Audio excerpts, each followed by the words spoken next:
Here we go.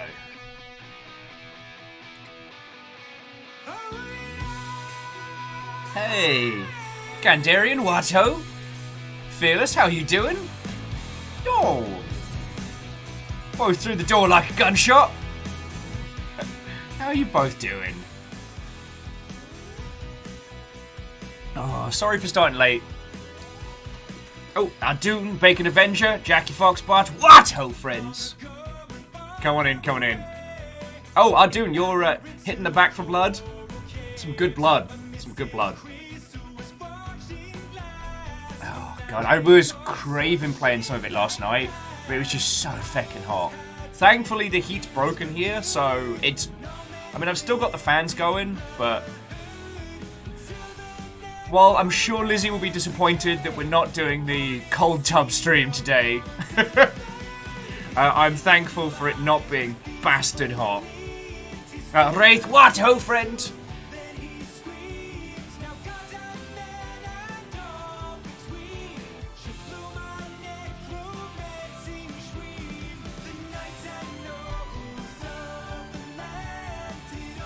Oh! Sorry, Kandarian was saying they played through Axiom Verge 2. Is that out? Because I know Boyfriend Dungeon kind of got, like, announced and launched at once.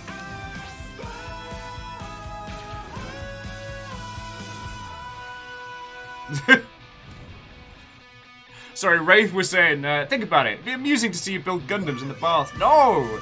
All the little bits are getting the water. That's a bad time.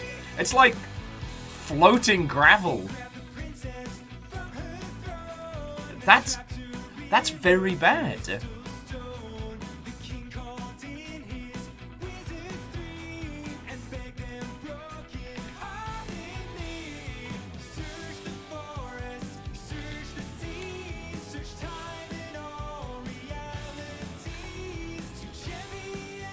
Okay. So Kandarian was just saying on the Axiom Verge thing they did the look, it's out now. It's not out on Steam. And I haven't booted my Switch in a little while, so I guess I didn't see it. Anyway, how are you all doing? Catastros, what ho, friend? Who else snuck on in? Today, I just want to hang out with you lot and build some Gundams. And let's be honest, I'll spend more time talking with you lot than actually building anything. Whoa. Sorry, friends. Numbers is in, Watto, saying, guess who's making homemade donuts? That's a flex and a half. That's a flex and a half. Although, I should say, last time that we had donuts, that was when Swolmaz sent us a box of the good stuff.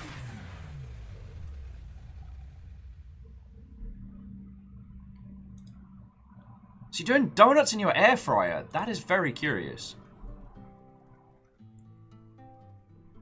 I mean, I'm slowly learning the way of the air fryer.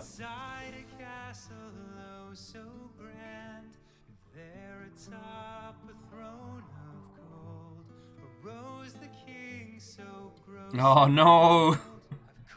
Catastro says they've been screaming their throat out at Neo 2 today, and not in a fun way, I take it. Oh, I'm sorry, friend. Like, I know what... I'm looking forward to playing it myself. I've been avoiding it somewhat. I am afraid of it. I'm afraid of that game. Actually, Your Majesty, you just sucked us through 26 dimensions of space and time, and I've got to be completely honest with you. My arms are broken, and I don't know why my chest is smoking. I will heal you with my staff. I'm sure we'll look. But yeah, numbers. That sounds a fucking great way to spend a Saturday. Ikoa, thank you for asking. The heat broke today, so it is not as bastard hot as it was yesterday.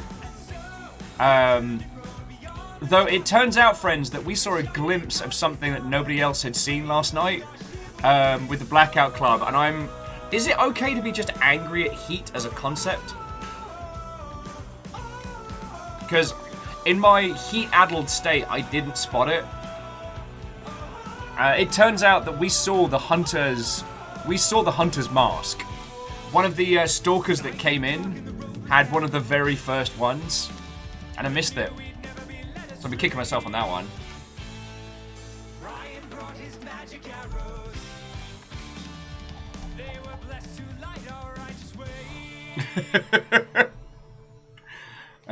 Well, Catastros, you might want to take a beat, take a breath. You got this. Yeah, I could. The Hunter got a mask. So yeah, Hunter Strong now has one, and it's really feckin' cool. It's like this like metal lower jaw and this like broken onyx faceplate with like a single dot in the center. It's real feckin' cool. I only saw it because I checked the varying discords later. And I remember it was when me and Ems got rumbled by that stalker. I remember seeing them up in the and thinking that looks weird, but I just assumed it was like a reflection of the mask or something, you know?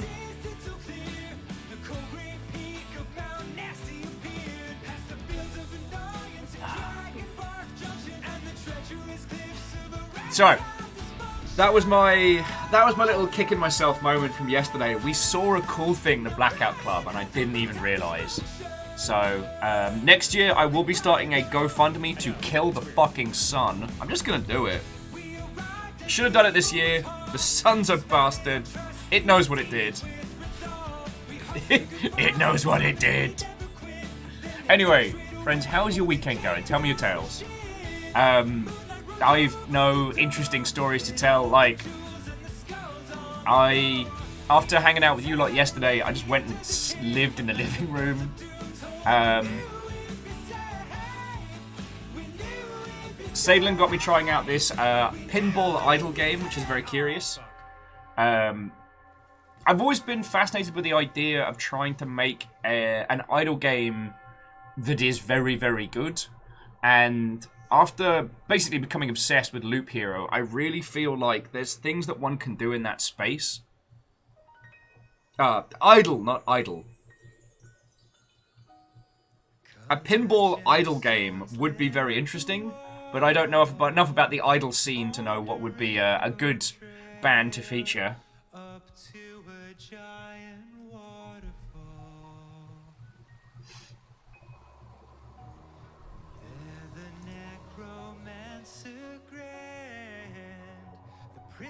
Stood frozen, yet still so hot beside him.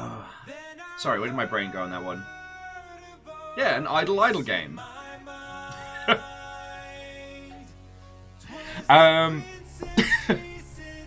No, so I've always loved the idea of idle games because there's something about the leaving it running and coming back that has a really good sense of progression and achievement that I love to capitalize on. Or the idea that you make choices at like a meta level and your character or whatever is the one kind of like enacting the combat section. I loved Teamfight Tactics and what was it? Dota Chess Manager Auto Battle.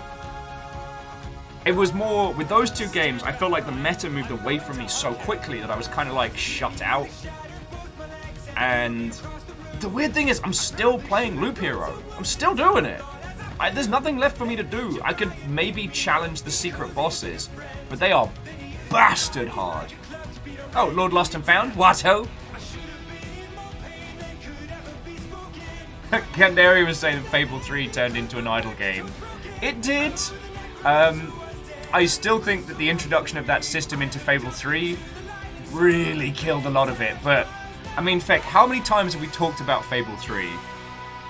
You know what, if I ever get the 360 set up here, we should do a stream of that one, because it's not the best of the Fable games, but it is the best one to deconstruct. Oh, Kimble, what-ho, friend? Lost Flowers, what-ho? How are you all doing? Oh, oh my word, did I say hi, Lord Lost and Found? I hope I did.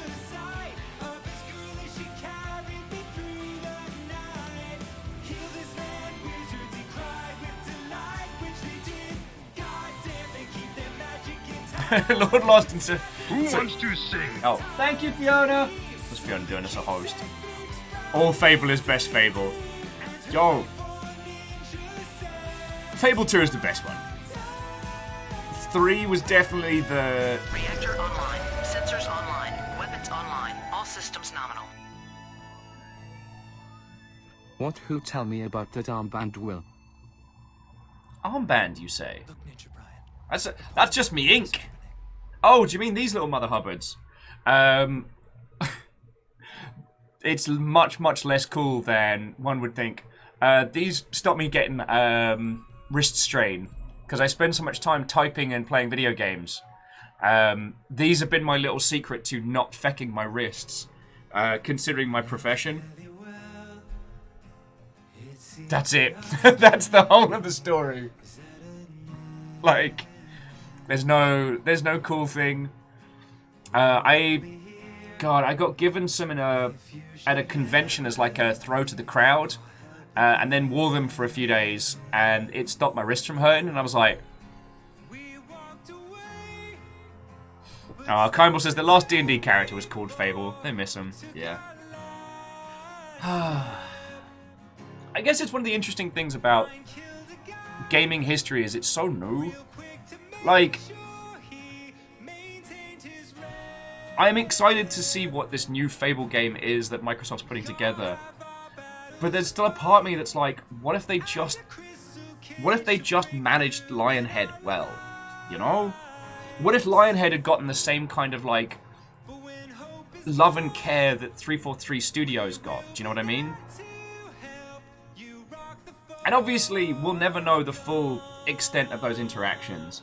You know, there was probably egos involved, and, you know, Lionhead being a very, very, what's the term? Prestigious studio in the UK, and then kind of getting slowly absorbed into Microsoft. Yeah. Bon Spectre, what ho, friend? Oh, sorry, DJKN. Thank you for 7 months. It does really feel like you just got here, but it's been 7 months. So, feckin' yo. If only Free Radical was handled humanely. And caffeine, what ho, friends? How goes it? Kimball says they are concerned about Playground making Fable as they've heard some things. Oh, good. Oh, good. I'm sure there's no way that's going to go terribly, terribly wrong. Hang on, let me just put some smooth jams on. After watching Eva earlier this week and having a drunken sub cry, I just ended up putting on a bunch of like Animu stuff while I was trying to process it all. So it does mean that all my playlists have been thrown for a loop.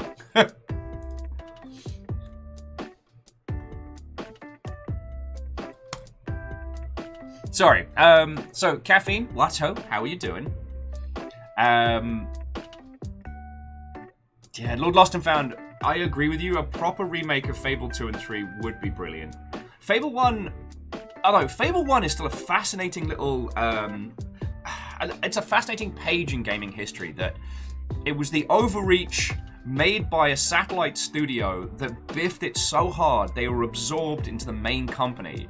And the rest of the company was taken off their projects to finish this game because it was contractually a launch title for Microsoft.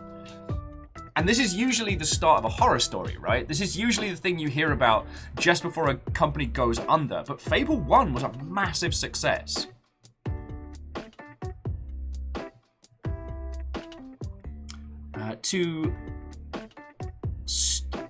I'm just going to go with Stoned for short. Watto, hello, hello. We're just having a little natter and welcoming everybody in. And I'm going to be building this big beastie in a bit.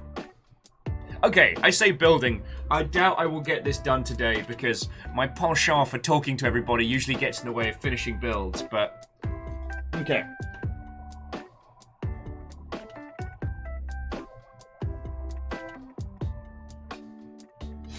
Oh, Skylark, Watto. Catastros was asking if anybody knows of any really good video series or YouTube videos about the Sengoku period. I've not checked out Netflix's one, which is like they did like a, you know, history of the samurai. God, I'm just racking my brain now.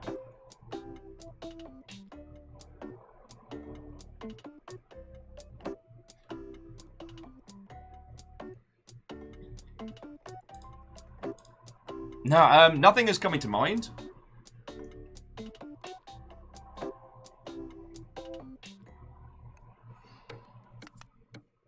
Thrame's recommending Baz Battles. That could be good. The Sengoku Jedi period is a fascinating one for history. And considering the amount of information recorded throughout, like, we have so much detailed information on what happened, it's feckin' grand. DJ, I do have a P.O. box. If you have a gaze down the doobly-doo, it is down that way. Indrid's asking if I'm going to stream Diablo Resurrected. Probably not. I don't think that it's going to be a bad game. I think it's going to be feckin' glorious. And I know that Diablo 2 is a very, very important game to people. I don't think I have anything to add to it. If that makes a weird sense. I feel that it's a remaster in the truest sense.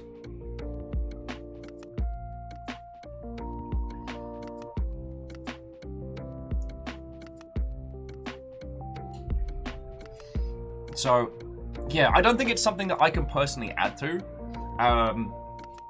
Yeah, wow, sorry. Indrid, that was a really boring way of answering your question. I'm so sorry.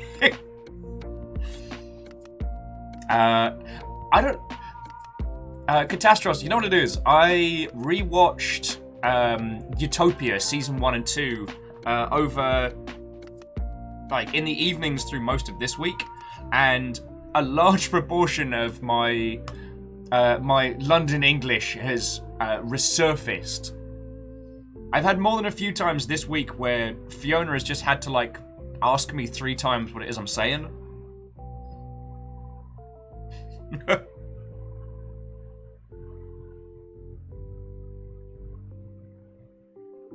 Kyle, I have to do that tomorrow. Yo.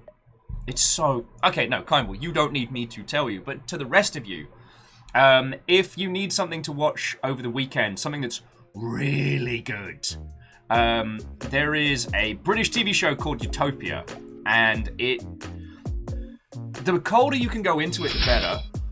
Oh, and Liam Twose? Liam, thank you kindly for the follow. The colder you can go into it, the better. I will say that it is a show about conspiracies, but not in the manner that you expect. It's so good. Oh yeah, no, Kimball, and you were the one that told me, sorry. That's why, Kimball, I was backpedaling there, because I didn't want you to think that I'd done the standard games industry white male move, which is taking your idea and telling it back to you louder. Oh, lovely. Skylark's been playing Garden Story, and it's great.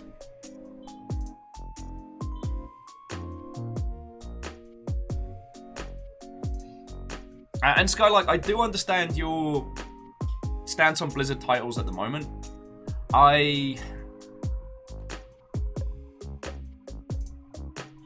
It's feckin' complicated when it comes to supporting games.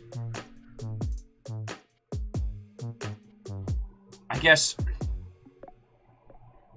No, you know what? I don't have anything interesting to add to the current Activision Blizzard situation. I am severely hoping that with everything going on, there will be a lot, and I mean a lot, of big level changes. But honestly, I think it's been deconstructed so much that there isn't anything else to add. Oh, and Kyle, I'm sorry you're going through it, friend. Well, not in the same manner, like, I still have similar flashbacks to the bad times, and you can never know what it is that's gonna proc it. And it's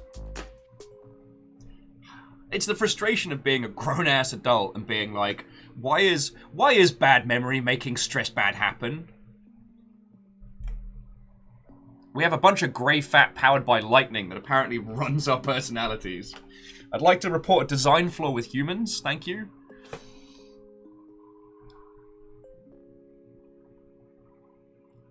Kimball, I will say though, for the hellscape that you went through, being at least able to put your name towards something great, that's pretty awesome. Oh, Vanderbeest, Watto. Cabin, Watto friend. Hello, hello.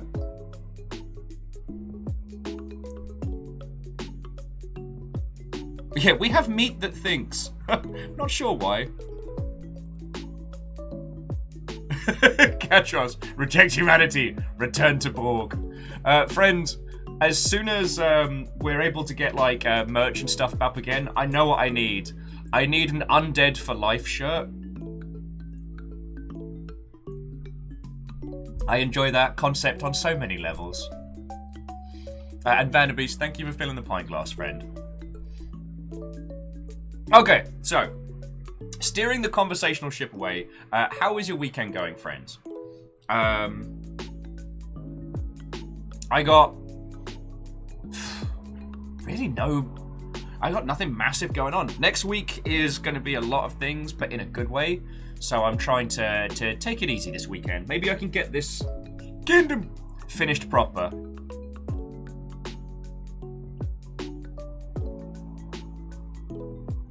Aww. Aikoa was just saying that they've recently experienced flashbacks for the first time. Gosh, they're frustrating. You feel bad, and it's also your own brain doing it. Yup. Stupid ass.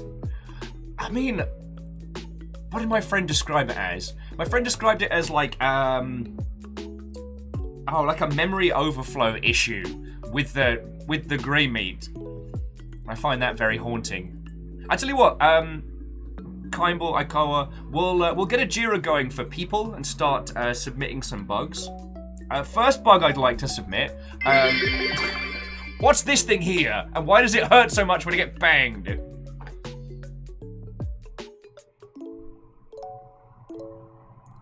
Oh yeah, no. Sorry, Jackie was saying that we have a nerve that goes from the eye to the brain, but it takes a detour down through our chest or esophagus and up again. Yeah, no, the human body was definitely oh shit, we've got to get this done in like the next 2 hours. Don't worry, everybody. We'll get this sorted and we can go down the pub. Caffeine says that is my ulnar nerve, and I would like to submit a Jira ticket for it. Alnus, why does stubbing my toe cause a forced reboot? Why is my essential food hole and my essential breathe hole same hole?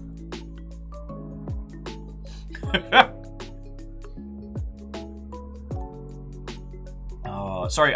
Fiona got me watching. Oh, Fiona. Okay, Fiona is AFK. I'm trying to remember what it was called. I think it's called Miracle Workers. A comedy with Steve Buscemi as God. And that has been getting me on kind of like the meta-creationist humor, which is always a fun route to go down. Tell them what a cow is. It's a big dog you can drink through. Tell them what a giraffe is. It's a tall dog with a leg for a face.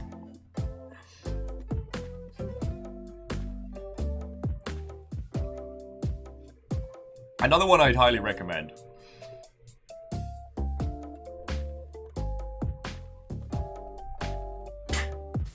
Alice is saying, oh, if you think those two holes being combined is a problem, wait till you see this Jira ticket I have for fluid waste and reproduction.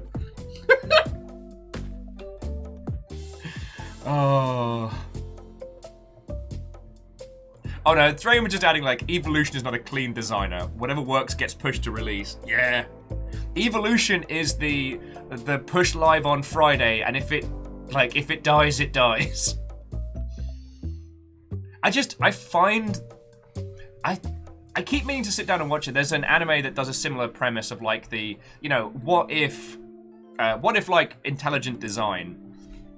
And intelligent design makes for such wonderful hilarity as a concept. Sorry, I'm getting into the weird conversation topics today. Feel free to, like, take the conversation away from me. Beadora with, what if intelligent life on Earth? I want to say cats. Cats seem to have their shit together. If it compiles, ship it. Yeah. Don't worry, Bacon. We'll fix it. We'll fix it in patch. They never fix it in patch.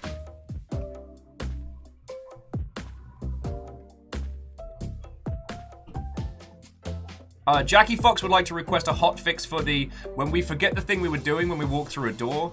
Yeah, what is with that? Some strange, like, AI exception error.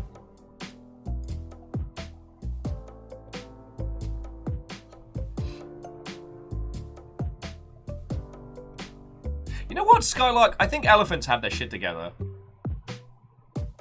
Otters. Otters have their shit together. You ever seen a miserable otter? I haven't. They've got tiny hands, they frolic and judo throw, and when they're feeling tired, they just float.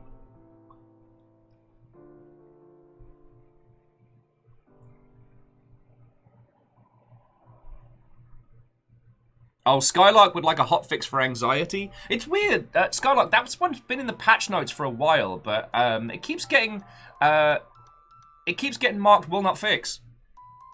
Klein was like, I want to be an otter. Yeah. Fred's like, I don't know, is there any evidence of intelligent life in our solar system? Otters. They've got their shit together. Catro says dogs. Dogs are either happy or sympathetic sad. While you are not wrong, I have seen dogs do stupid things. I love them for it. I love them for it. Hey, and Final Phoenix, what ho friend, how are you doing? We're gonna build a Gundam with an AK if you wanna come join us.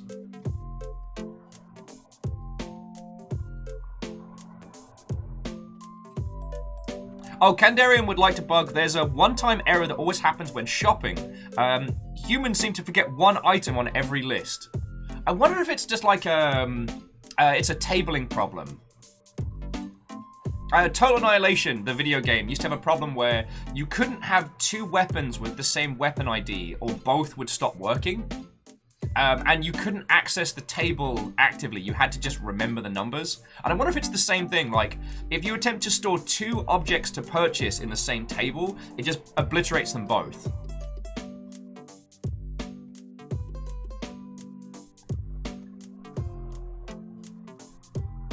Yeah, Campbell, you're right. It's got to be a memory leak.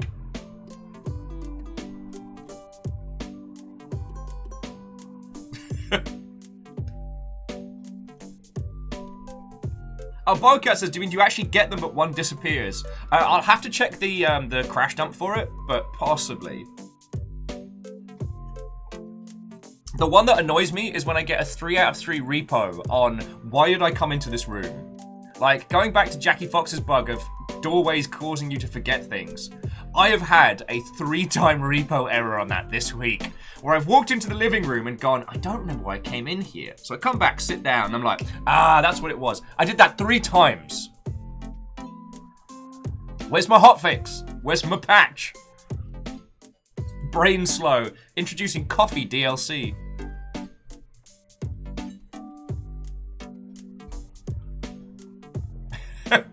Jackie's like, I think the repo's been abandoned. Feckin' yo. Oh, Boacat. Sorry, Boa. Why do I add the Oa? I think it just sounds fancy. Bocat saying, that's your player of your sim cancelling your action.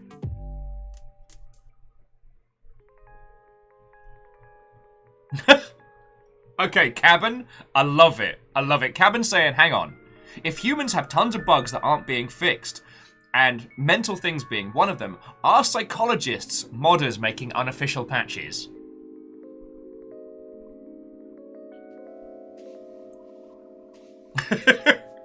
Sorry, Catastros. Big bug report. I know my stove is off and my door is locked, yet I must recheck half a dozen times before my brain lets me leave.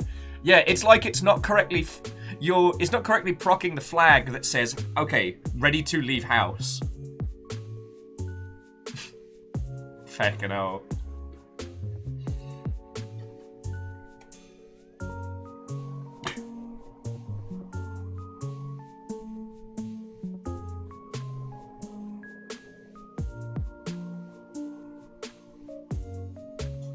Okay, there's another like B-class issue that when entering sleep mode, if entering sleep mode for short period rather than long period, wake up more tired. It's like a negative charge, I guess.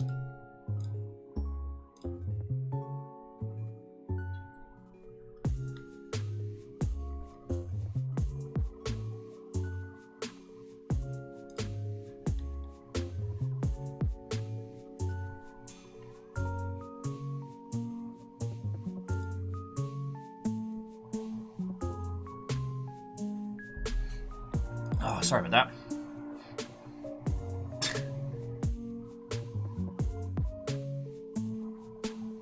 And Beadora, I've always liked the we're actually giant robots philosophy. I've always liked that. That's actually why we came up with human maintenance, rather than calling it like a vent channel or anything like that. Was trying to think of like, alright, if you stop and think about yourself as a giant robot, maybe not all the structural flaws and like lack of built-in PPCs, but if you think of yourself objectively in that manner, it can sometimes be easier to work through problems, at least in my humble opinion. So that's why we have human maintenance. And Tiny Mechs. And Numbers, welcome back. Oh, Thream says there's also a bug that causes boredom to register as hunger. Yeah, we really need to get the flags on that sorted. I'll have a talk to the AI team. We'll get a team on that. Oh. But there is something about human physiology in video games that's very, very similar, which is one can have an exceptional one can have a perfectly... God, I don't even know how talking works today. One can have a entirely functioning external perception, and yet everything underneath the hood can be on fire and broken.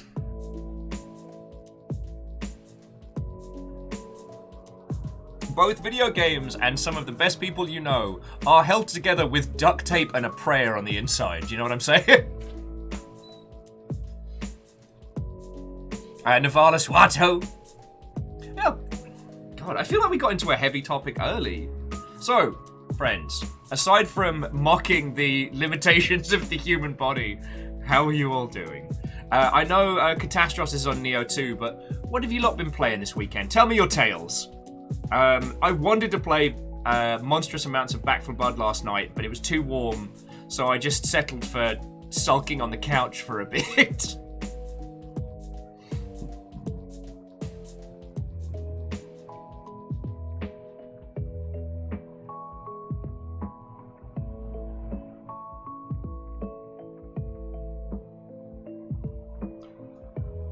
Sorry, Aiko was saying as a kid they imagined humans working as having like a lot of ant-like creatures running around. Wasn't there a kids TV show that had that whole premise that like was meant to teach you how the human body works? Or is this my Candle Cove? Oh, Kimball's been playing Mini Motorways. Yes. I gotta catch up with them.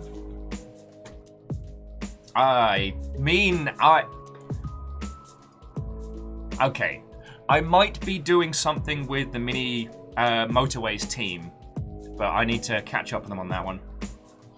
Sorry, that was me running my mouth. Cabin says not much, been obsessed with Rival. I'll make a reference to the game. Okay, let me give that a search, because it doesn't ring a bell, but sometimes my dyslexic ass just... Oh! Acronyms! Acronyms are a jerk move.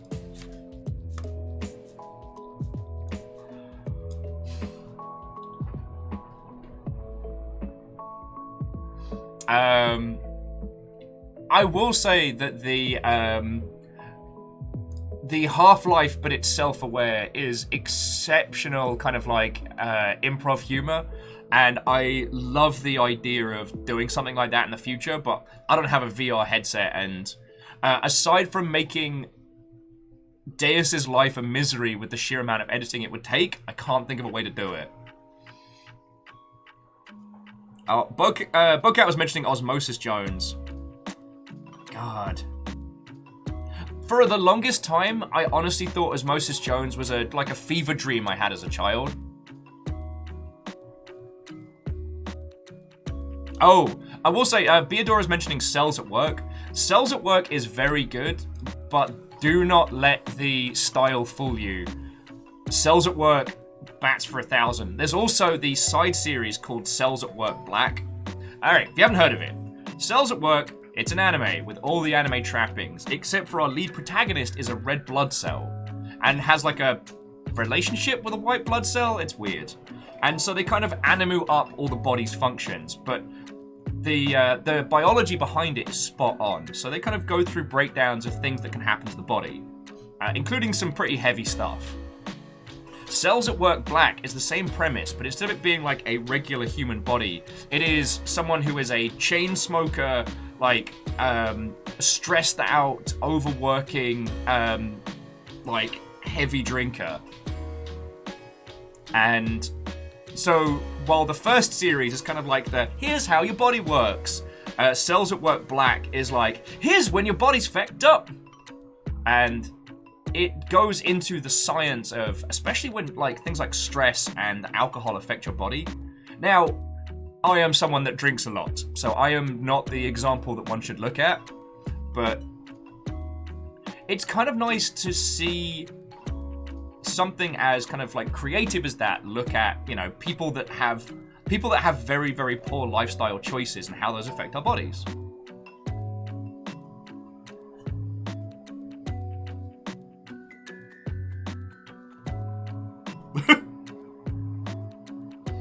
Alna says the first is a slice of life and the second's a tournament arc. Oh, okay. So Beatrice says Once Upon a Time Life we mentioned was pretty great. Okay. Ortazini, that's a good point. Cells at Work Black also like discusses STDs and stuff like that. And Catros, I'm gonna keep a bookmark of that for later. Known as Micro Patrol, French animated series about the human body for kids. I might have seen this. I mean, I'm glad to know that it's not my my own personal Candle Cove.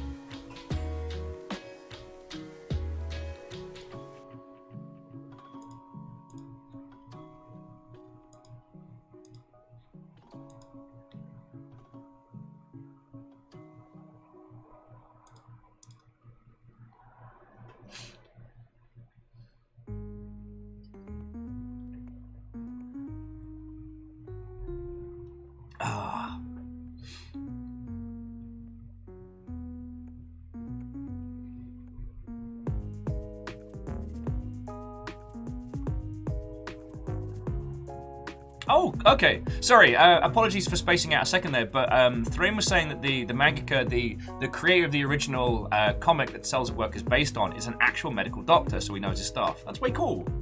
I sent some of the stuff to my sister, just to be like, yo, is this how it works? And she's like, yeah, pretty much. You know, obviously your red blood cells don't have a happy life trundling around, and, you know, platelets aren't these adorable little kids, but...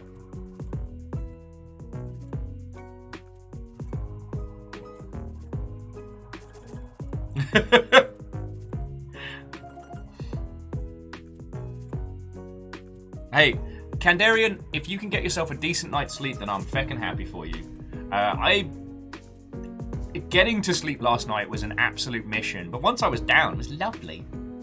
That's usually my secret, is getting to sleep is the challenge. Once I'm down, I'm golden. Platelets are all like, do you even lift, bro? Okay, so aside from Vigigamery and what you lot are up to, today we're going to be working on a Gundam. Specifically, this one. Now, I still don't know who sent this, alright? This is one of the ones that came from feckin' the Tokyo base. Like, maybe the person who sent it is lurking at this very moment, so I'm just gonna, with an undirected, just thank you, alright?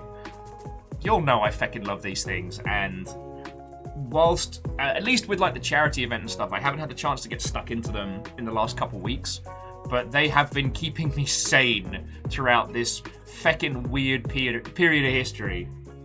And plus, like, and I'm not fishing, Like, times are tough right now, and the fact that I can have a really, really good time without having to go out and spend money is wonderful. Oh, Ikoa says they love the blue-white box art. Okay. Anytime you see, like, the monochromatic box art, that means it's one of the special kits. Usually, like, a limited edition version of an existing kit, or a short run of a specific model. And this is one of those short run ones. This one's feckin' cool because it's got an AK. I'm not even joking. You can't... I'll show you when we get to the actual build screen, but yeah. Oh, yes, and Kimball, you do need your chart. You do need your chart. I promised I would do that. It is on my grand list. So I'll get on that in the next couple of days. Also, if you're doing build-alongs with me today, then do let me know. Over on the Discord, we've got the No Grey November. So if you want to do a build and you want to hang out, that's cool too.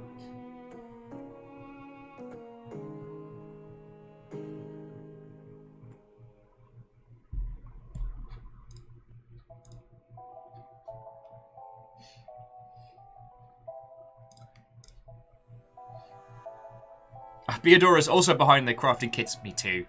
I was saying this yesterday, but what we're going to do is, for the start of November, we'll do like a certificate that says I tried, and it shows how many kits you had, be it like kits or crafting stuff or what have you, and how many you got done.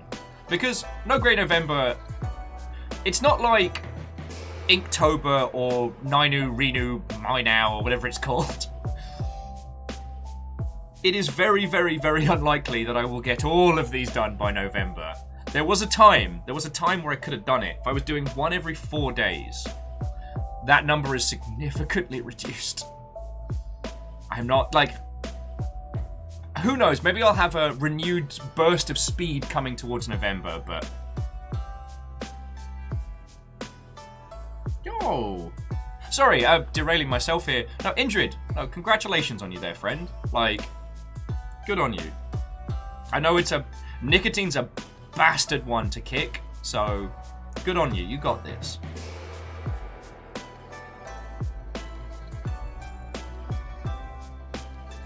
Yeah. Hey, Catastros, you're right. No one said which November we had to clear it to. I'll see you all in 2035.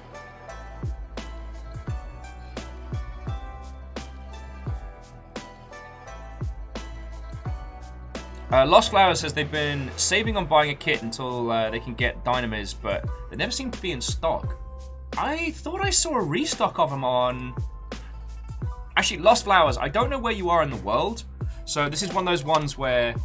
Because I use New Type primarily. Because they do a bunch of charity drives. And I like the idea that, you know, using Gundams to do some good in the world. Oh, and Bird, Watto, how is it going? Let me check. But there was a...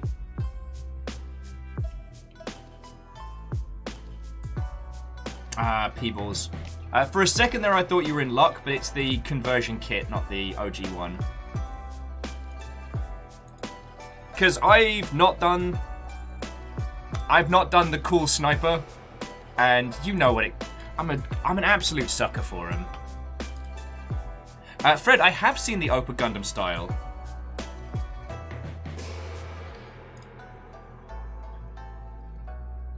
Oh, okay.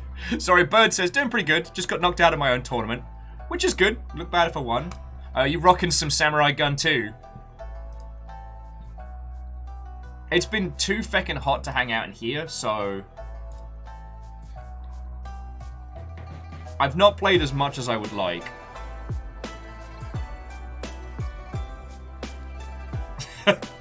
And Favor 6, Watto friend.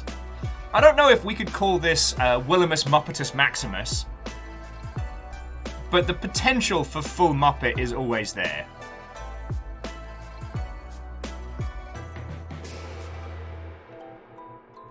Oh, sorry, I was just going to say, so Lost Flowers with the Gundams.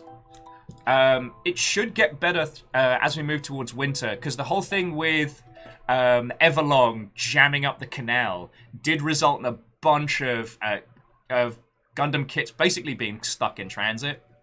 So there was a bit of a Gundam shortage, and this happened alongside a lot of prominent content creators getting into Gundams at the same time.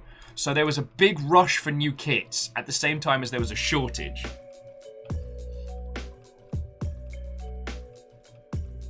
Bird says, so it's basically a beta test of the tournament bot. We're probably going to have it bi-weekly, so feel free if you're up to it, of course, welcome. Thank you. I genuinely will take you up on that.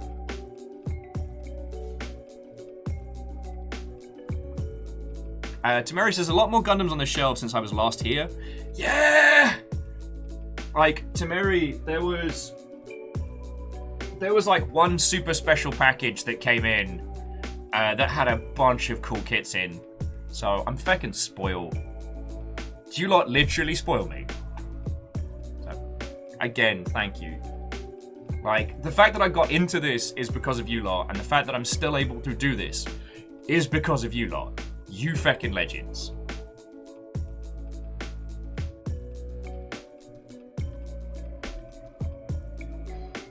Oh, sorry, friends, and if you're wondering what Bird's talking about, Bird's very, very in... Spoiler alert. Spoiler alert! Graham, thank you for the 200.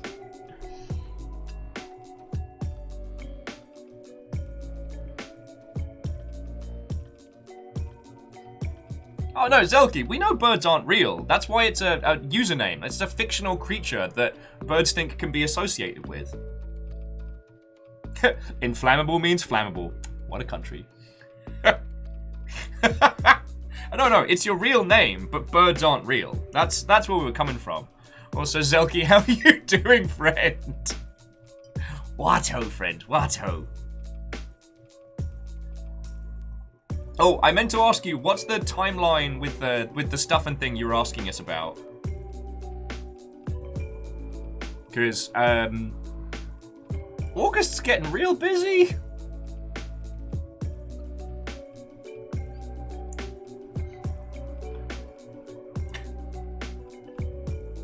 Oh, to the draconic dude, what-ho?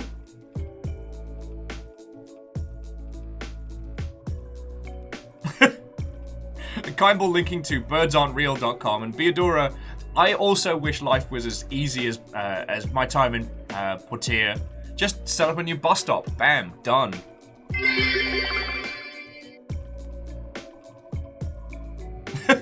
Tamari says, you have to remember, there are no birds, there is no England, shh, and there is no limit to Gundams. There is. One of those statements is false. Favor6 says they got the second jab yesterday. They didn't get free 5G or any superpowers. No, Favor6, you gotta slip them a tenner. If you want superpowers, you gotta tip them cash. I thought we covered. Oh, if I didn't say, I'm really sorry. No, like specifically with like the second jab, slip them a 20 if you want the good powers, like the good stuff, not like the Suicide Squad nonsense. No, the good powers.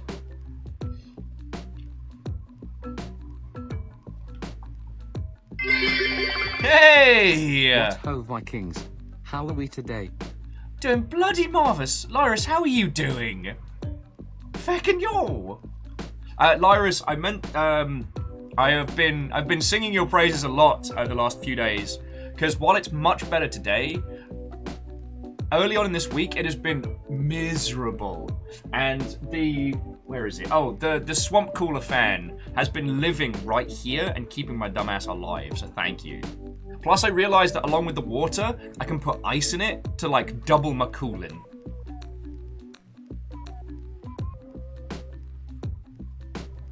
And, Jackie, I know it's feckin' hard. However, at least it's over very quickly. You can do this, I believe in you. Bacon, thank you for filling the pint glass. Oh yeah, and Fred is correct that when getting your second vaccination jab, if you use the promo code X-Men, you can get the really good. You can get that choice mutant powers.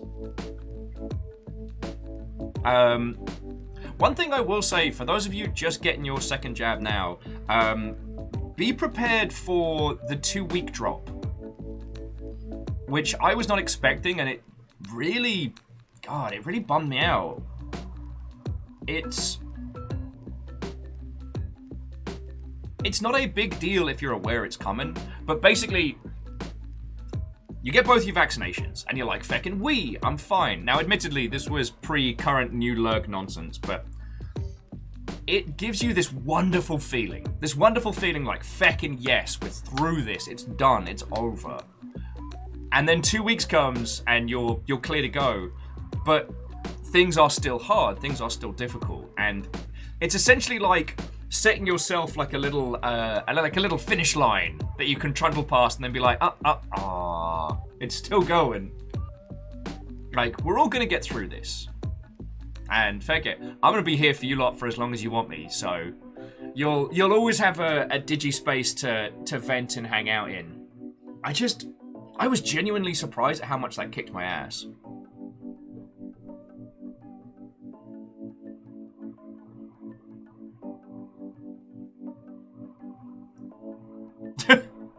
Oh, Jackie, I'll get a Jira ticket up for that one. Cause like, I'm not gonna give anyone shit for irrational fears.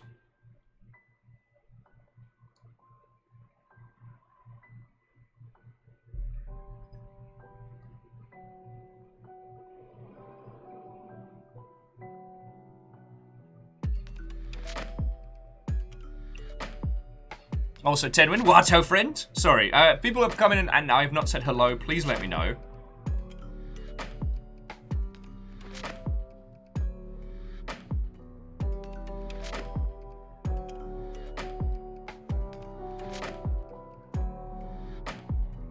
Oh, request bug fix, irrational fears, right? I still keep thinking about Glass Shark, because that is absolutely the best way to describe my irrational fear of sharks. It's like I'm in a pool in, I don't know, Petersfield, the arsehole end of nowhere in the UK. And I'm in the pool, I'm swimming around, and that one scene from, I forget which Bond movie, where the side of a pool opens up and they just unleash tiger sharks in. And for some reason that pops into my head while I'm swimming underwater. Shenanigans. On 10 Wins question, it's one of those, there isn't a correct answer to what is the length of a game. Games that don't have replayability are still capable of outstaying their welcome in a certain sense. And, I mean, Bird uses the great example of the Beginner's Guide, which is just shy of 2 hours.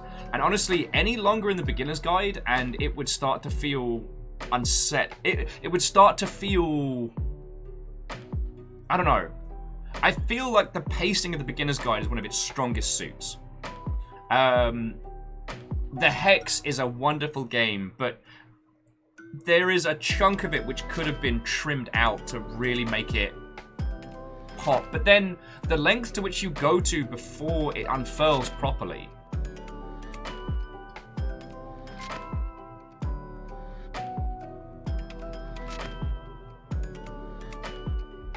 I mean, shite, if there was a clear formula for how long a game should be...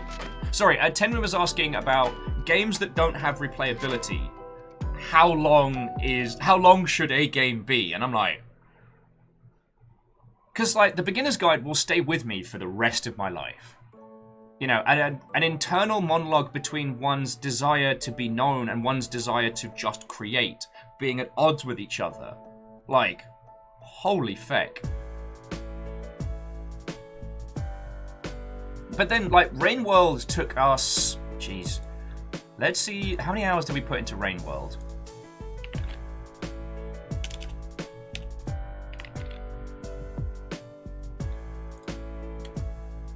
We put 82 hours into Rain World to finish all 3 stories.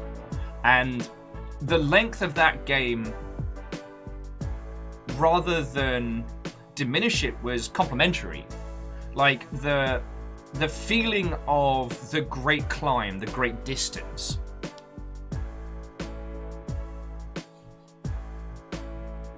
Sorry, Kyle was just adding the words, "Are you free to chat?" from my boss. Still scares the poop out of me. I think that's a universal constant, right? Who wants to sing? Oh, and Nom Nom, thank you for the host. Alnus, yeah, 30 Flights of Loving is a 15-minute video game. 0 replayability and exactly what it needs to be. Dr. Langsford, The Tiger and the Terribly Cursed Emerald.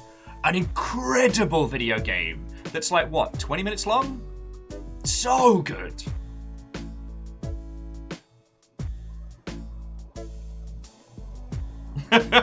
Nom Nom, I can deal with that. To Nom Nom Fighter Watto, friends! God, I tell you, Nom Nom, I will sort the,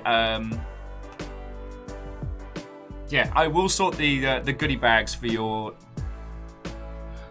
I need to do a run to the post office at some point, so I will get the Digimon cards to you. I haven't forgotten.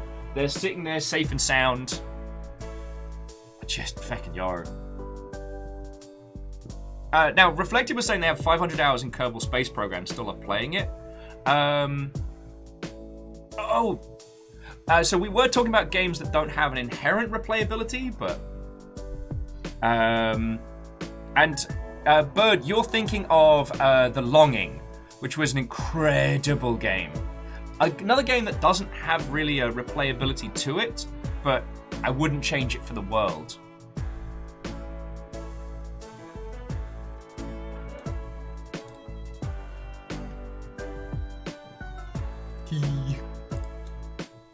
Oh, sorry, that weird little grin was, friends, there's an update to Unfortunate Spachuman, and I really want to play it. Like, I don't know how many people we'd have if we did a group today, so I want to, like, maybe plan it or see how many people we can get together, but they just added traitors to Unfortunate Spachuman, and... Do you mind? Sorry. They added traitors, which they also balanced out the monster. So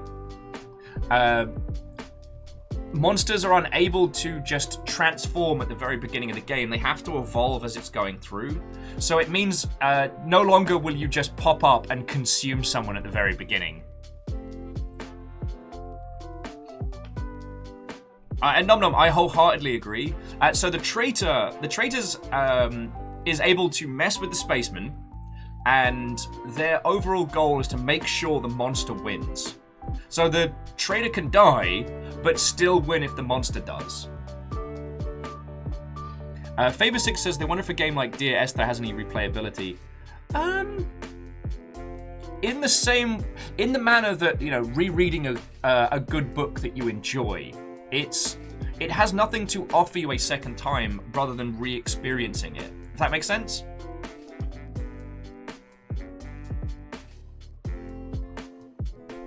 Oh, Archer of the Eye, Watto. Thrame says, so Spacemen next week. Next week's going to be a whole thing. The only problem is the lobbies in Unfortunate Spachuman are an audio nightmare, so it makes streaming it very difficult. Oh, way cool. Oh, sorry, Reflective was just mentioning Lego Builder's Journey. It was a great game and made them tear up. Yo. But yeah, there isn't a specific answer to how long a game should be, and it is one of the great challenges because sometimes it can be difficult to see how much you need in the planning phase, and it's only really once you've got into the heart of it that you can start gauging distance.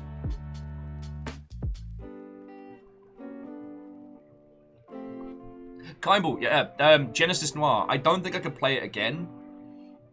Playing it again would be such a different experience. But fucking hell, it's so good. It's like... Sorry, if you haven't seen Genesis Noir is simultaneously a murder mystery at the beginning of the universe and a complete deconstruction on the life cycle of and the physics of the life cycle of our universe. But what I love about it is that it really does end in hope. it doesn't end in the usual kind of like existential dread nonsense that a lot of the big sci-fi stuff likes to rock with.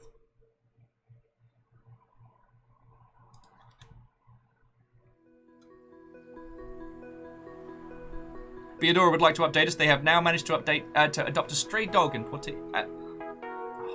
Portia? God, I can't pronounce that. We need more coffee. Well, I'm very happy about that, Beadora.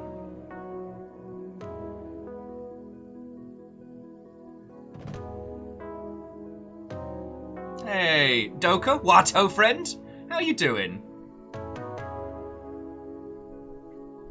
Oh, we're gonna be making some Gundams.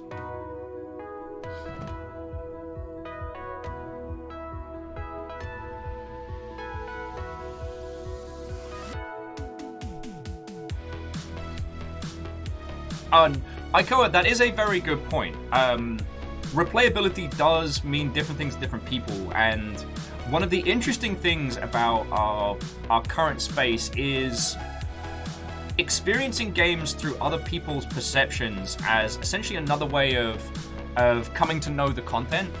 So, like, sorry, Ikoa was saying that there's they are watching Floydo's playthrough of Everhood at the moment, which is awesome.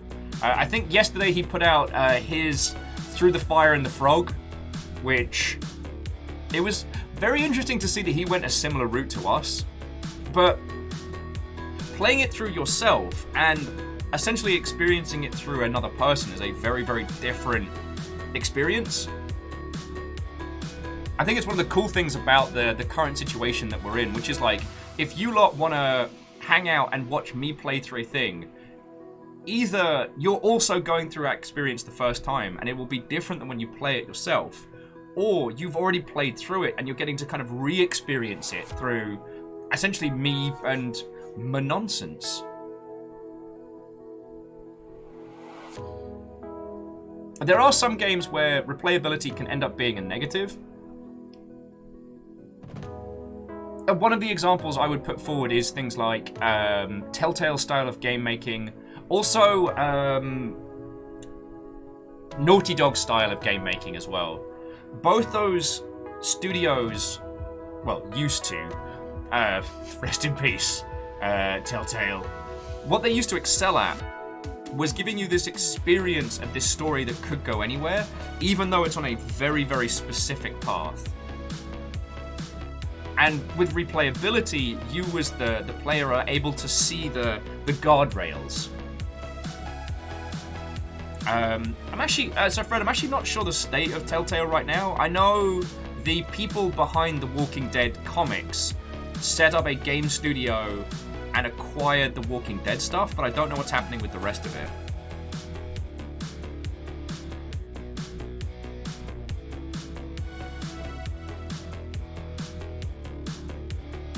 Actually, and Bird, that's a very interesting point that even games that have an inherent replayability can lose that if it has a strong emotional impact. Oh, and Doka, that sounds lovely. Doka's just having a glass of wine and having a chill evening. That sounds very nice.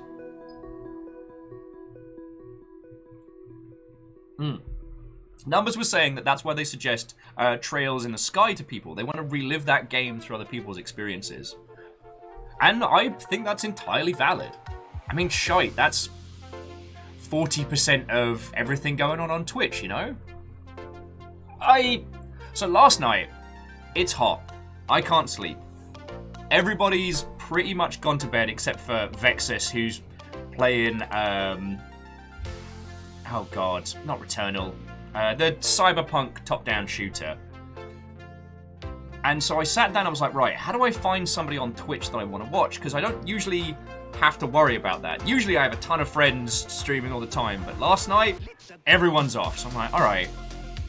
And Twitch is one of these platforms that the easiest way to find someone new is by looking through games that you like. And I stopped and started thinking, like, what games would I like to experience through other people? And honestly, like, it was like Everhood, Subnautica, a little bit of Lobotomy Corporation, stuff like that.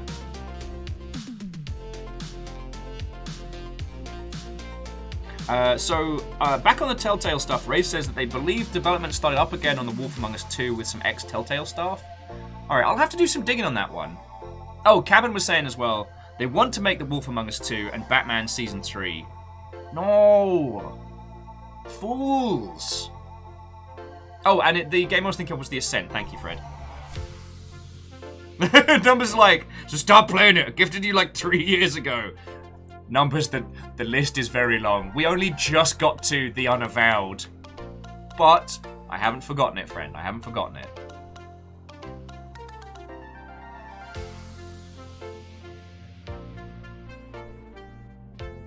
I will, and Catastros, I think that is a...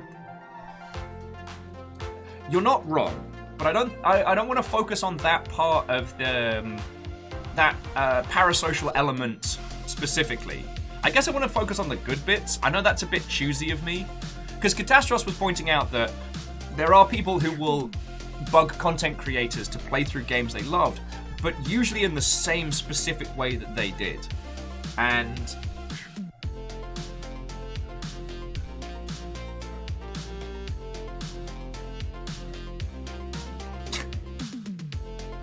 sorry, I just saw Nom Noms. I will assume Will play my donation prodigal in 2035. Yeah, 2035 is going to be a big year for us. Oh, Kimball says they just watch the Otter stream if no one's on. That is good. I keep forgetting about the Otter stream. Bird says they love to see a streamer play a game they love and tear it apart. Well, my personal philosophy is I try and see like either the artistic intent or the good in games. There's too many people out there who are ready to just flip their shit sideways when a game doesn't do what they want it to. I try and get into the guts of it, or try and see why other people love it. If it doesn't work with me, that doesn't mean the game is bad. I try and do that. I try and do that. Yeah, Favor 6, it only took a year to get to Light Matter. Nom Nom has started playing Final Fantasy XIV today.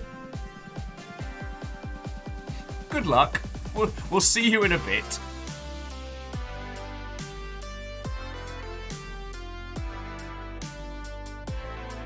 Zelky resubbed today and is fishing. I watched Tuna last night for a bit. Slowly unravel trying to understand Triple Triad. And this isn't a diss on Tuna. Tuna has the most incredible mind for numbers.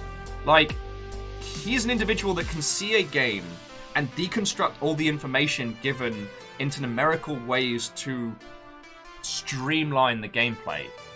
And the thing is, Triple Triad is at once a very, very mathematical game and also fecking not.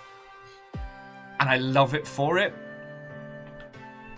It reminds... Teenage Mutant Ninja Turtles, Yo! our 4 reptilian heroes, have overcome the Arc villain Shredder. Yo! Catastros, you fucking ledge! Thank you. Sorry, that came out of nowhere. Catastros gifted 3 to the crowd, going to CB Thrill, Nathan Grayson, and Cabin. So you got one person here, one cool guest, and I don't know CB Thrill. Sub-Shuriken fan. With the third Shuriken ricocheting off the second one. Go around a corner.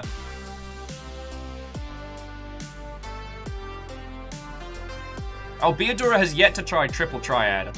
I wonder if people who didn't get obsessed with Final Fantasy VIII feel that Triple Triad is fun.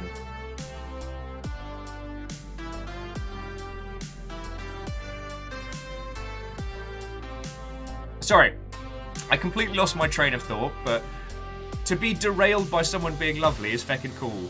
I'll tell you what is hilarious though, friends. People still comment on the Nathan Grayson video that we did, because when we interviewed him ages back when he was still at Kotaku, you know, he's at the Wall Street Journal now. Like, feckin' yo. Anyway, people will still go on that video and be like, huh, what a simp. And I've had to put like a little post up being like, friends, Nathan doesn't come here. Like, I understand you think you're sticking it to him. I understand you think you're trolling. You're not, and I don't care. He doesn't care. He'll never see this.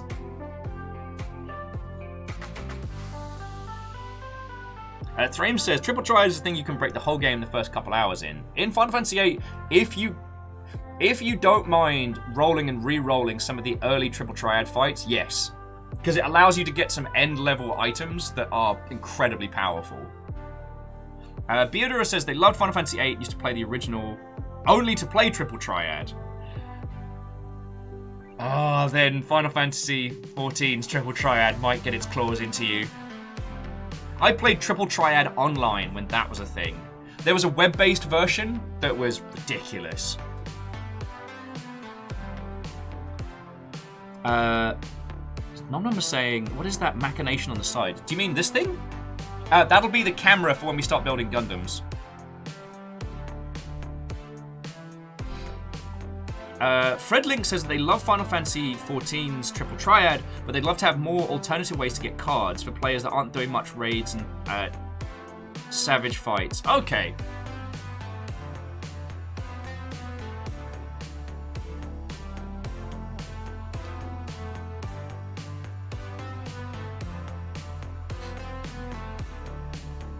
Oh, one of the things that I loved about Triple Triad, at least in the Final Fantasy VIII version, was you'd had regional rules. So you'd show up to a new area and be like, right, I've got my deck, I'm ready to kick ass, I've got all my stuff. And then someone would be like, actually, in this house, we only play like blues only, back roll multiplied. You've got a Necropint first rule sets. And you're like, huh. Oh, Zelkia has only 2 goals in 14, which is mount farming and fishing. Feckin' yo. I will say, for all that World of Warcraft has become, I do have fond memories of like watching the sun come up while fishing for just the fun of it. I used to stock walk on water potions so I didn't have to worry about sea creatures. Ah, good times. Good times. Sorry. It makes my little heart so happy to see how many people are getting into Final Fantasy XIV and having a great time of it. I am not the right person to take you on that adventure, but I can recommend people who are. We've got a lot of people in the Longship that play, but everyone's kind of spread out. Like, we don't have like a Longship guild, and I think that's okay. Honestly, guild management should be a paid position. It's like all the trappings of community management, but you have to deal with everybody's ego and their requests, and if you do it wrong, everyone hates you and leaves.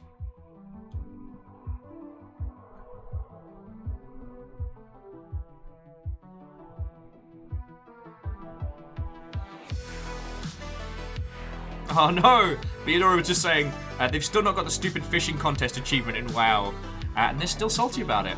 That's fair, that's fair.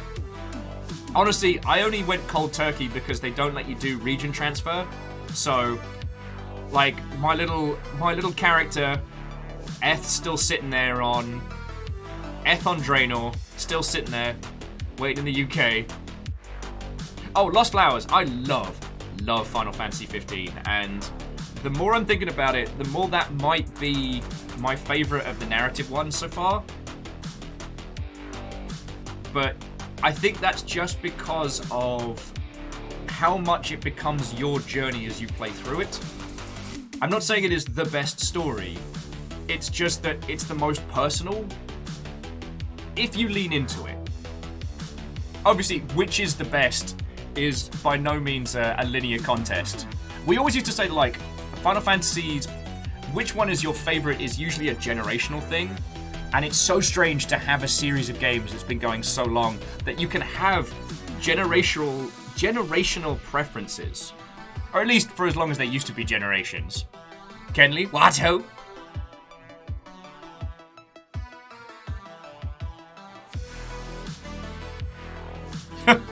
Fred suggesting that the next killer in Dead by Daylight should be the guildmaster / raid manager.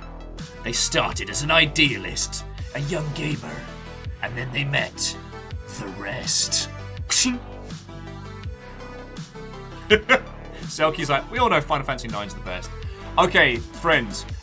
Whether or not wrestling is your thing, there is a whole thing going on wrestling right now which I don't understand and I love, which is wrestling fans at events with signs as to which is the best JRPG, and I don't know where this came from, but I'm here for it.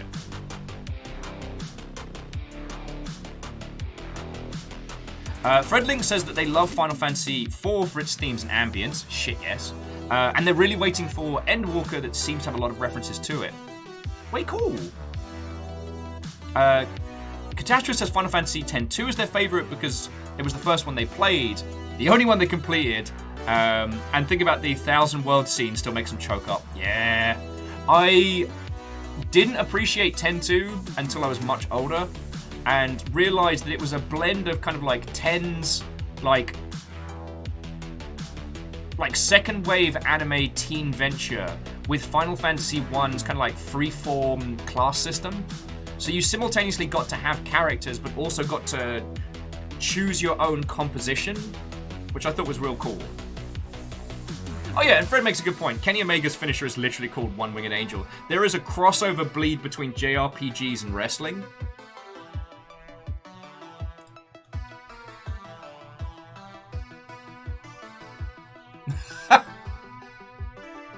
Sorry, and the link that Numbers just put in is a sign from a wrestling match that says, "Remember Skies of Arcadia." Oh. I'd go in there with a sign that says front mission or bust, but front mission continues to break my heart. Because apparently I deserve misery. Alright, let's keep talking about JRPGs and stuff, but let's build a Gundam! Where's Gundam 2? See? I got like a whole new layout and everything. Ish. Ah! There we go. Let's bring this over a little bit.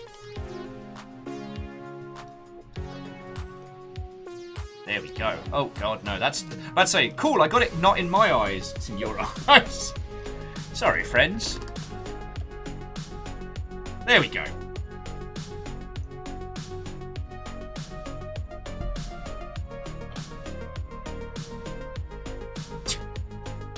Fred's like, the franchise that keeps having no game with any link to its original. Yup.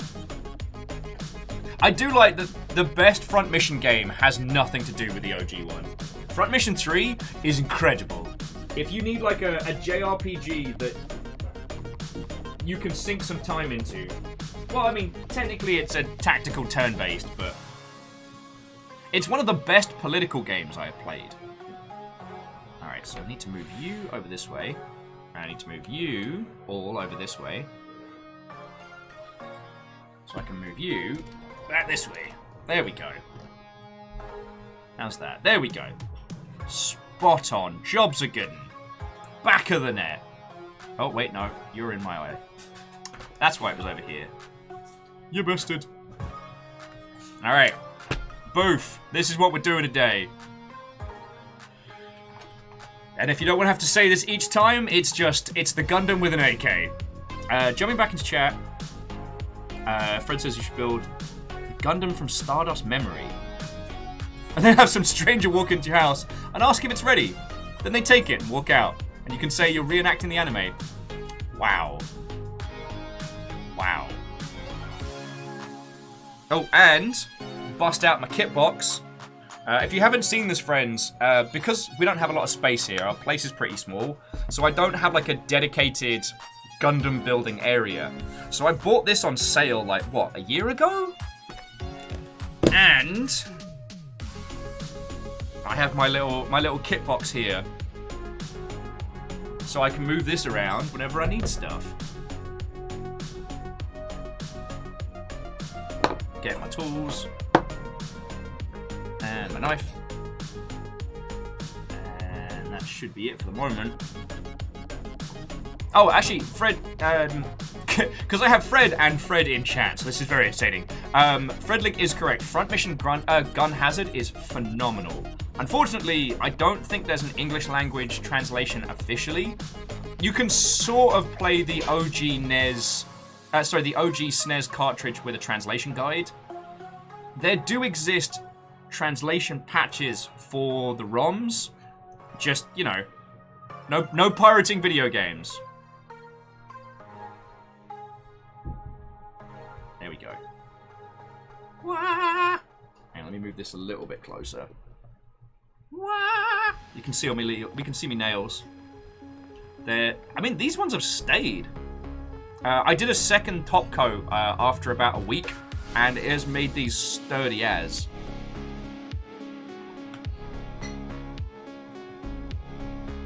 Ray's like, what? You don't have your own Gundam fabrication center? You casual. You have rumbled me, friend. All along it was I who was the filthy casual. Alright. I need more coffee in a sec. And more places to put nonsense.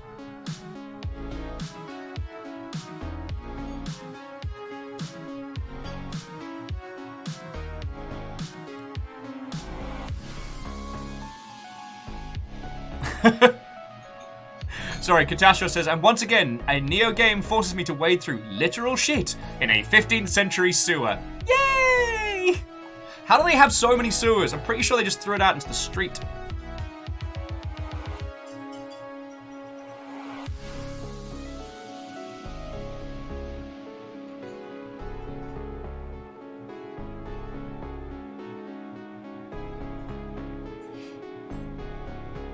Oh, and so Bird, I wouldn't say I'm the best person to teach people about Gundams, but I do love them. I do love them dearly. I've kind of been learning about them for, fucking hell, longest time. Sorry, Alan the Smith, but Doctor, I'm the filthy casual. Oh, that's right, fancy, that is. Oh, gonna make it look right good. I'm tempted to build the... Okay, I'm tempted to build the assault rifle first. Is that weird? I kind of... Because usually I end up building the weapons at the end, but the weapon on this one is feckin' iconic.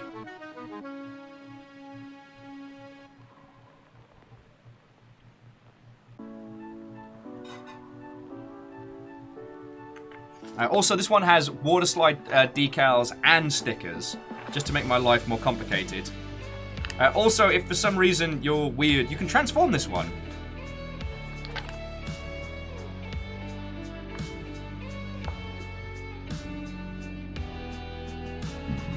Fred's like, alright, explain Minovsky particles and Gundanium to me. Well, one's a fancy material that makes Gundams, the other one's a particle. Okay, it's actually one of the interesting things about Gundam as a franchise are the Minovsky particles, which doesn't sound very exciting, I know. But Minovsky particles are given off by the engines that power the Gundams. I mean, the Minovsky reactor, I believe? And these particles mess with... They mess with just about everything, like long-range communications, long-range scanning, the whole shebang. So it means, like, ranged automated systems are pretty much useless. It also means, like, distance communication is very tricky. Oh, Lyra says they're produced by warships as well. Thank you. It means that combat in the Gundam universe has to be done like eye-line to eye-line. You can't just fire a targeted missile across space. Which is what makes the mobile suits so feckin' cool.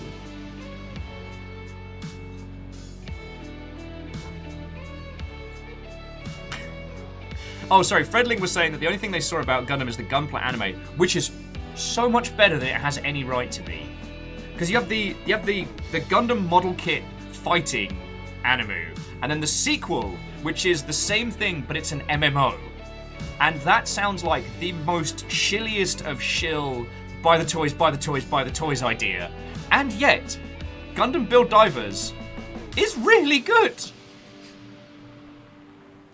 It has no right to be. What's interesting is, actually, as Fredlink was saying, we haven't had games based on those. There have been some Gunpla-themed games. Gunpla being like the shorthand for Gundam model kits. But they've all been trash. I have played them. There is one on Steam, which is just bad.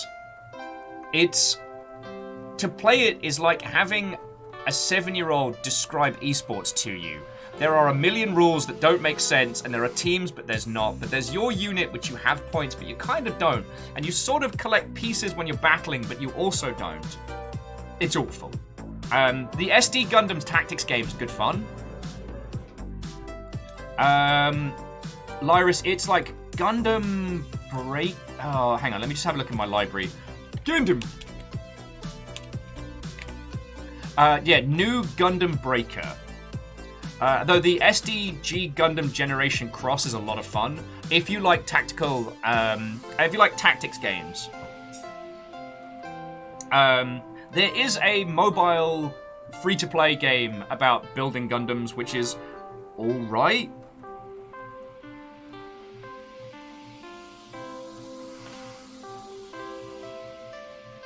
You know what? Seriously, we're building the beam rifle first. We're gonna do it.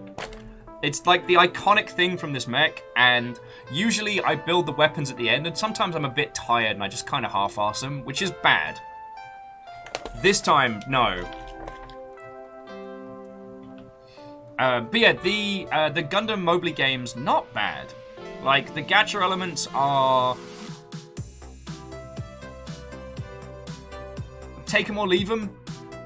But you do get to build your own Gundam and paint it, and have it fight other stuff in an actual, like, 3D battle, which is real cool. But I also think the only reason I keep playing it is because there's nothing else. There are great Gundam games out there, we just don't get them licensed out here in, like, English language territories. Which is why it's super cool that the, the next Robot Wars game is going to be released on Steam, like, day and date. So happy with that. Now...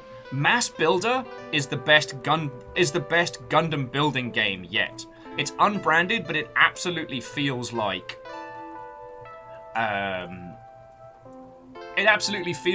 that experience of like building your own Gundam and customizing it and stuff like that. Let me get you the link for that one, if you don't mind me being Will Von Schill. It's funny because I'm desperate.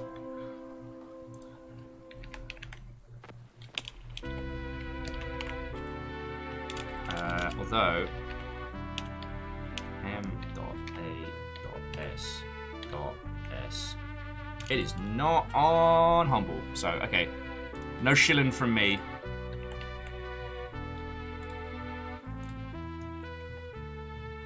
But yeah, if you want a game that feels like building your own Gundams, check out this Mother Hubbard. That's the winner.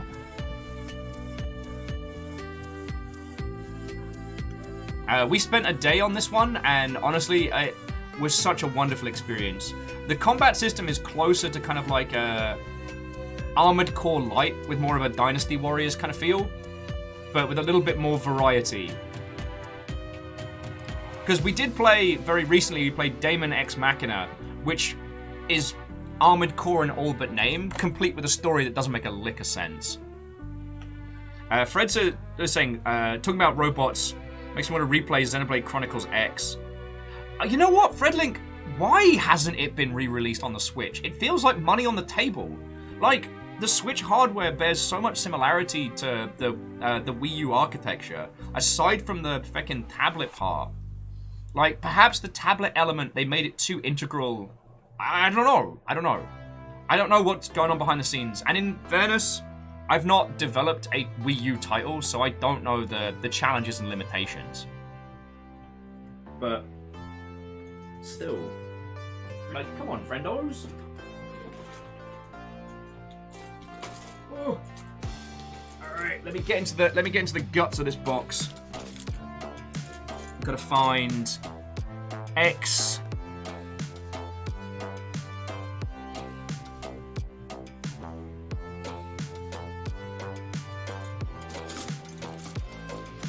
I know you're in here. I'm one of those heathens that I do the panel lining before we start building. I know, I'm a monster. What can I say?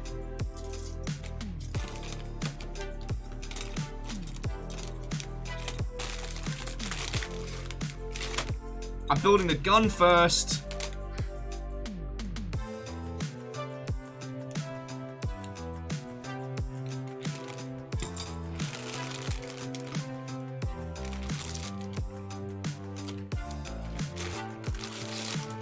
Okay, here we go. Crack this one open.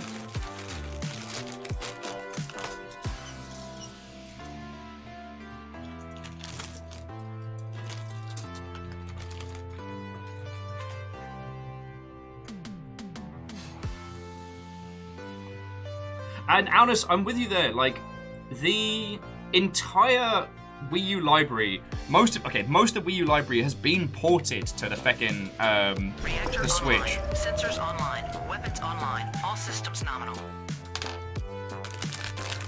What ho, thanks for 33 months of what clemency will. Neo Shadow, I don't know, thank you. Like, sometimes it's really hard not to be a feelsy bastard on the daily. Right now, friends, we are talking about giant robot video games. I am going to make a giant robot model kit. And we're going to hang out and do this. And this kit was sent by someone. I don't know who, but it was sent by somebody. And the fact that I get to sit here and do this is because of you lot. So, thank you.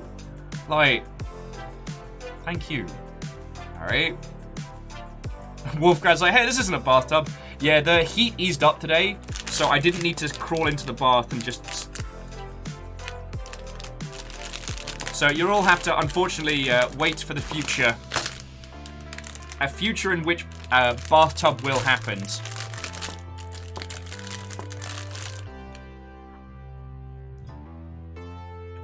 Oh yeah, Fred, Virtua On. Ah, still my beating heart. I feel like there was a title we were talking about the other day that was very, very evocative of Virtua On, but I am absolutely drawing a blank right now. God, there's so many pieces to this. And a lot of them that have come loose. Always be careful. Oh, and Fredlink, thank you for the follow, yo. Big beam. Big beam. Alright. And this is the point where I realise I didn't clear out my little trash bag before I started. So forgive the crumplings. I will say though, it feels very me to have to push empty beer cans out of the way to cram down the packets for my Gundams. Alright. Oh yeah, the training weights are coming off.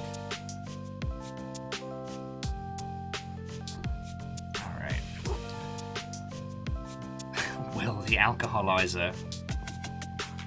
I am imbued by it. Fueled by it.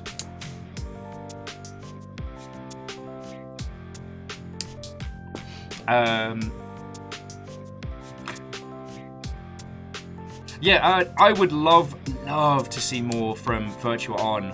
It's one of those games that I wonder if it's got enough of a following that it can exist outside of the whatchamacallit. If it can exist outside of the arcade scene, that's what I was trying to say. Because Virtua On was an iconic Japanese arcade game. Like the whole twin stick shooter versus, it's incredibly unique.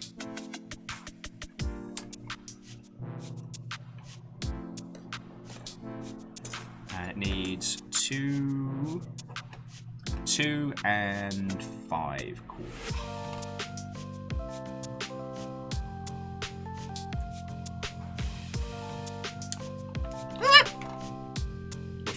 We're fine. Caught it with my, we'll just say area.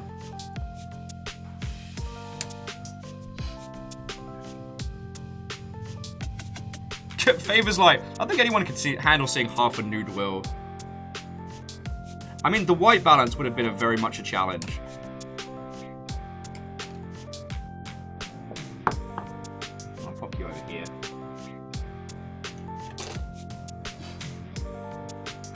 The crotchulator! I mean, I wasn't going to say it nom nom, but I was thinking it real loud. Okie dokie.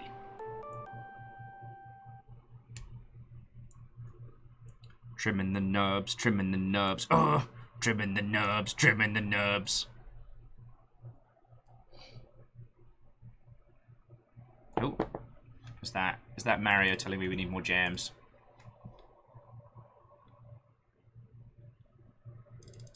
Alright, bear with me a second. Let's get some NSP going. If that's alright with your lovely selves.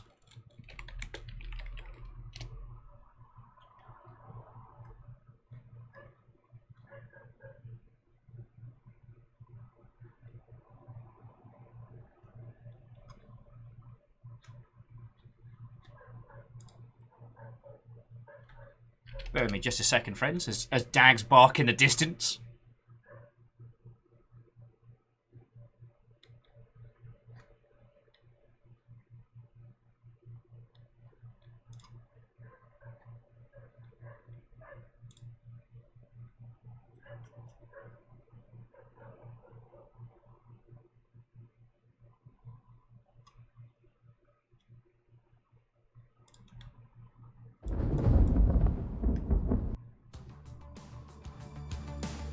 There we go. Favor's saying that I should look at Memosphere for something that will damage me to my core. Why would you do this? Why?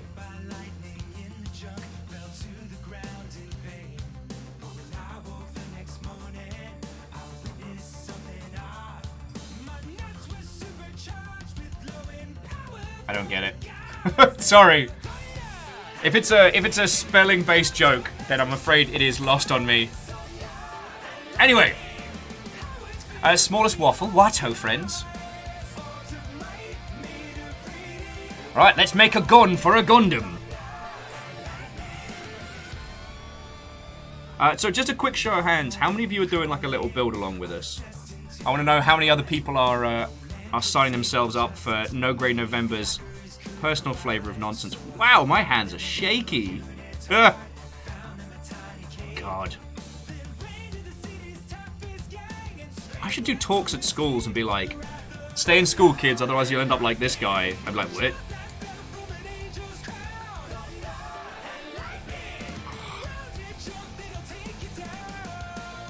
The one thing that I do love about, specifically these kind of model kits, is that there isn't a wrong way to do them.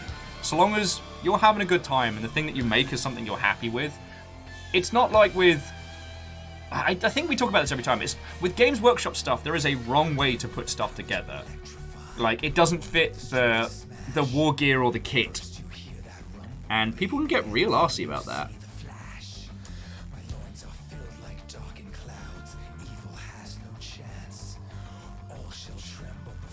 God, yeah, those nub marks gonna need some real cleaning. Oh, no, not those ones, because I don't have to worry. Jackie says, with Games Workshop, there's just the wrong way. Yeah. We kind of laid into him a little bit yesterday.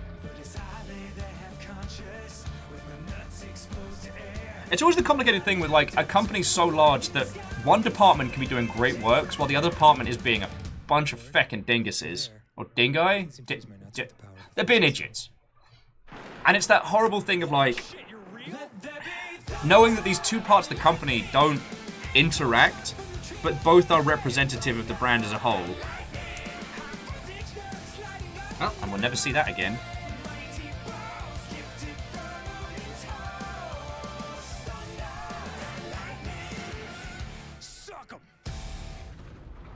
Alright. Bayonaut says they need something I can build. I've been finding a lot of joy in it lately and I can't seem to settle on what. Okay, so Bayonaut, what are your choices? Maybe we can play Crafting Sommelier for you. Because I find that when I'm having like a either a stressful time or if the kits that I want to work on are a bit intimidating, like the bastard, the unicorn glowing Gundam with a feckin' glowing skeleton that scares me. What I've been finding is, if you'll excuse me a second, I've got these little gems. Like, you can put these together in like an hour or two. They're like the SD Gundam kits, and they're really good fun.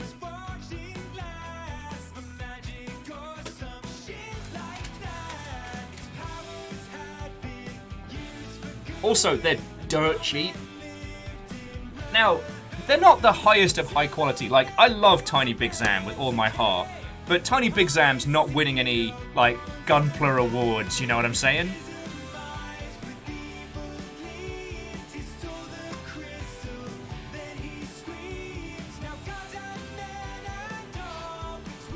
Sorry, jumping back in.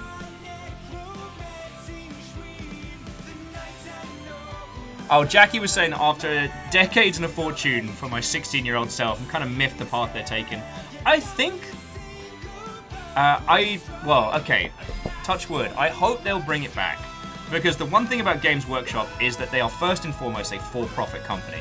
They may have created things that mean a lot to us, or things that are, like, personally important. And without them, we wouldn't have great games like Vermintide, etc. The thing about Games Workshop is from their very inception, like, they were about conquest and victory. They ruled the lead belt. For those of you who don't know, like, around Yorkshire and kind of like in the Midlands, there were a bunch of lead mines where all the miniatures produced in the UK were coming from. So, like, old Napoleonic era stuff, fantasy stuff, what have you. Yeah, the lead belt. Games Workshop bought them all the feck up under Citadel Miniatures. Like, they ruled the minis market with a fist.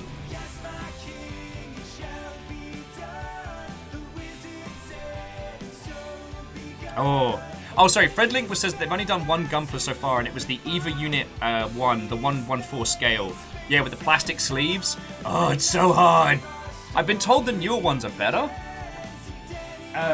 Because for myself, Zelky, who might be lurking in chat, was a feckin' legend and gifted me one of my favorite mech. Alright, this is why we never get anything done, is I just want to show you all cool shit.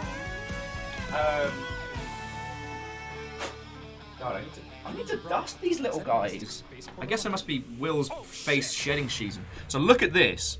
The Psycho Zaku. The Zaku Mark II Psycho frame. This is a gorgeous, gorgeous design. And Zelky, check it out. I've got the decals and everything on it. There's a few obvious mistakes, like how his hand keeps coming off.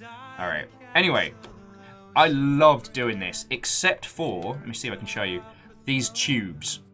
It's a plastic sleeve that goes over like a spring coil. Like, oh, the swears were very real. The swears were exceedingly real.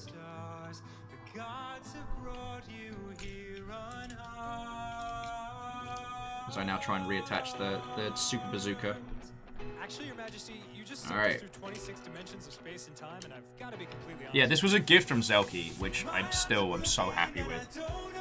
The build, aside from those tubes, is loads of fun. It looks feckin' cool, and it has a backpack that can be seen like in the back of shot, like feckin' gold.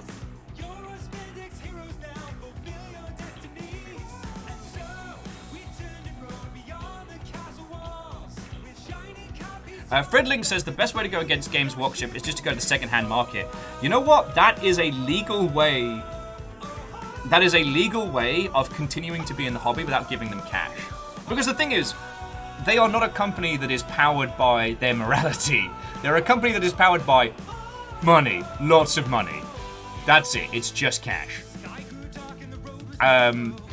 One person who, I don't know if they wish to remain nameless, but one individual that I know of actually had their lead minis melted down and sent to Games Workshop UK.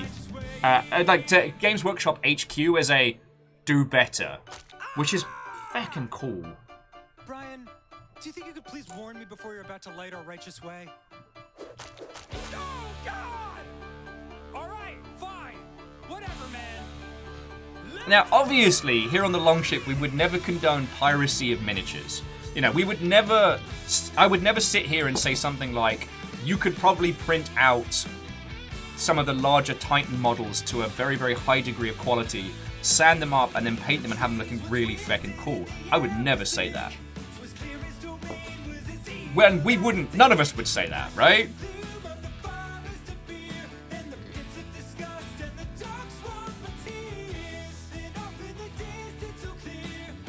But I do feel, I guess we can retread this topic, because while we did talk about it a lot at the Blackout Club, there's a lot of people that weren't in for it. Like, Games Workshop's licensing department are incredible. They have done such wonderful works with video game companies, and have been responsible for so many great, good games coming out of it. I know, it's weird. We arrived at the evil was hall and dismounted our trusty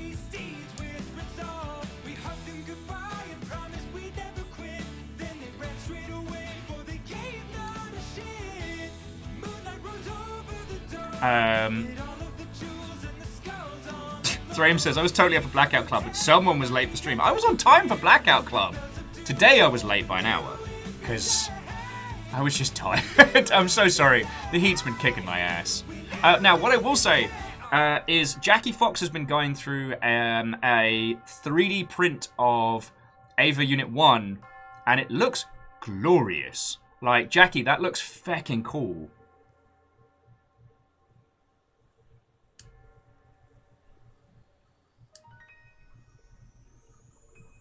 Okay, let me just trim up these marks a little. The gemstones lit up the wall.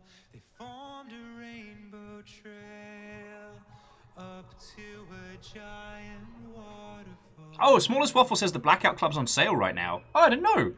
They just did a new little update. And I'm still gutted we missed... There was a new mask that was revealed last night that was in our adventure, and I missed it because I was overheating. I feel like such a dingus because of that.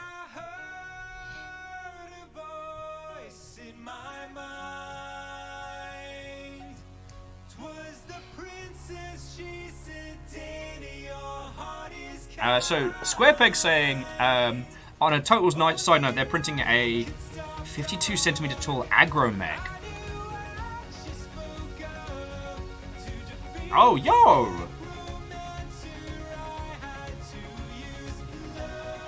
That's way cool. I've seen some peeps that have done some really cool 3D prints of Battletech mechs, and I am super jealous. Super jealous. I mean, I have neither the space nor the time nor the anything close to the funds, but like, I would love to be able to do like a Madcap build. Well, Timberwolf, but you know what I mean.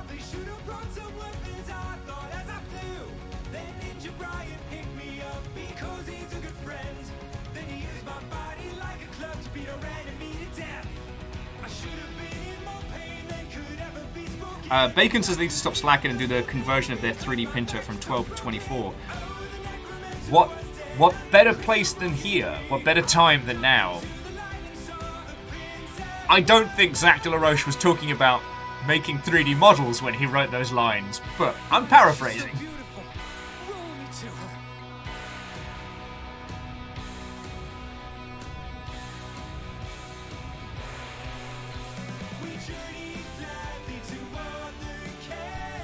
Alright, I'll clean that up later.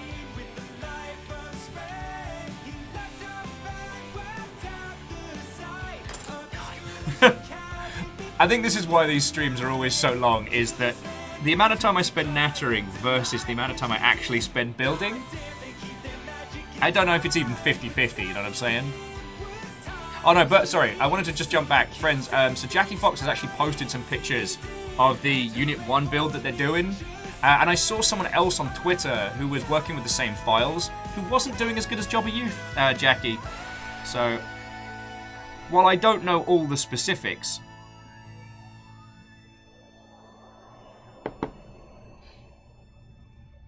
Oh, I'm going to get this going. The portal back home is opening. Faber6 says, is there a lore reason for this Gundam having a space AK? I've not actually looked into it. One of the cool things about Gundams, which you don't get from miniatures based on tabletop stuff, is you don't really need to know. You can just look at a Gundam and go, that one's cool.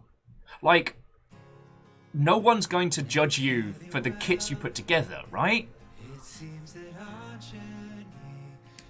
Now, most of the time with myself, I see a design that I think is cool, and I look into it and I find out more things about it, and it turns out to be even cooler than I thought.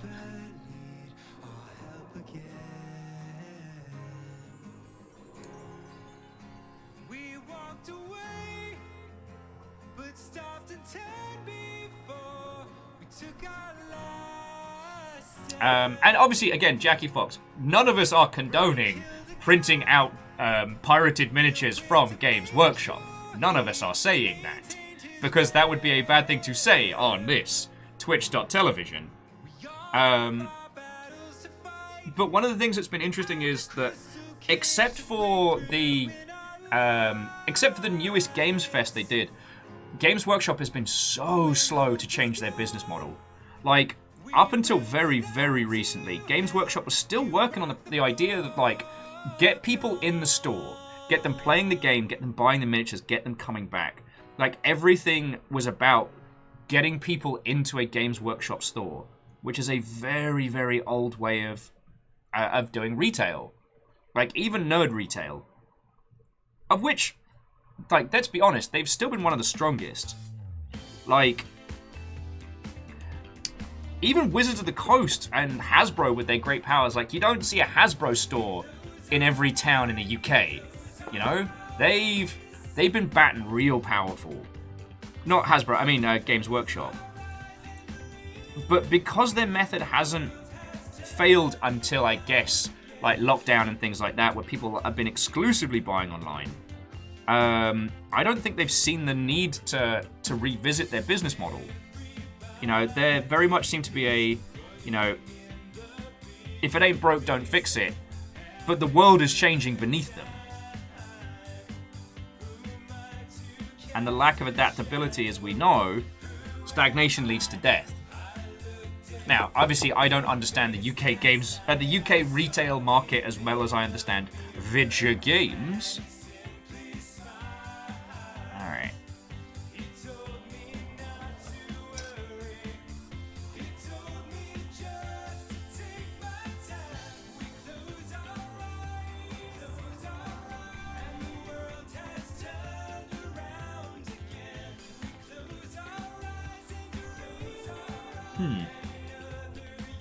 Sorry, it's telling me I gotta put this tiny piece into here, but like, I mean, okay. Don't understand, but okay.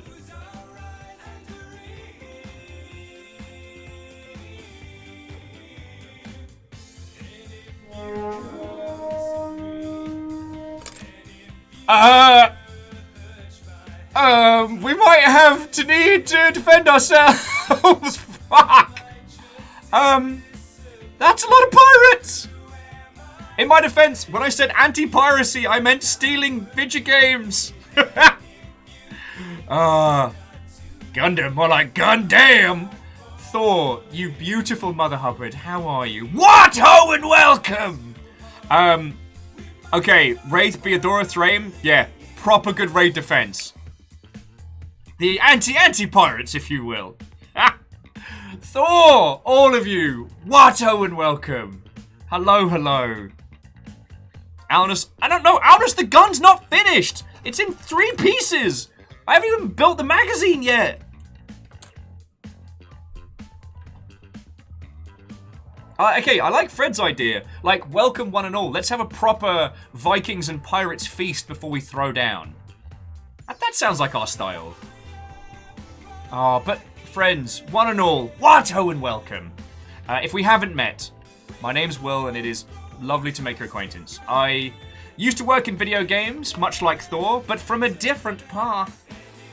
We were talking about Games Workshop's business models and their licensing stuff, whilst I'm making stuff. Oh, sorry, multi-track drifting, but Thor's chanting rum and mead and rum. We called that mum. And it is a literal drink that I have consumed, and it is incredibly easy drinking, and I woke up in a ditch. Wait, no, I think... Yeah, no. No, Mead and Rum was the one where I prayed for death. Black Rat was the one where I woke up in a ditch. Sorry. Friends, as you may see from the doobly-doo, I am a proud card-carrying member of the Go Pirate fleet. In fact, to those of you that are new...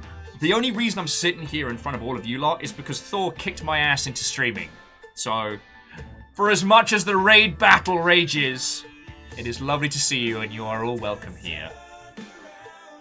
Alright, so I need to get you some Bumbo. Oh, it's so good! I had it at GameWorks one time and it's dangerous. Like, I can just drink it neat, no ice, non-stop. It's so good. Sorry, what Thor's talking about, oh, Go Pirate. Bumbu's a kind of, like, dark cane sugar rum with, like, this hint of banana. And it's a fucking dessert of a drink. You can just... Yeah, no, this is just good. It's a dangerous drink because you can do that. But, like... Yeah. I think the last time I was drinking properly with English John, it's just... Oh, so Thor's saying it's an old pirate rum, that explains the crossbones on it, from 16 to 1800s using cane sugar and nutmeg. Okay, nutmeg's where the flavour comes on.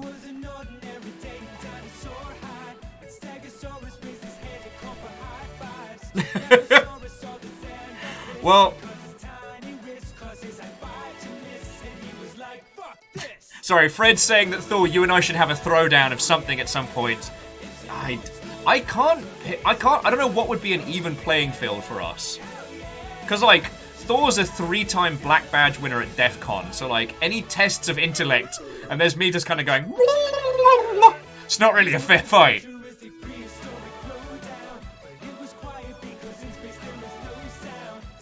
Amateuretsu was saying, anything easy to make with a rum base? Well, okay. Thrame's pointing out the Cuba Libre, which is essentially a rum and coke, but done right. Thor's like, oh, come on, you can fight me. With these noodles? I'm a skirmisher. But anyway, sorry, Thor, how was your stream? How are you doing? You didn't do one of those through the night streams, did you? I always worry whenever you lead a raid in now, because I'm like, does this mean that Thor started very, very early or very, very late?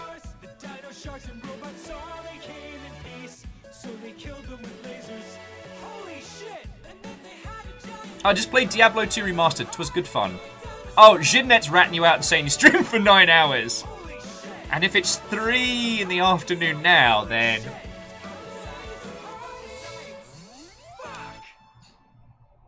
10.5, okay. So Thor, how did you find it? Peeps were asking about it today, and while I'm going to play it, I don't think I'm going to be streaming it because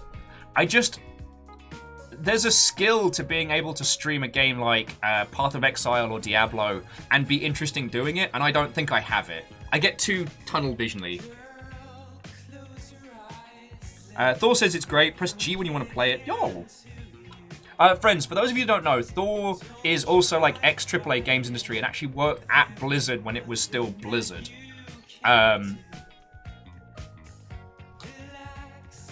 Anyway, yeah, so to those of you who's joined us, hello. Today, I'm building a Gundam. I'm building this Gundam. It's a Gundam with an AK, for some reason. And I decided that because usually I get a bit lax towards the end of a build, I'm building the gun first, although I haven't inked the details. That's something that I'll probably put this together, then ink and let it dry. And then we'll start the body proper.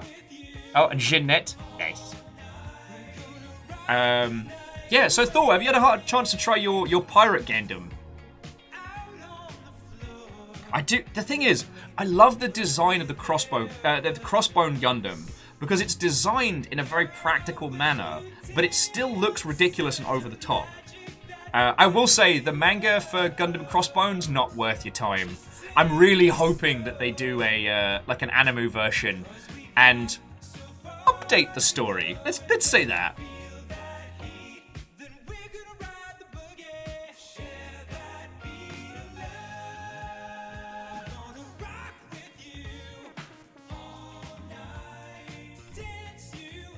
Oh yeah, we got some Ninja Sex Party going, because why not?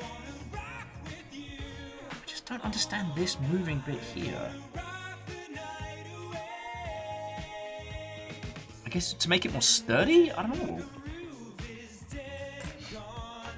know. Hey, Red Scar Tiger, how you doing? I mean, okay, Thor, if I know you, you're probably going to go get a nap and some food. Maybe not in that order. But if you want to do a build-along, like, we're doing this whole, like, No Grey in November, where the goal originally was to try and build all the model kits that we have here before November, and probably not going to make it now, but... Oh, and Amateuretsu, thank you kindly. Actually, what I've been doing is I've been taking all the leftover decals from the Gundams and using them, so I just use, like, a plain black base, then water slide decals, and then top coat. So yeah, I just do those two, base coat, decal, top coat, and that's it. Because we've all been stuck indoors, and I've had a lot of time on my hands. And Tanari Wow, Watto? Yeah, so Amaterasu, like, if you have any, like, leftover Warhammer decals or otherwise, like, feckin' y'all.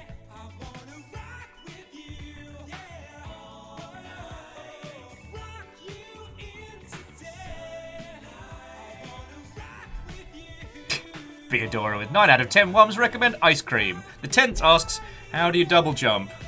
The day the Wums took Seattle. Are you digging the jams? We're on NSP covers, because that's what I fancied. The smooth, dulcet tones of one Daniel Sexbang. Alright, make sure I haven't missed anything. Let's... Okay, something's wrong.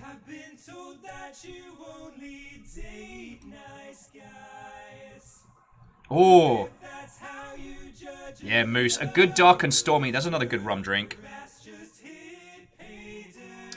Alright. This thing is a feckin' godsend. It costs like $4. And it allows me to lever stuff apart without busting my nails in half. And Stepagen Watto! Ikoa was asking if I have a new goal for November, if not possible. No, I'm gonna try. I just...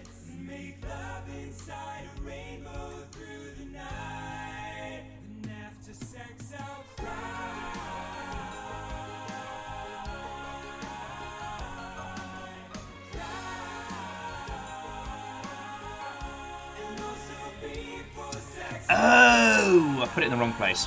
I was like, that doesn't make sense! Of course it doesn't make bloody sense, because it's not meant to go there, it's meant to go here. It's meant to go in the arse of the butt, so that when you need to clip it onto the Gundam, you can. Sorry. You know how I feel about you. Yeah, so, Ikoa, my overall goal will be to try and clear as many as I can, and that way I can say, like, I had this many, I achieved this many, like, well done.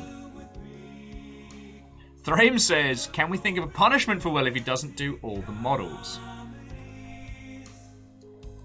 That's not in the spirit of No Grey November. Though, if we do another charity event, you'll have plenty of time to mess with.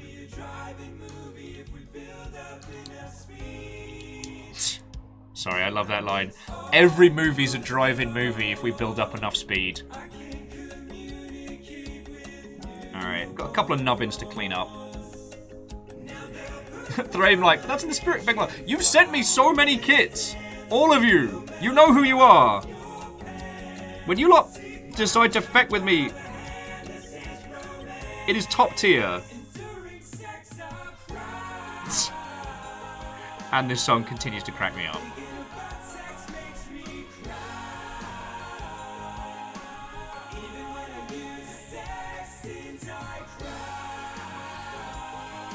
Fred, that is absolutely not what I said.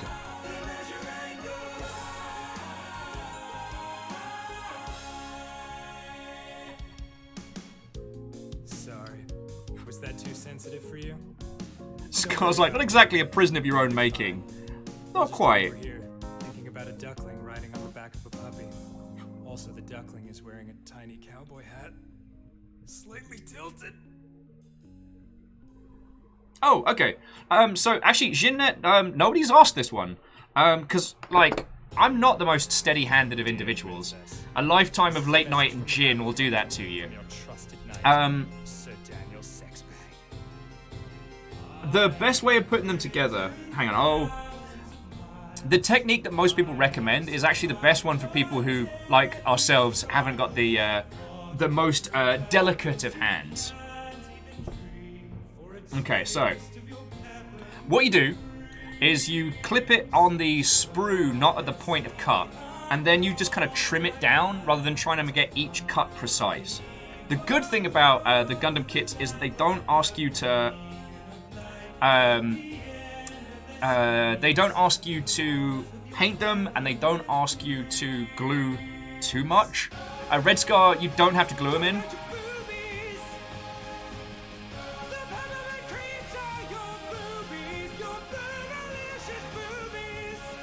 Sorry, what? NSP, you absolute treasures. Or when trying to laugh as well. Alright, so let me see if I can show you on... Where's the barrel?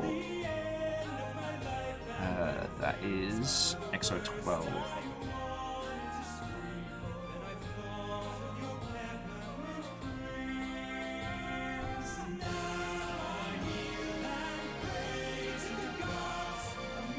That is not 12. It says that's 12. That's not 12.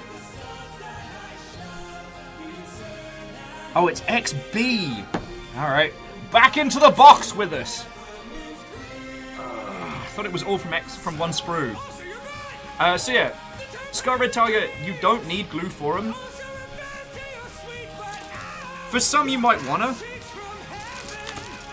And I got this fancy glue that kind of like, oh, that's XH, XD.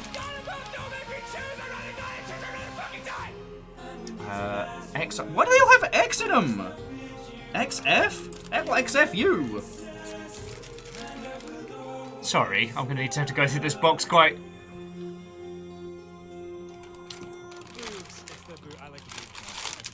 Okay, we're looking for XB.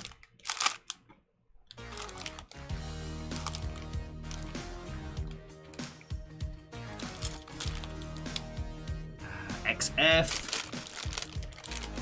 XC. MP? MP? Don't you MP me!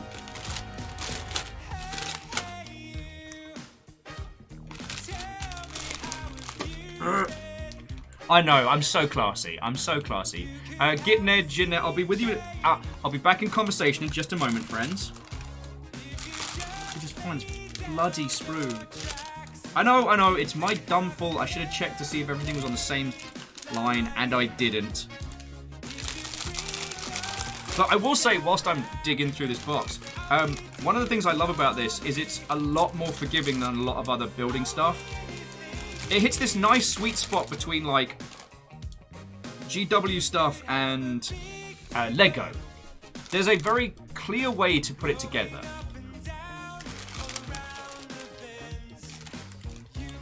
That's ABS. That one's... Oh, there's XB.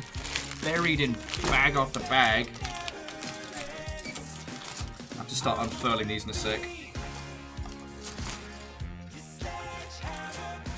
Sorry, where were we? So Jin says, it makes sense. It's actually interesting because they wanted to build something they could be proud of and want to be better with their hands. I know what you mean. Well, and that's what I really like about this as a hobby. You, much like with Lego, it has a very clear line through, but by the end of it, the amount that you can change and customize and make it yours is much more so than Lego. I know there are people that paint Lego kits out there, but it's, at least from what I've seen, it's less common. And GW stuff, like, you are given a grey blank canvas, and it is up to you to make that look good. Alright, there's the gun barrel.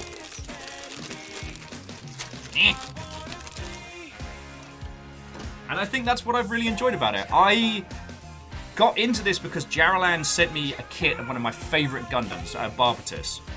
And up until that point, I hadn't considered doing it, because if you look on, like, Instagram or just the internet in general, and you look up Gunpla kits, and you see these incredible airbrushed with custom setups and everything, it's like, I'm not that good, I just wanted to build a model. But because it was a gift, I was essentially under a somewhat obligation to put it together. You know, if someone goes out their time to gift you a thing, like, that's feckin' cool of them.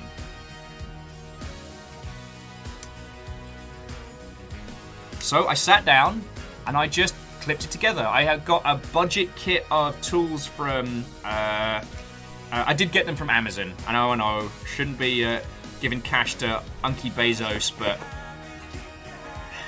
You know, I'm not... I make a living on Twitch.television. I can't talk. And after putting it together, I genuinely felt proud of the little thing that I'd made. And I've gone back and I've customized it. I've, like, done inking and panel lines and additional stuff. It's still... I don't know, it still needs another couple of passes to make it look nice. But now, like, I'm really proud of the stuff I've been making. And that's the great thing, is, like, you spend an evening putting these things together, and you have that physical object at the end that shows you did a thing. Sorry, let me jump into chat because I'm missing a bunch of people's stuff. Gitned says they started on model shipbuilding about 11 years ago, but had to stop after their kidney transplant as their hands were shaking too much from the side effects of the medication. The side effects much reduced now, and this stream is bringing back the desire to get into it again. Yay! I mean, when you say model kits, do you mean like battleships or like ship of the line type stuff? Because I don't think that's a sphere that I'd personally go into, but I do look at the Battleship Yamato kits and go, ooh, pretty. Okay, so I don't know if the camera's going to be high enough quality for this. So what we've done, is I've cut the edge of these little nibs off on the sprue. So again, rather than cutting it right at the point where the model meets the kit, what I've done is I've cut it off with a bit to spare. Then I just trim that down. Now, the very good builders will recommend that you snip those with sharp snippers, and then you take a craft knife and slice it down to avoid leaving like the nub marks on your kit. But then again, if you're going to spray paint it, or airbrush it, I should say, in the future, then you don't have to worry. So you can see on here where this one's snapped off, there's that teeny tiny little white dot. That's where the plastic's been stressed. So I'm going to shave down a little bit of the plastic to get rid of it. Aww. Lord Lost and Found, that makes me so happy to hear, friend, because this is something that's brought me a lot of happiness. And, friends, we've all been going through the shittiest time in history for a long time. And this is the lamest apocalypse we could have gotten, but it's happening. So if I can inspire other people to do stuff that makes them happy, or join me on these little adventures, like, that makes me real happy. Gitned was saying they were doing the HMS Victory, was working with Little Boyd a lot more. Oh, and Acid Zor, thank you kindly for the follow. Yeah, Gitned was working on Little Wood, more than tactile plastic models. That they've done a fair bit of World War II planes and stuff as a kid. Yo! I will say that basically any of the kits that Bandai put out are great these days. They've done Star Wars kits that are feckin' good. Evangelion kits, they've done... Oh, feckin' hell. Yeah. I don't know where you're based in the world, Gitned, and I wouldn't ask you to say. But if you're based in North America, I highly recommend a site called New Type, which I'm not sponsored by, because I'm not cool enough for them, apparently. But...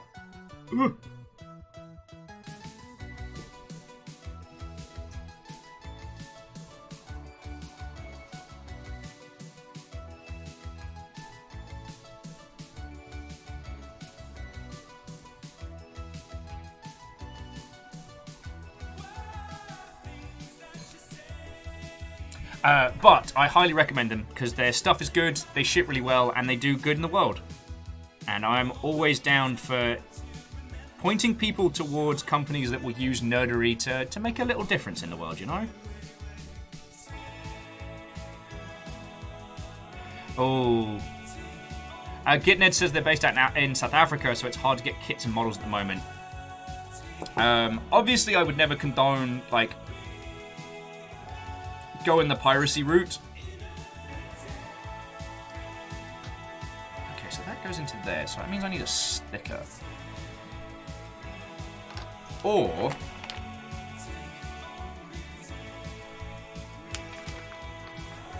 what colour's the... is it green? Sorry, there's me talking to myself, which is not fun for anyone. Basically, so here's the GAN. The GAN for the Gundam. And this is going to form like the little sight. And so it's asking me to put a sticker on here and then slot that on. But what if I paint it with a reflective colour and then add the element on after? That would probably look much cooler. So I might do that. I think I've got a metallic green. And if it doesn't work, then I can put the sticker over it. Right, what's the worst that can happen, right? Ninja Bride, I invited a large number of girls over here for an orgy tonight. but I have to say the responses thus far haven't been exactly what I'd hoped for. Stacy had a headache. Jenny was Oh, sorry, Amaterasu, I missed your comment. I'm so sorry. Amaterasu says they're trying to get into smithing, building stuff, but the materials is scorching hot. The room is scorching hot. Everything is scorching hot, yes. And especially at this time of year, like, blacksmithing's a fun winter hobby for damn sure.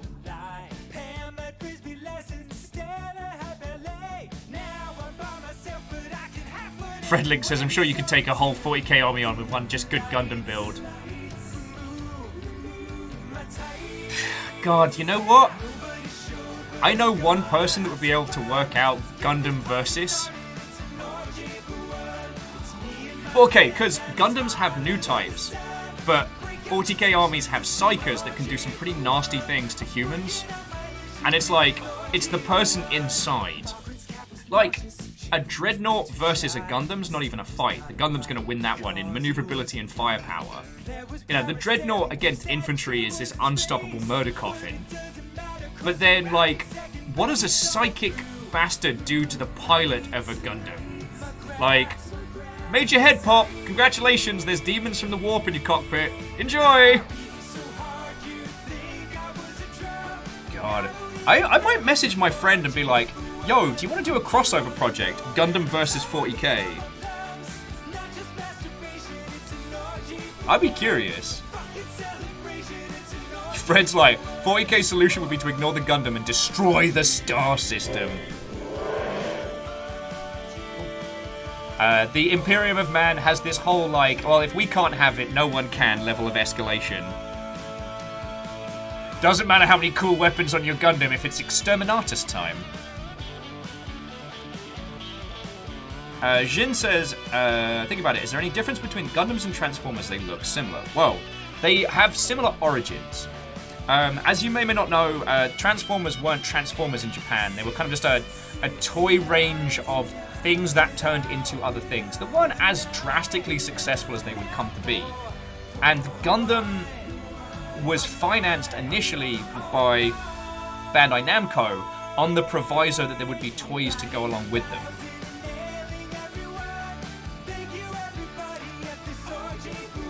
So, the initial design for Gundams and their transforming elements came from the same design philosophy.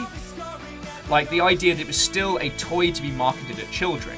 The irony was that the Gundam toys sold like trash, but the model kits sold so well that it propelled the entire series. Actually, there's a really good video by Toy Galaxy on the initial conception of Gundam that talks a lot about the deal between the toy side and the anime side. Oh, good. Acid's asking best Gundam anime. Ooh. Okay, my top 3. Iron-Blooded Orphans, 8th MS Team, and... I don't want to do math with you. Oh, feck. You know what? I'm going to say War in the Pocket. And those are also what I recommend people as a starting off point. Oh yes, numbers. Iron-Blooded Orphans can be watched completely in isolation. You don't need to have seen anything else. Same with G Gundam. And War in the Pocket gives you enough context to understand it. Like, you don't need to know the characters coming in. It's a small part of a larger conflict. Same with 8th MS Team. G fucking Gundam. It's one of the things that I've been really enjoying is how Gundam does sometimes play fast and loose with its Oh, Acid says, give me one to start watching. Iron-Blooded Orphans. The quality is exceptional. The story is heartfelt and grounded, whilst also being about, like, mercenaries with giant robots. And it's just beautiful. The original Gundam series are iconic, and they started the whole thing, but they can be a little hard to watch as they were the first, you know? Fred Link says the first mecha anime was Macross 2, the OVA that a lot of people dunk on. Oh, shit on. Still love the music. Yo, my introduction to Macross was Macross Plus when that started going round. Number says, where do you put Wing? Gundam Wing, not Endless Waltz, but Gundam Wing is definitely up there. It's a good self-contained series with a lot of really good mecha design. I didn't get on with the protagonists, but that's a fault on mine, not a fault on the show. It has the kind of like the pretty boys as like badass mercenaries with personalities and mechs to match. Star Red says they recommend 00 Gundam as one of the 00 Gundam was very good. Number says, do I not like Endless Waltz? Well, a lot of people will recommend Gundam Wing Endless Waltz, and I really think you need to have fallen in love with Gundam Wing to get it. Because Gundam Wing, for as ridiculous as it is, the mech designs and the conflicts are surprisingly grounded. And by the time you get into Endless Waltz, like, you know, Wing Zero has literal wings with actual feathers. Like, shit's weird. I'm not saying it's bad, it's just, it's not a good jumping in point. Fred Link says that Pacific Rim is the best live-action adaptation of an anime that doesn't exist. Yes. And one of the interesting things is that Del Toro said that his intent with Pacific Rim was to emulate the old robot movies and robot anime that he grew up with. So, like, Robot Jocks, you know, Robotech, OG Gundam, that kind of thing. And interestingly, the follow-up, Pacific Rim, was designed to... The team behind it had a similar philosophy, but with a later style of giant robot series. So based more on kind of like post-Transformers, post-Saturday morning cartoon style robots. I'm not saying that the second Pacific Rim is the greatest thing ever made, but when I viewed it through that lens, I enjoyed it a lot more. Also, oh, feckin' what's his face? John Boyega. John Boyega in a mech, yes. Yes, thank you, please.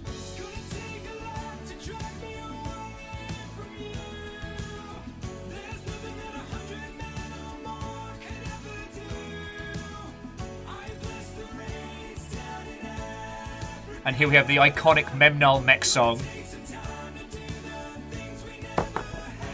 Jackie was saying, what if H.R. Geiger did mechs? There's been a few.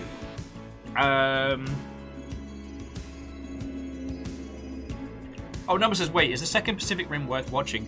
It's a lot of fun. And like I said, when you view it through the lens of this is an era of giant robots this isn't a direct sequel, this is based on a different era of giant robots. It becomes a lot more, I don't know. It feels a lot more solid from that point, you know? Alright.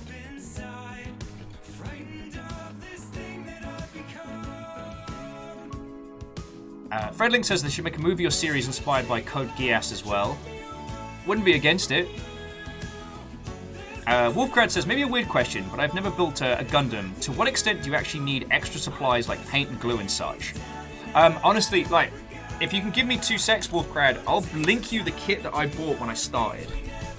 And I still use some of those pieces now.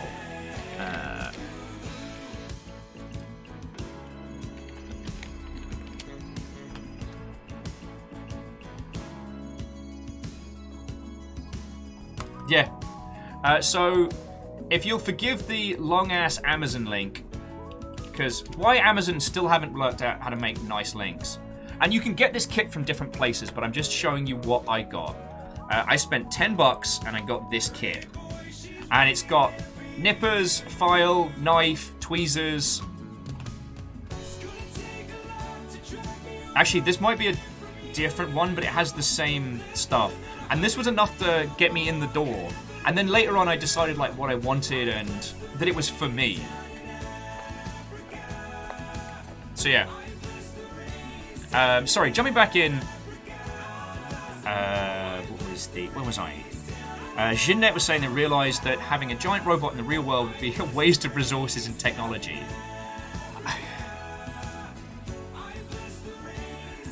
AI wouldn't be able to figure out the difference between a chinchilla and a cup. Fucking yo. I mean, it's one of the things that I did like about the Amaterasu nippers. Yeah, British stream. Alright, call them, like, sharp pliers. What would you call these? What would you call these little mother hubbards?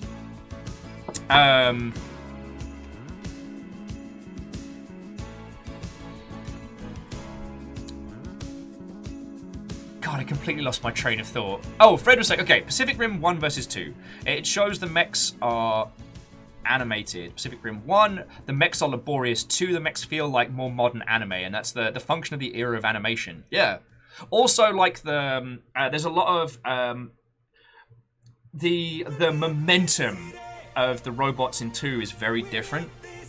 Like, I always think about Cherno Alpha, just this walking nuclear reactor lumbering through the water, and the punch with, like, the pneumatic fist as well, like, the weight of it. And then Gypsy Danger using a fecking cargo ship as a katana. Well, more like a bat, but it has the stance. And then I think about how in the second one, they use the environment a lot more. It's faster, it's quicker, it's a lot more moving through. And I'm not saying it's better. Like, Idris Elba in a giant robot series, no one's going to be able to beat him doing "We are cancelling the apocalypse." And also, there are a bunch of characters from the first one that just get disappeared. And they do, what's her name? Oh, I always want to call her Makoto after that's bad. They do her dirty. Like, she just gets killed off screen. Well, okay, she gets killed very quickly in a helicopter accident, and I'm like, shenanigans.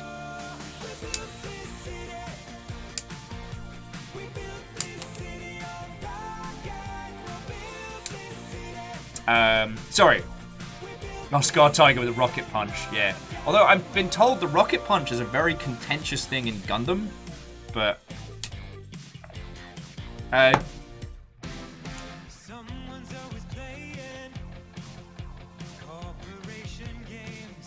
anyway, I think Pacific Rim 2 is worth giving a watch. I'm not going to hold it as one of the great giant robot series. Oh, also, God, if you want to see some real cheese, I mean like some top tier, back of the fridge good stuff, like paired with a good wine level cheese, Robot Jocks is on, I want to say Netflix, but it could be Amazon Prime.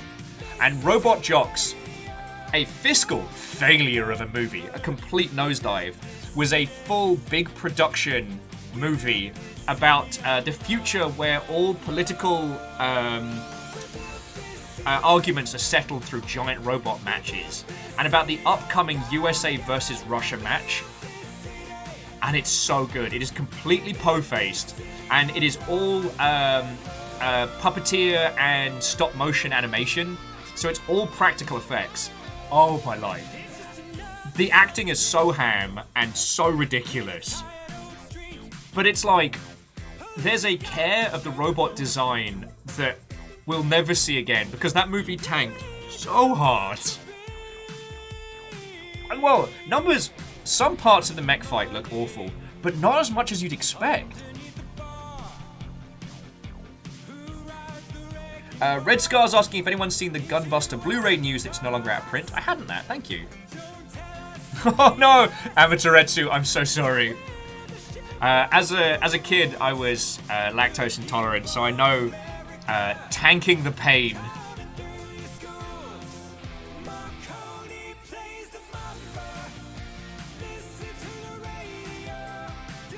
Actually, and Fredlink, I actually did read the English translation of All You Need Is Kill, and it was interesting that they dropped the mech angle. But thinking about it now, that film was powered by 2 Hollywood stars, and you can't put Tom Cruise in a mech suit where you can't see his face all the time, because you're just missing out on the cash. Sorry. There is a movie with Tom Cruise called The Edge of Tomorrow, which is worth watching. It's not, again, it's not going to change your life, but it's... I'm trying to think how to phrase it. It's a very, very good sci-fi action movie, and it's feckin' good time. But it's based on a Japanese novel called All You Need Is Kill, which, well, I believe that's the translated, or the anglicized title of it, which is about mech pilots. Same premise, but they're and think about that book a lot. It's very good. Numbers were saying Iron Man. While that is true, don't forget that Iron Man was Robert Downey Jr. coming back. Like, he is now worth as much as he is because of his performance in Iron Man. But at the time, he was a risk. He was a gamble. Anyway, I don't know as much about films as I do about games, so a lot of this is also me theory crafting, you know? There isn't too many vastly successful giant robot properties that people can point to in the US and say, this will sell, this will do gangbusters.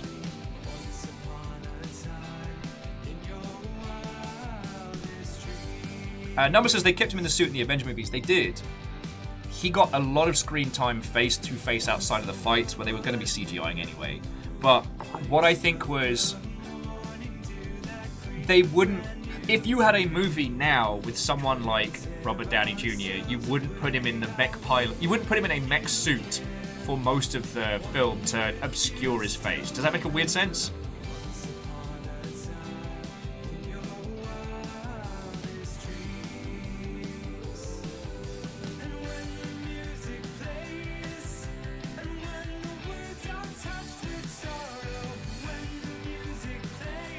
Actually, Wolfcrat, that's a very good point. Edge of Tomorrow as a movie does capture that video game feel, which I think is easier said than done. And Aikoa, you're correct, like, the amount of people that were absolutely no one before the MCU boggles my mind. We were rewatching Scott Pilgrim vs. the World the other night, and it's like a who's who of people who are about to be feckin' massive. It's also weird seeing young Brie Larson before she went like full-on tank mode. It's so surreal.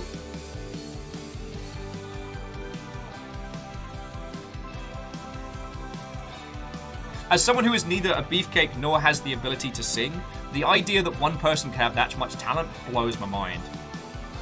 Yeah, Numbers, it's a movie where Michael Cera beats up Captain America and Superman. I also thought What's-His-Face as Superman didn't get a fair shot. I would have liked to have seen... his... Oh, Riku Reniku, thank you for the host. I would have loved to have seen his performance of Superman in a better movie, if that makes sense. But then, also, I'm a sadist. I would have loved to have seen Nicolas Cage's Superman.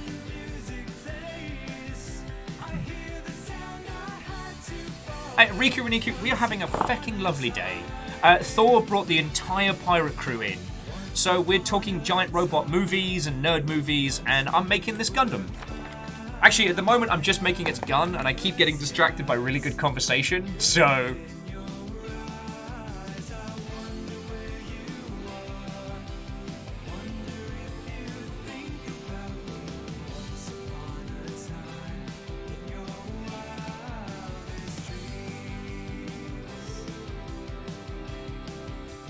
Aikoa says they recently saw an article from the time before Thor, the original movie, was released, claiming it wouldn't be a good movie because the actors in Thor but the actors playing Thor and Loki were unknown. Yeah. Amatoretsu, you're right. Once the gun has been made, all that remains is the dam. Yeah, Numbers, it's one of those things that really, really feckin' sucks about people being trash lords, is seeing a great performance by a person who you then find out is a piece of shit. Sorry, Numbers was saying Kevin Spacey as Lex Luthor was incredible. And it was. He brought, like... No. And that one as well. Sorry, I don't want to be reminded of a Vegemite sandwich. That's true blasphemy. Yeah, it's... Like, Kevin Spacey's performance as Lex Luthor was incredible. And then we find out he's a scumbag.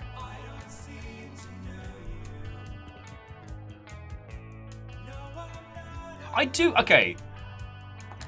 This might only be for the older nerds in the room, but I do remember when comic book movies were all trash and terrible. And kind of regarded in the same way that people would regard video game movies, with a light humor and a disdain. I still remember the OG, I shouldn't say OG, the Tobey Maguire Spider-Man and X-Men coming out around about, at least it felt to me culturally like the same time, and being like, oh shit, comic book movies can be good? And look at where we are now. One of the most successful franchises right now is, checks notes, all comics.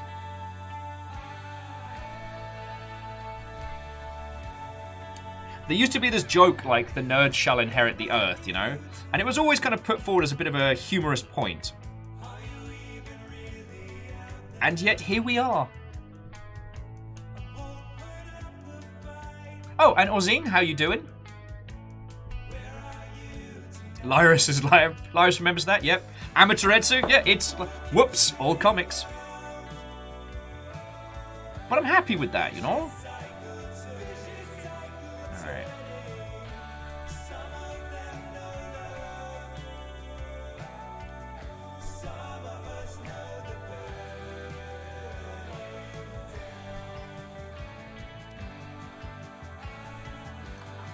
I just need to clean that one up just a little.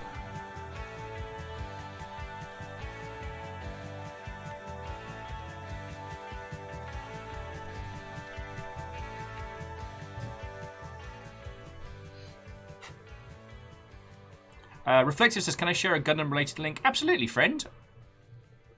Like, the only reason we keep links just to subscribers only is just so we don't get bots coming and trying to steal your stuff. I won't be able to give it a watch, but I can at least... Oh, feckin' yo! God, I wish I had that level of skill to do those dioramas. Sorry, and also, Jackie Fox. Nice. Reflective was just sharing a really cool diorama. I want to do a water diorama with the red Xeon underwater Gundam.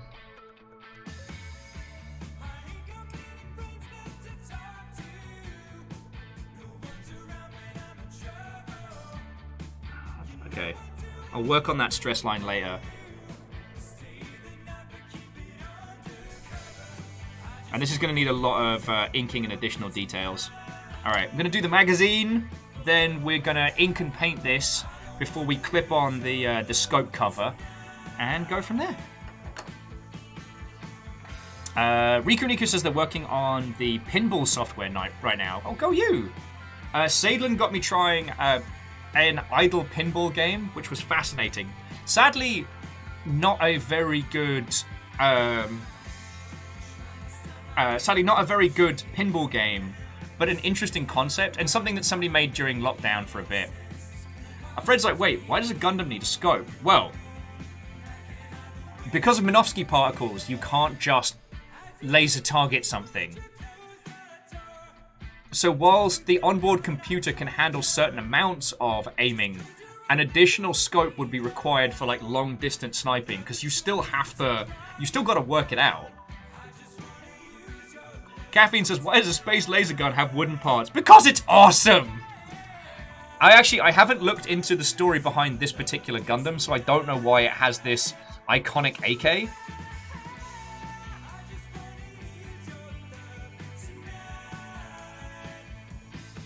Numbers were saying that they will say they don't like the MCU's success because it's led to Netflix try and do live-action anime. Netflix has mostly been funding live-action anime. There have always been companies trying to take Japanese properties and create something in the West that will do gangbusters. It's kind of like this holy grail. Like, someone is eventually going to do a really good live-action adaptation of an anime, and they're going to make all the money. And people keep trying, and they keep failing. And sometimes you'll see, like, a snippet, like with the live-action adaptation of Death Note. Getting Willem Dafoe to play Ryuk Oh my life. Yeah, Speed Racer. Fucking hell, Speed Racer's a trip and a half. But they each keep missing it.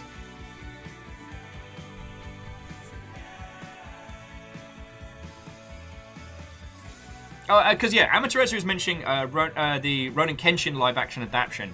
That was a Japanese production, and there are a lot of like anime and manga that get adapted into live-action format. Interestingly, Blade of the Immortal, one of the early mass-released manga that we got in English-language territories, got an anime series that was trash garbage, and then Takeshi Miike did a live-action version, which, while not perfect, is fucking good.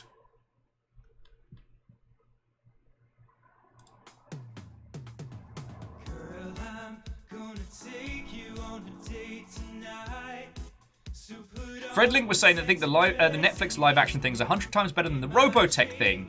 Yeah. The Robotech stuff came out of, like, the licensing hellscape of the 80s and 90s. Number says, which series was that? Blade of the Immortal. It's a beautiful manga, drawn mostly in like pencil and just straight ink, which, you know what?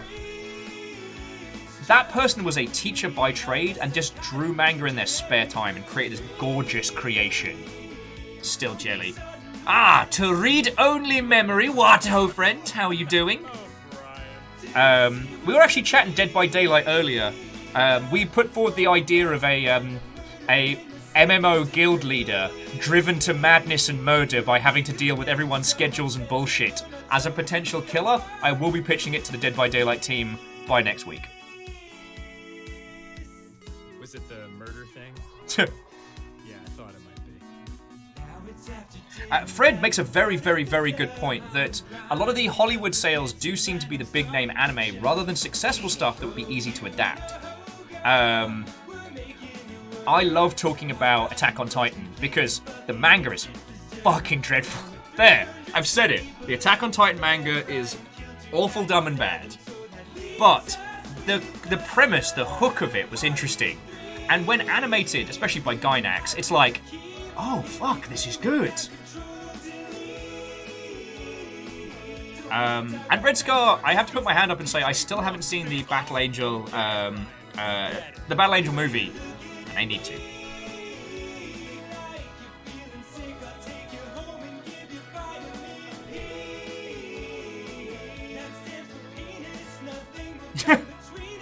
Brian, lay down a tasty bridge. Damn girl, we had such a great night. It's a shame all Well, Favor 6, we'll get to see a live-action Gundam in our time. Yeah, and we'll get to see live-action Cowboy Bebop and live-action Avatar. Who knows? Like, in an ideal world, the chance for different creators to have a different crack at these wonderful properties could end up like creating some incredible things. But then I also remember the Bleach live-action and want to be sick in my own mouth. Yeah, and UA Bowl's work. Ooh, so read-only memory on the subject of Dead by Daylight says, it looks like Pinhead's going to be the next killer. So rewatched Hellraiser 1 and 2 last night. Yes! Okay, Hellraiser 2 is one of the best, like, mythos-style films, like the Lovecraftian, interdimensional-esque movies to date. That is my opinion. I know it's pretty wrong, but watching Hellraiser 2 is when I finally kind of understood the idea of the mythos stuff.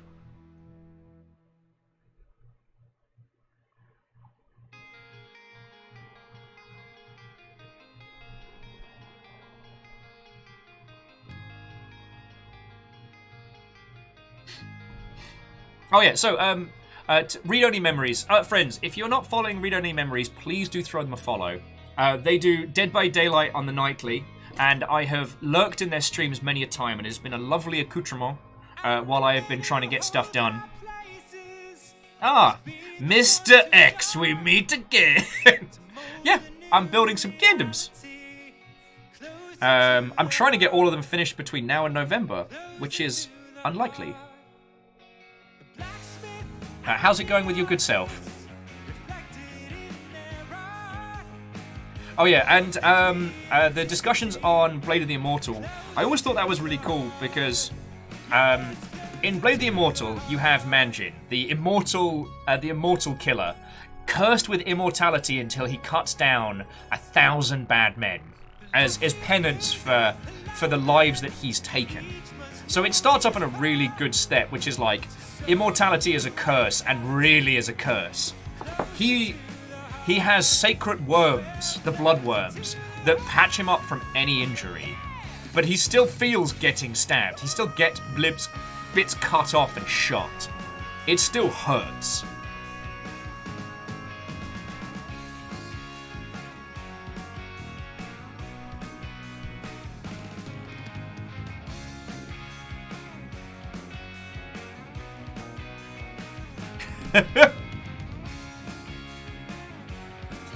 Read Only was saying they feel bad at the start of the next stream is going to be planned to be Killer Feet tier list now. Okay.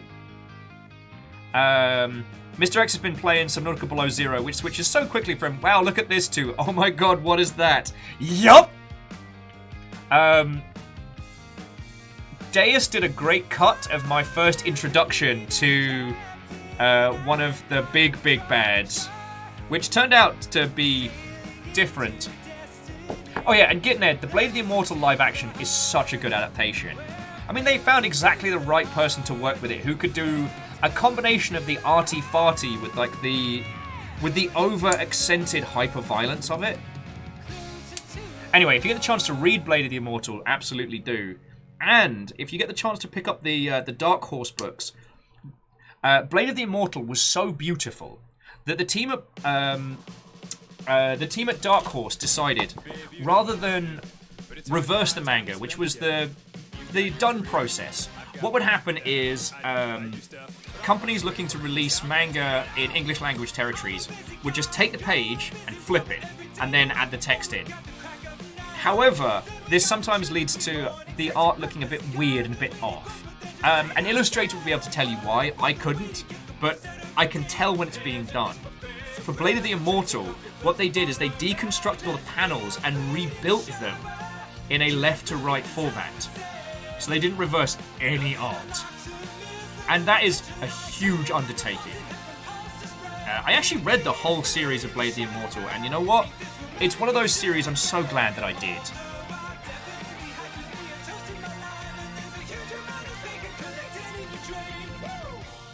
That's right, girl.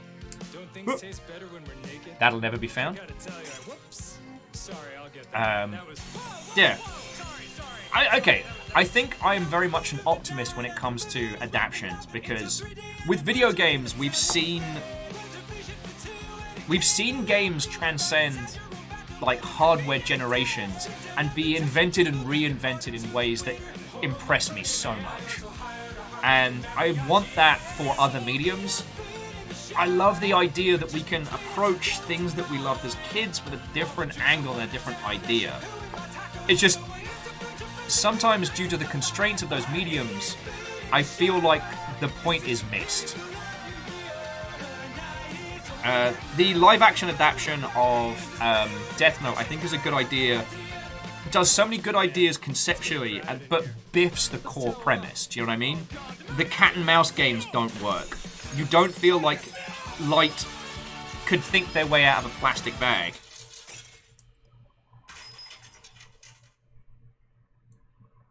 There's no...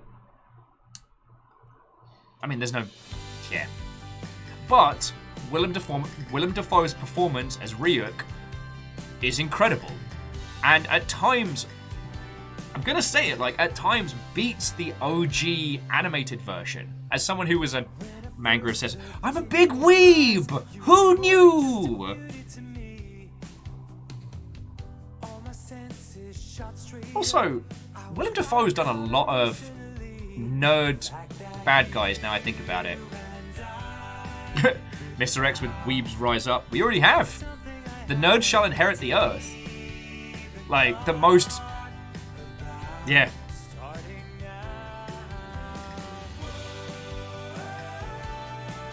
Read Only Memory, I do agree with you. Read Only Memory is saying that the Japanese live-action adaptation of Death Note was solid. Yeah, it didn't go on too long after the other really iconic character goes. Because if you haven't seen it, I don't want to be the one to spoil it. But both the manga and the anime kind of outstay their welcome a little bit. Just a little.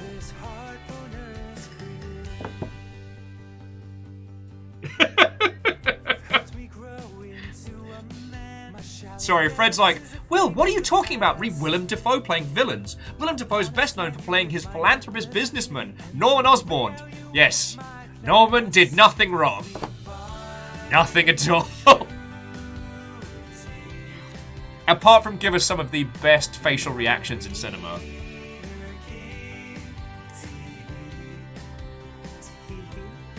Mr. X says he's heard he's a bit of a scientist. He just dabbles. It's a hobby for him. You know how it is.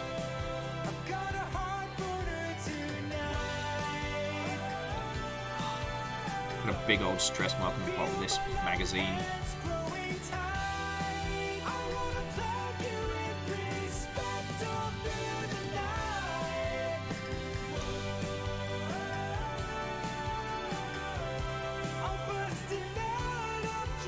There we go. I had to trump the end of the magazine later on. There is nothing more boring than watching someone sanding.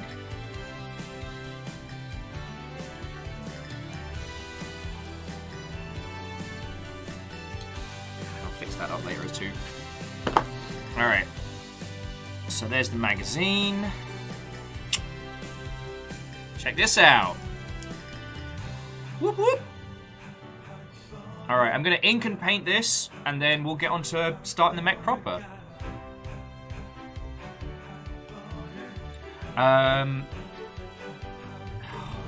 Numbers, I'm drawing a blank, so I'm gonna say no. Because I think I'm thinking of Voices of a Distant Star.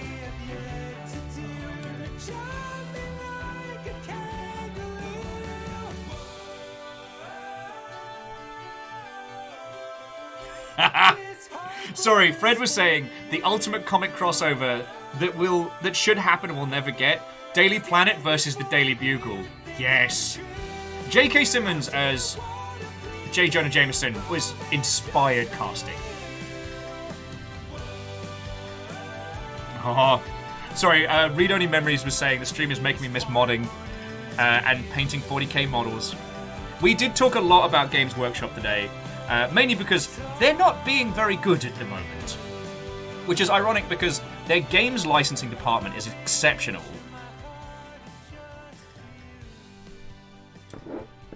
But their community stuff has been going really poorly lately. And it makes me very sad. Alright, so yeah, I'm just going to do the panel lining on the gun, let it clean.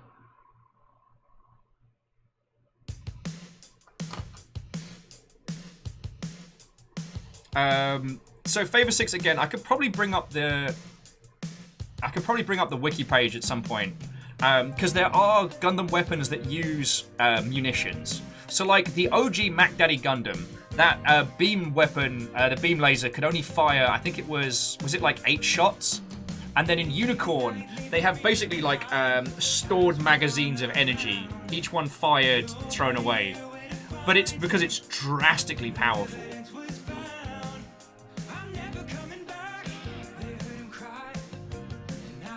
But I will say, as someone who was an ex-Warhammer fan to read only,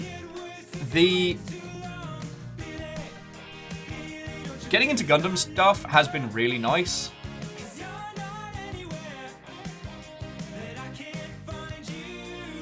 Okay, so Numbers, I haven't seen that one.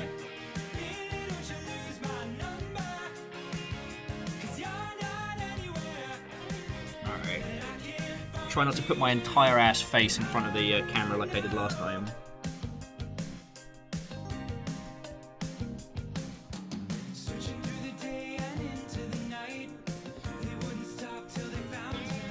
My shaky ass hand. I got these wonderful pens that let me clean up all my ink mistakes, which I couldn't be more thankful for.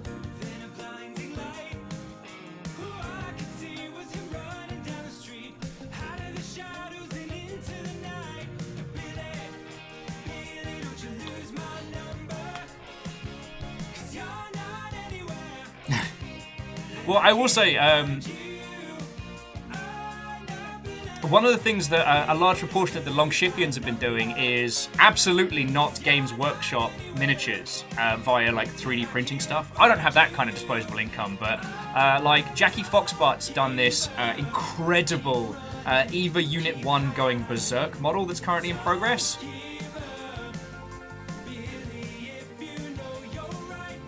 Favor6 was saying that.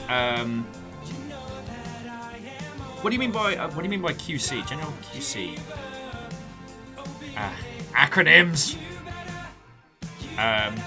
But Favor6 was saying that the Forge World, the Resin Cast specials have been going down in quality. Okay. Oh, quality control. Thank you. Jackie was also saying that the Ava model they're working on is in Discord if you want to have a look at it. God, I need to get another fucking coffee and some water in a second. I just realised I have not been hydrating. It's almost as if I really enjoy talking to you lot at ad infinitum.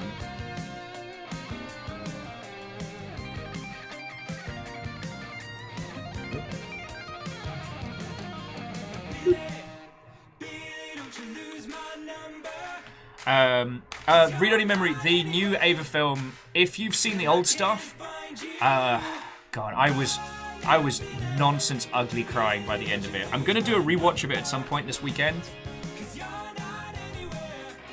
I also need to start, okay, if I forget to do this over the weekend, someone yell at me. I want to make a spoiler channel for our little Discord and use the new thread system so we can talk about this stuff.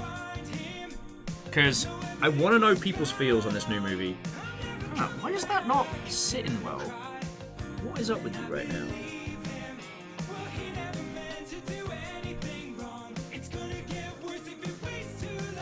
Okay, that's better. Sorry.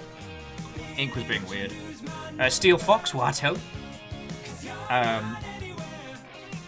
should say Favor6, like, I haven't done the big Gundam models yet. There's one which is like Gundam Deep Striker, which is this huge behemoth, this space-only, like, multi-week-long behemoth of a build. So I can't really comment on the ones that are big like the Titans are, but who knows? Maybe one day. I mean, I haven't even done the Sasabi, which is the iconic Builders one. It's so weird.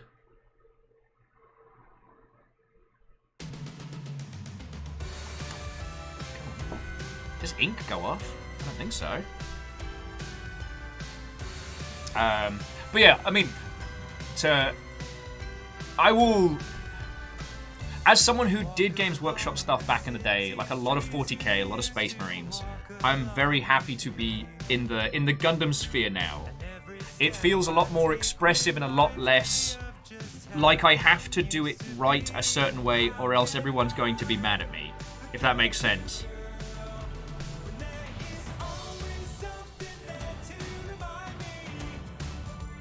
There's so much to this that it's up to you how much time and detail you want to put in. Like, you don't have to airbrush them. You can. No one's going to stop you. But also, no one's going to judge you if you don't airbrush your minis. You don't have to put decals or stickers on. You don't even have to clean up nub marks. It's about how much you want to put in, but it feels like you get it back when you do. Because you're doing it for yourself. As opposed to trying to create it to the standard of the box art. If that makes a weird sense. I think about this a lot.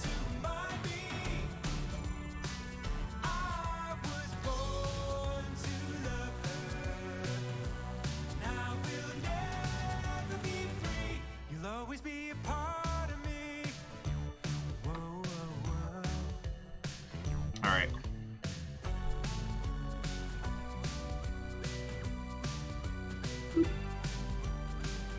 Alright, give that a sec, then do a little painting, and then fucking yo!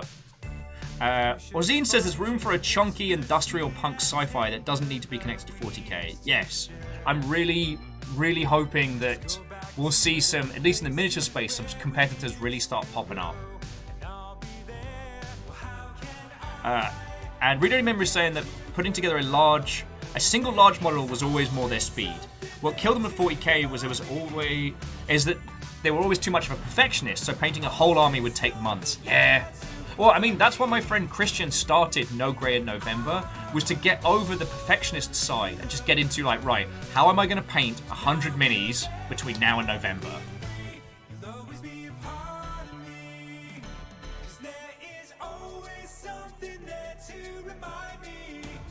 I kind of wish that, oh, excuse me.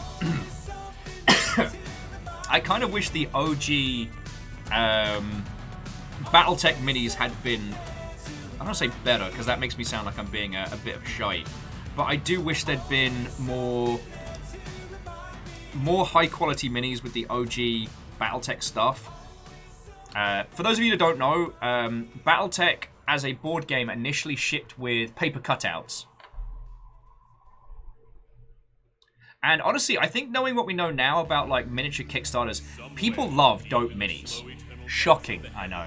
But to the point where a Kickstarter for a miniatures board game can live just on having cool minis alone. Alright, so I'm using this metallic green.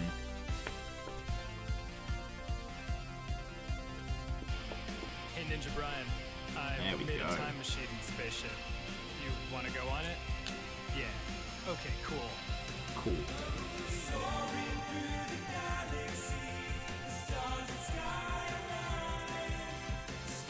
See, this is one of those, you don't have to do this.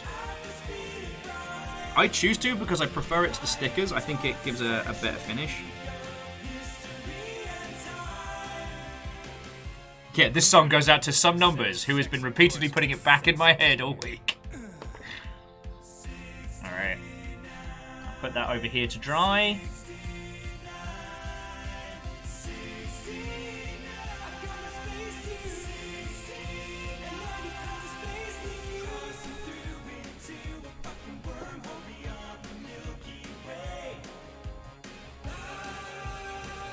Okay. Sorry, Read Only Memories was saying that they really hope that the 3D printing tech evolves more to make it more accessible, so we can see more like indie models pop up. I'd be feckin' down for that. Now, the people that I... Wait a second, did I just bump everything? Yeah, I did. Good work, Will. Good fucking work. I would talk to, like, Mr. Squarepeg and Jackie Foxbutt about that, because I don't know the current state of minis and mini printing. For my love of chatting about all this, my knowledge is surprisingly limited. Oh yeah, and as Fred says, on the topic of Grim Hope, they did just announce Frostpunk 2, and I'm very excited for it. What I want to see from Frostpunk 2 is more flexibility in the win-lose. Like, I want to see the moral choices, and I want to see some of the hard choices, and have it so you can still come back from those to success. Because the winning run that I did, when I finally cleared the OG campaign, I didn't see any of the interesting stuff, because I knew it was coming and I managed to avert a lot of it. You know what I mean?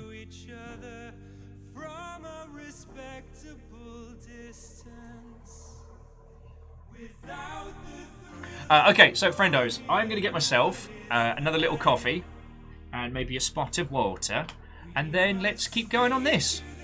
Like, now we're going to go back to the start and actually start building this thing proper, so... What do you want?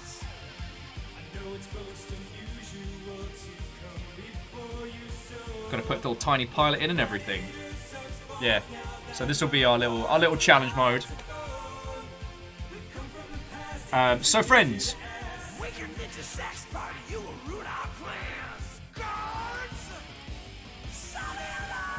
I will be back in just a sec. Don't go anywhere. We can keep talking about Games Workshop, resin printing. We can talk about anime. We can talk about video games, or all of the above at once. Yeah, I can't believe I've only had one coffee so far. Well, I'll tell you what, friends. Next time I see Dan Abadan, I will ask him the canonical explanations for 6969. All right, don't go anywhere. To be continued.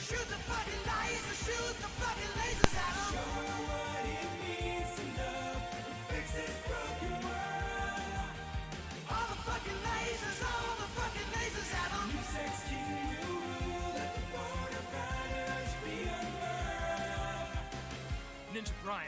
Look at that girl with the sad eyes and the beautiful blonde hair. I'm immediately in love. 16. She spent her life alone. 16. Wanna take her to the bone zone. 16. Make her feel the pleasure. 16. Now I'm on a treasure.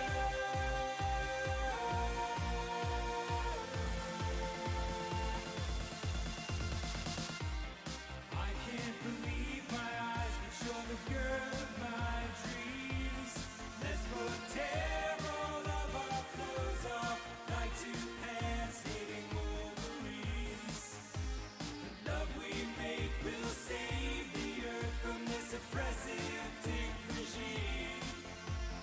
Oh, oh, oh, we're having sex now. Oh, oh, oh, to change the world. Oh, oh, oh, you both be friends now. Oh, oh, oh, oh shit, they're girls.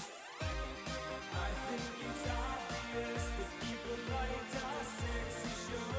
A multi-billion person orgy is broken out all across the globe. The human race, much like my junk, will now be free to grow. Let's go! What about the elders? We tore their world to shreds. Maybe they'll be cool with it. Oh, hey, Dick Elders, how's it going? You two are fucking dead! So much for that, it's time to put on pants and run away from that death army, which is starting to advance. Shoot the fucking lasers, wave our fucking lasers at them! Can't die, we're way too young, and there's so many girls to fall. Shoot the fucking lasers, wave our fucking lasers at them! But now we're cornered with our backs against the wall. It's over, Danny Sexbang! Your time has come! But first, we're gonna take care of your ninja friend here! Ah! Goddamn Brian, you killed them all. Now the Empire will fall. I have to say in retrospect that was easier than I thought. Oh yeah! Our work is done, the future is secure. But my girl and I'll have one last farewell slam just to be sure. From underneath those rockin' boobs lies a heart that is so pure. Take care of this world for me, my darling. I will always love you. What is your name, by the way? Kristen? Ah, a beautiful name. Until that glorious day when we meet again, Katie. Farewell. Now let us fly into the night sky, and we'll raise a glass to us in the final goodbye to 69, 69, 69, 69. Let us build on our quest is lifelong.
Okay, fine. Third time's a charm. Hello, friends.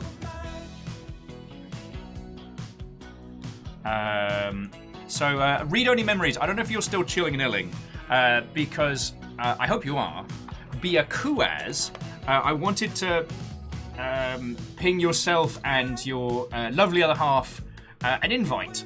Biakuaz, we're going to my favourite little local, the dog bar that we frequent, for my birthday. And because it is outdoor and they have like contactless doors in and out, they rebuilt the place during the pandemic to make it safe, which is fucking grand. I wanted to say if you and yours wanted to come join us, you'd be more than welcome.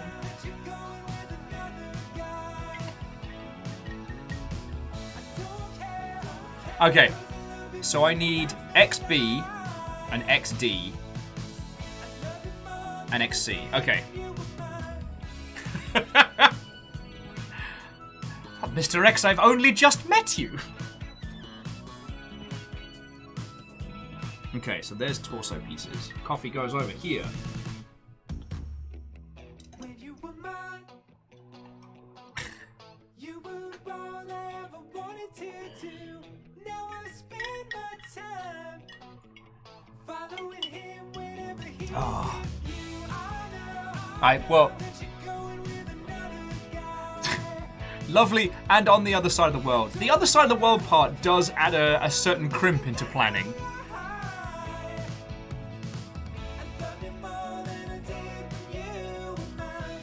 Okay, and yeah, read-only I will do. I've been a little all over the place, so I've not been planning it as well as I should. Okay, so sorry, let me find the sprues before I start talking your ears off. So we've got XB, I need XD and XC. Oh, and the PCs as well. So we always need PCs. PCs are all like the joining parts and wobbly bits. Okay. What's this? I never meant to be so bad to you. One thing I said that I would never. No, that's just F. All right. Look from you and I would fall from grace. And I would wipe the smile. I tell you, friends, if we ever get a new place, I'm just gonna have like a Gundam building zone.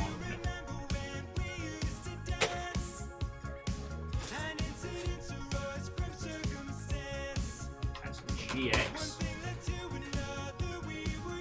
XE, XE.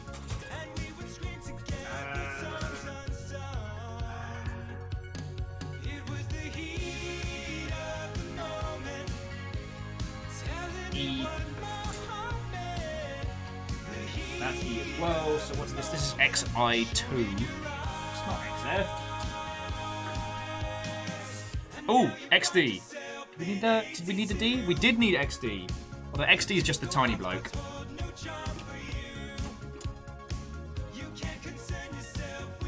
Numbers is like, this song is so different after you watch Supernatural. Okay. I don't know if this is discussed outside of Supernatural circles, but the sheer number of songs... Oh yeah, XF you would be needed. The sheer number of songs that Supernatural made cool and awesome needs to be celebrated at some point.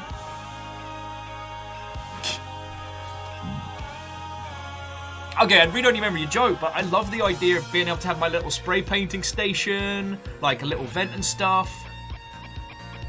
And a Perios, what? Oh, friend. How are you doing?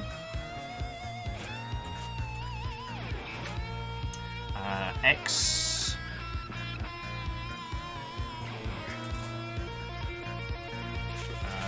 XC, here we go.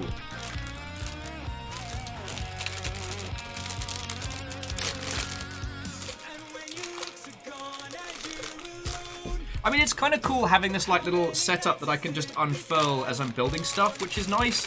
It's just... It slowly consumes the room. And especially when it comes to trying to sort the Gundam Unicorn with all its myriad of parts. It's mildly scary.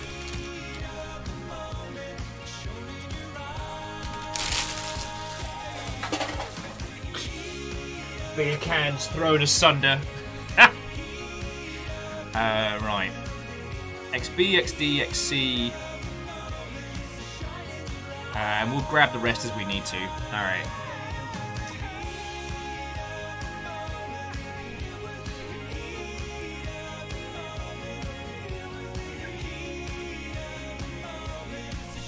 Yeah, and only memories.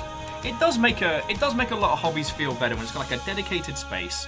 But I also understand that that's a level of decadence afforded to individuals that can have a room for a thing.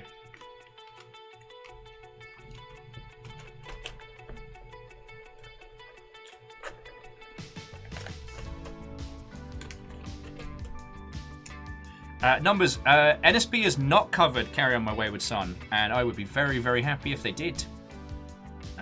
13 and 14. Let's go! Sorry, I rewatched MXC recently. I don't know why. I was on a kicker, and a bunch of the episodes are just on YouTube. And so I just sat down one evening and re-binged it. And while a lot of the jokes... Oh boy, a lot of the jokes do not land now. I will say, there's still parts of it that I love.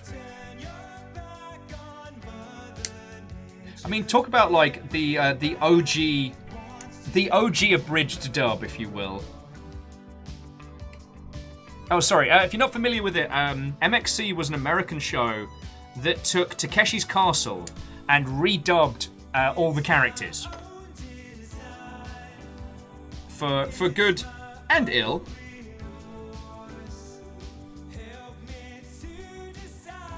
Okay, this is the chair for the tiny human. I will say, painting the pilots is something that I really appreciate people who do that. But for me personally, that's a little too far back into the Warhammer territory.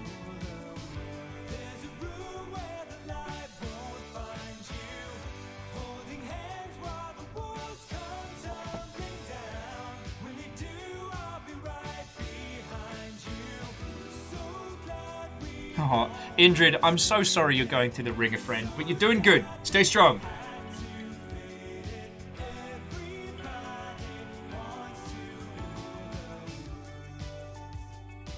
You know what? Numbers, I want to turn that into a joke, but you're fucking right. Sorry, forgive my swears. Numbers was saying you can Detroit a bridge series all you want, but Samurai Pizza Cats was a goddamn work of art. It was. And Reflective, I can see the only other person that watched MXC. The only newsman I trust, it's Gila Douche. And what again? There's a lot of the humor in MXC which is very, like, post-2000s, like, edgy funny, and some of it really doesn't land now. But the manner in which they delivered it, I thought was very interesting. And Mr. X, like, the Craig Charles variant is good, but it's just Craig Charles giving us a running commentary on a Takeshi's Castle episode, which I think is cool. Oh, did you know more people have walked on the moon than have completed Takeshi's Castle? There's a fun fact for you.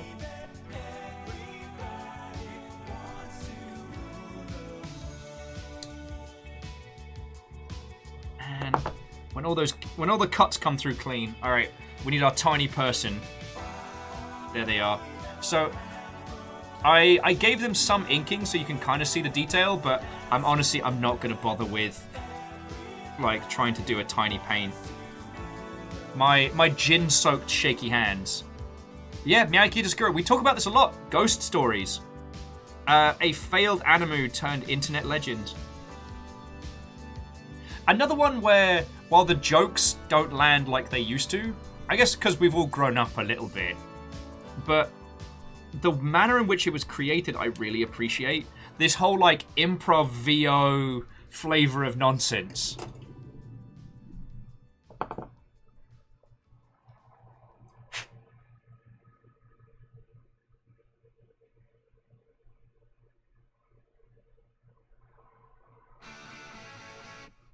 It is still surreal, sorry, just as an aside, to think about Beat Takeshi and his whole career.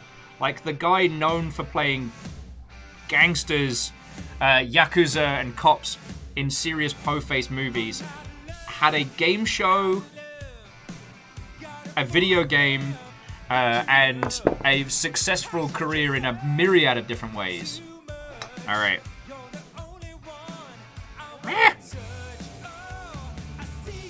Yeah, there's our pilot doing his thing. Probably won't see him for a long time. Oh, cool. Reflective's downloading Unreal. Friends, Reflective's been prototyping a project they're working on.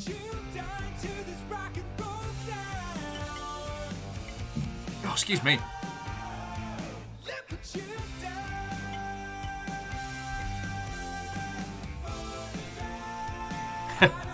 Growing old is mandatory. Growing up is up to you. Take joy in the little things.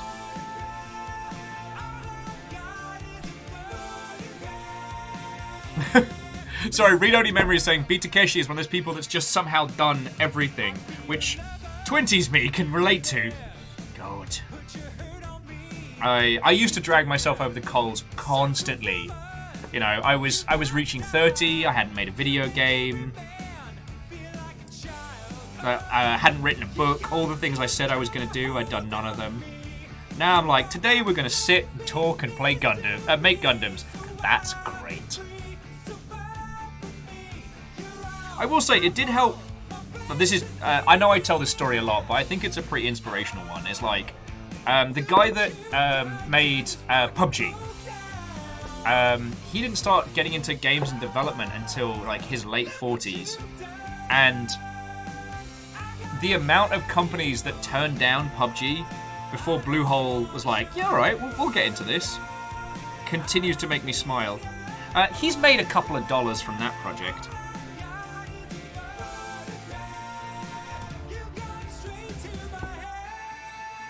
Oh, I biffed that cut in half. Sorry, just tidying up my nonsense. Also, I deserve a gold star. Despite wanting to crack and get banh mi today, I have not.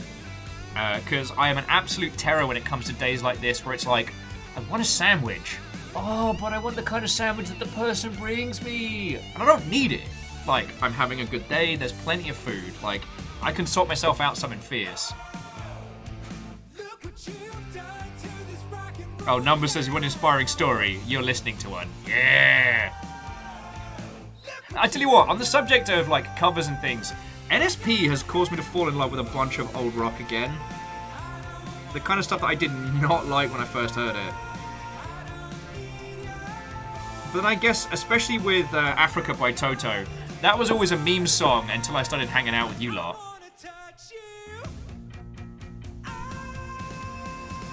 Catro says, you wanting a sandwich is progress itself. It is. Scheiße. C, that was it. So I need to do... Wait. Oh, feckin' P-balls. I need XF. Alright, hold that thought. I need to find XF. Not F, but XF.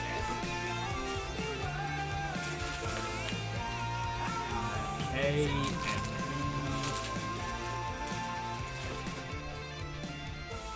XA, XG, XH, my word.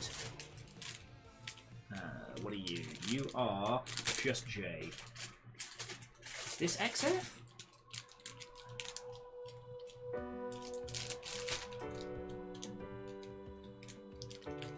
Question mark? No, that's G. Where the bloody hell's XF? Alright. Let the hunt begin. Oh wait, is it one of the where's XE? Is it one of the purples? XG, XI. I get so lost XG? sometimes. Days pass, and this emptiness fills my heart. This comes the great hunting part. For any of you that have done a lot of Lego, you know this feeling well. Yeah, Miyaki Skira, it is a meme song, but it's our meme. And you know what? I've come to love it unironically because of that. And feckin' hell, that the Memnol Season 1 ending. Like, I've never gotten choked up because of that song before, and yet... Okay. Hopefully that's not important.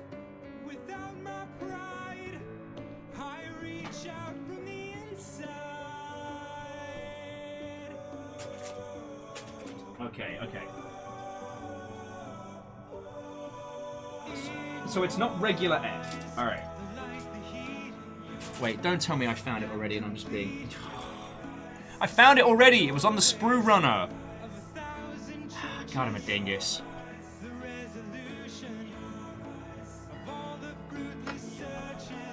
Why do you lot put up with me again? I forget. I honestly forget.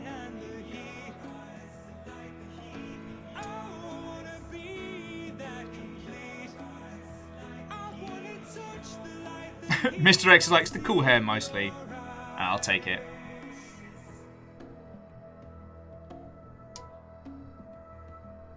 Ooh.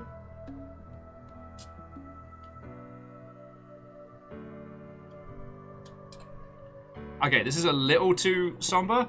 I'm not against it, it's just... There we go. Beadora says, what I missed? You do anything cool? Oh, Beadora. It was so cool. I doubt I could ever repeat it for how cool it was, so you'll just have to take my word that it was incredibly cool and I didn't fail to find something that was very obviously next to me. Because that would be dumb and stupid.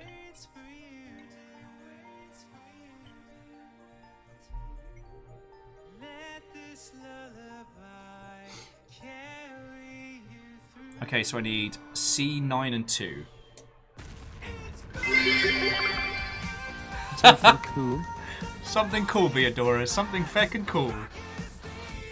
Beadora, thank you for 24 months and a tier 2 as well. That's a chunk of money every month that helps us the feck out, so thank you, right? And I hope you're doing well. Alright. To read only memories, fight well, murder teens, and I will blep your other half and let him know plans. I see you're still awake for some reason. Was it the guitar solo? Was it the demons? It was the demons. People have told us that before. And 9. I'm just kind of... I think we're building like the shoulder blades and torso at the moment.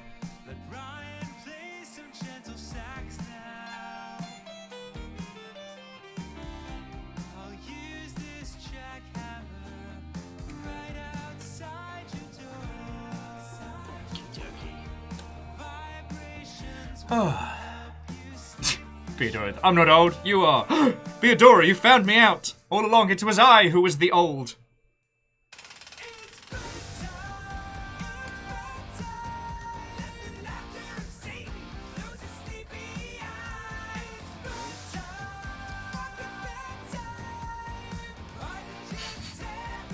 I'm just having a moment.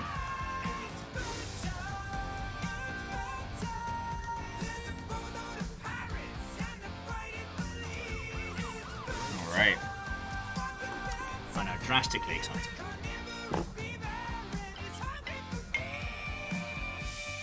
Do you ever think about how ghosts can be stopped by anything? Would you like to see a slideshow about where meat comes from?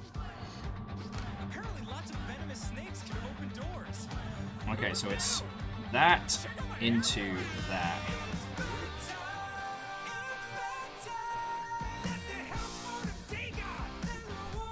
Alright, let me just trim the little marks off of this one. So yeah, so those of you who are doing a build along, how is yours going? As you can see, I have been here for a couple hours and we have made an gun. But then again, the conversation's been excellent, and honestly, if I want to just like head down build this, I can do that in my own time. Like the company and conversation is what I come for, and I am never disappointed in that regard. Okay, so there's one shoulder blade. I am the toughest fucking ninja.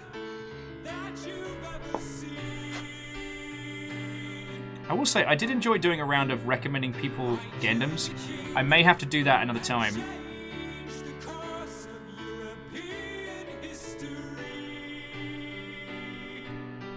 Nom Nom's in there. Final Fantasy 14 along. Got kicked out twice today because Squeenix servers. I mean, considering the sheer number of people like influxing into Final Fantasy 14 is causing server problems outside of a launch is fascinating. All right, so.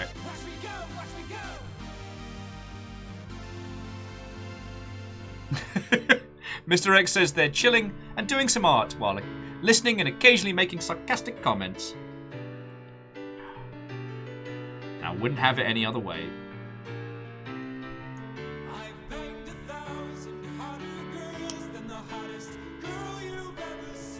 There we go. So now we've got the little the rib cage going on. Oh, where's XB again? 15 and 25, so that's like the neck components is 25. Orzine's doing some art before Blades in the Dark tonight. Are you talking about the tabletop RPG, or are you talking about doing a murder? Because in which case, like, good luck, have fun. Good luck, have fun, be safe. And remember, in the words of Bob Marley, no body, no crime. Bob was really insistent about that. I think about that a lot. Bear toast. Okay, no los dos. Oh.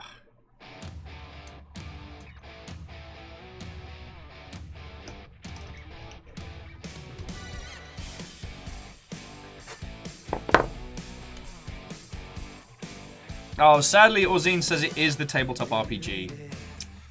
Guess it's too much to ask for a real good murder these days. I mean, what?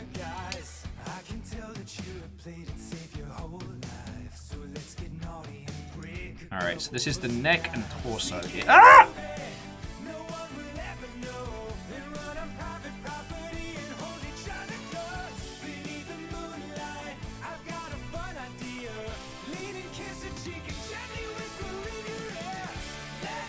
Alright, I'm going to add a little bit of ink to the neck.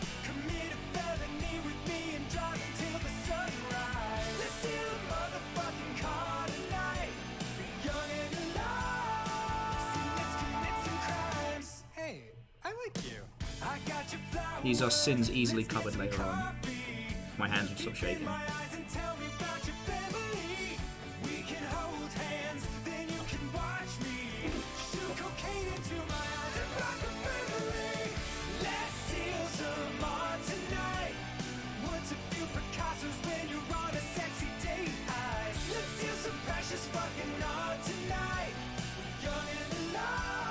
That could have gone much better than it did.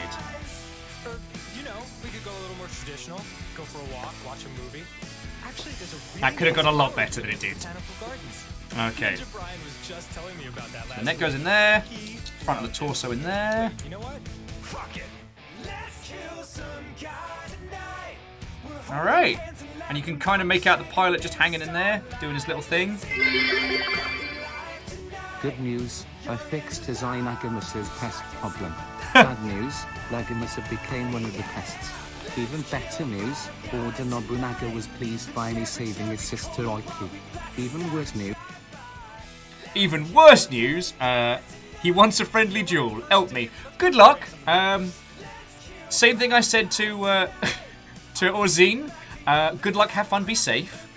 And thank you for the 200 bits. Like, today's just been a cool day of hanging out. Yeah, Welsh guy cannot pronounce Nobunaga for shite. It always impresses me what he can and can't pronounce, you know what I mean? Okay.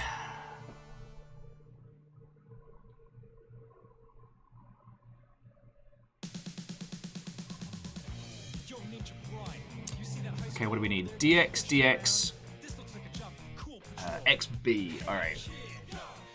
XB 17. On the plus side, like, most of this stuff right now is just internal structure. So you can kind of play pretty fast and loose with clip-ins. Don't have to worry about nub marks or anything. Unless you want to. Like, I know some peeps that go to great lengths to make sure that, like, inside and out, their Gundams look awesome. Actually, some kits you can get, they have special see-through parts. So you can kind of see the internals, and people will use that as, like, you know, painting on the hydraulics and things like that. It's freaking cool. I don't quite have that level of eye for detail, but...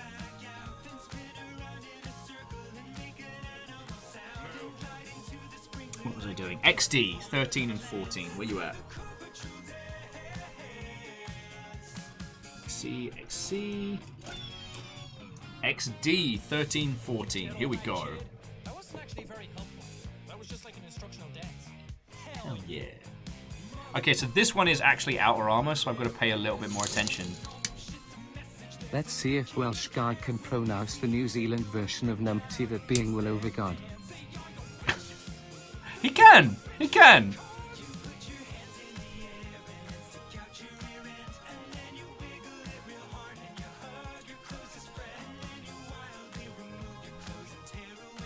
Okay, that is very strange, but alright. Sorry, the nubs on these bits are feckin' weird. I haven't encountered... Alright. I will say, this kind of like off mint green, grey isn't usually a colour that I would personally go for. So any mech that can pull it off is definitely pulling some style moves. This is cool. Excuse me. Hey, I have an idea. Let's kick it.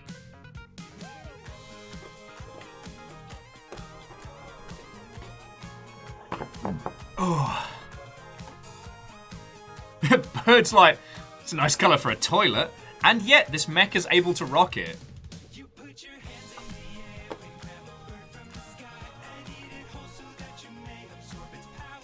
Okay, that one should be easy.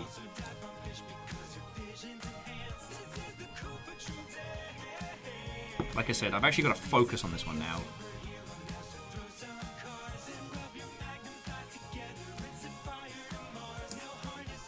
Woo! Looking good. Looking good. Bird's like, no, it wasn't an insult. It's like one of them fancy bathrooms at your well-off relative's house. Yeah. Listen up. You put your hands in. Oh God. Oh, he might actually be dead.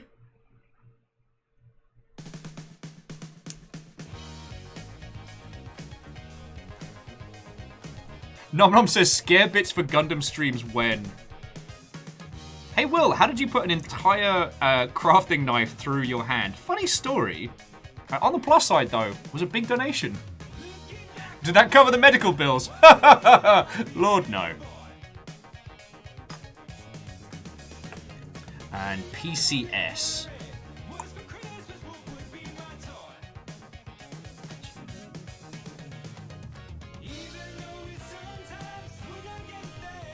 S. Here we go. Oh, sorry. These parts are like the squishy kind of joiners. So this will be what kind of connects the torso, I guess, to the rest of the body. I guess.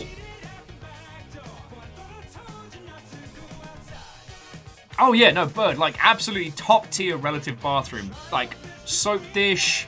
Like an elegant piece of pottery to contain a series of matches. To mask the crimes that take place within the hallowed halls.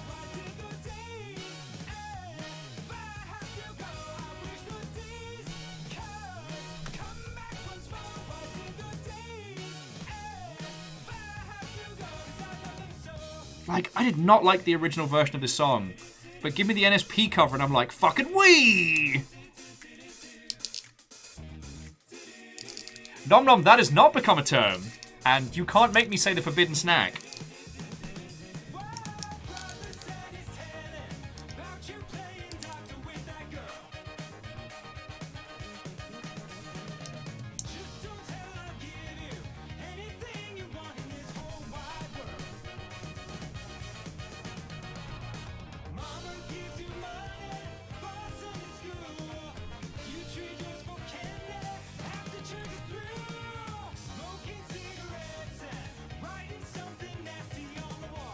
Okay, looking good. My Gundam's looking right good. Alright, it's the waste of my Gundam. Let me have this. Beadora says if you have a non-wide toilet, I believe it is law that said bathroom also contained at least one item of potpourri. Ah, yes. What if dry wood flowers that don't eat? You make that mistake once in your life.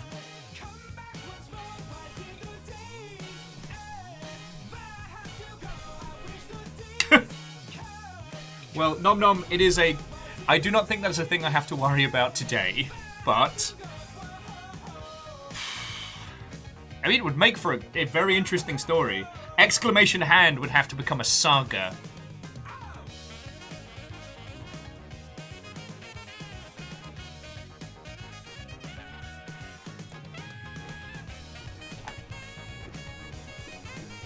God, though I will say, I need to make some food soon. Not, sorry, not that I'm stopping. It's just, Battlestar Snack Galactica is starting to call, friends. Okay, XF2. Ah, here we go. Crotch bit.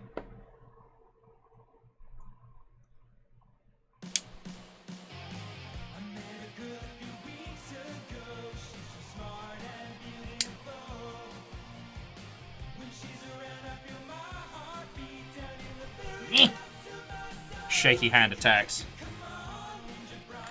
No, we're good. The crotchulator is not required. Snackfest 2021, the snacking.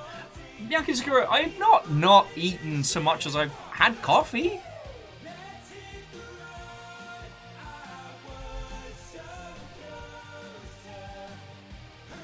Okay, so I need G and XI. I think XI is red. Who's that?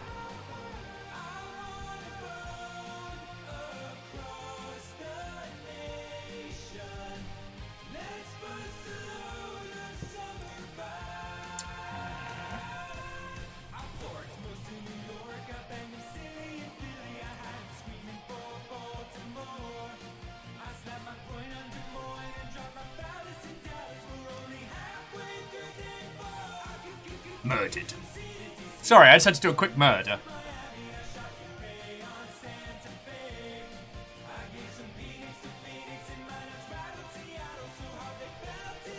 I completely lost my train of thought there, friends. I'm so sorry. Okay, so before I started on the hunt for tiny pieces and talking about Battlestar Snack Galactica, what were we chatting about? Because we were chatting about Games Workshop stuff earlier. Which I think we have probably covered to the nth degree. 9, 6, 8, 9. Here we go.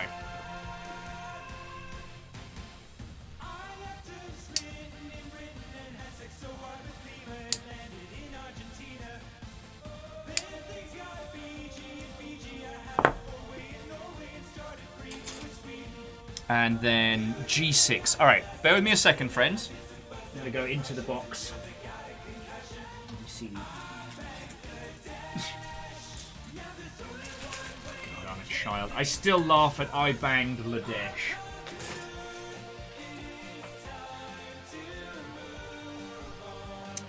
Oh, that's H. J.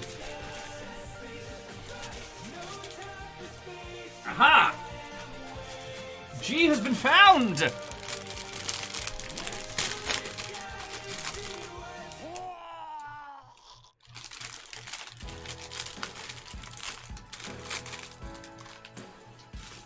Alright. All that for just G6. Oof.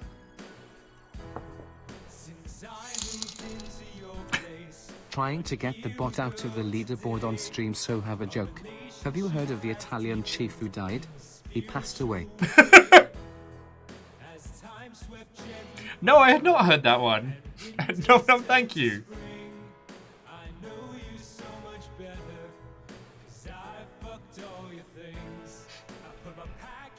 Yeah, on the bot front, the other day whilst we were all nattering, Lizzie was just taking a feckin' like a Tonbury style knife to a bunch of bot accounts, and that's very, very similar to one of the other ones that we cleaned up.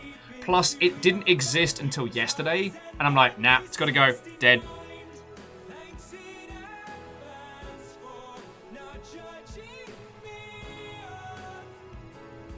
And I know we don't talk much about Twitch stuff here because I'm not really an authority on it, and there are so many more knowledgeable people about, like, streaming as a platform who could talk about it.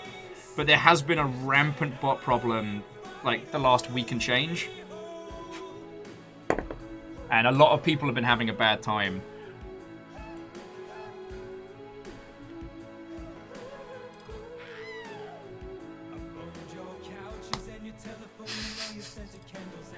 See, I deserved that. I spoke the words. I spoke the words. Sorry.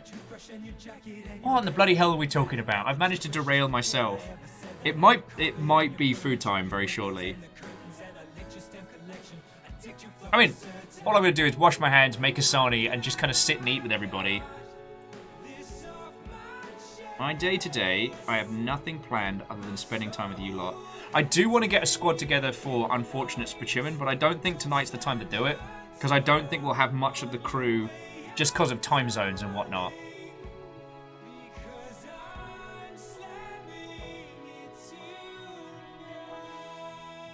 Oh, Katros was saying that Thor had to deal with a mass bot follow spree as well. Ah, oh, poor bugger. Like, it happens.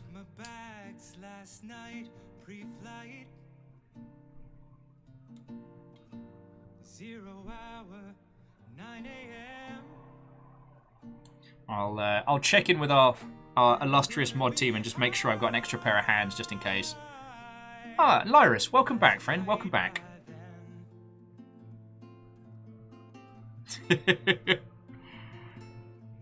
Now, Lord Lost, when you say you're always ready, do you mean for Unfortunate Spachimin or just for doing a murder?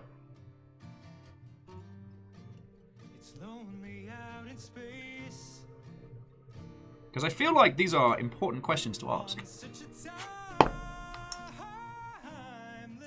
Yes.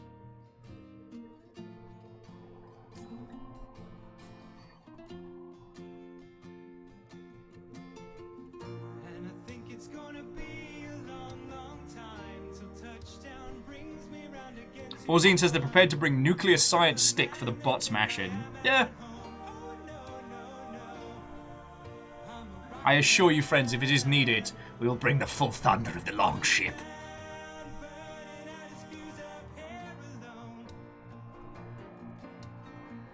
Okay, I will say though, and I know I have it easy, like comparable to anyone who's femme presenting and not as pale as the driven snow as I bloody am.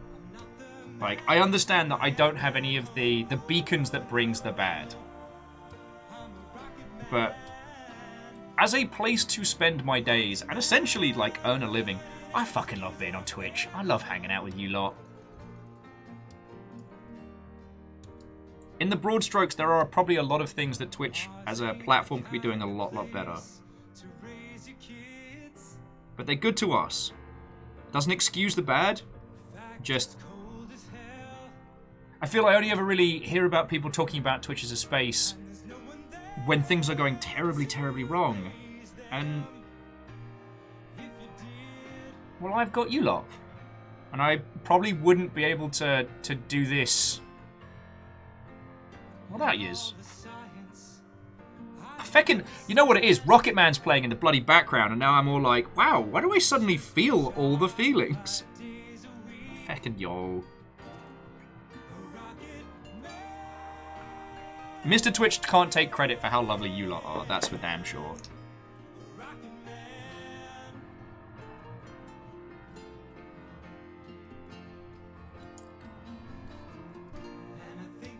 Oh, no.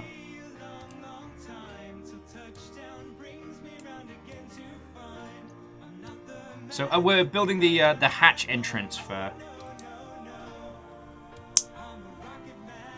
There we go.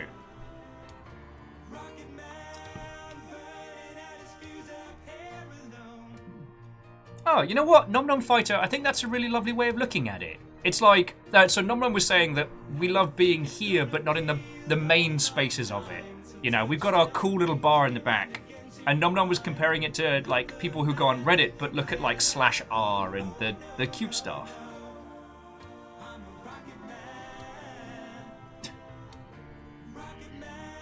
Well, Nom Nom.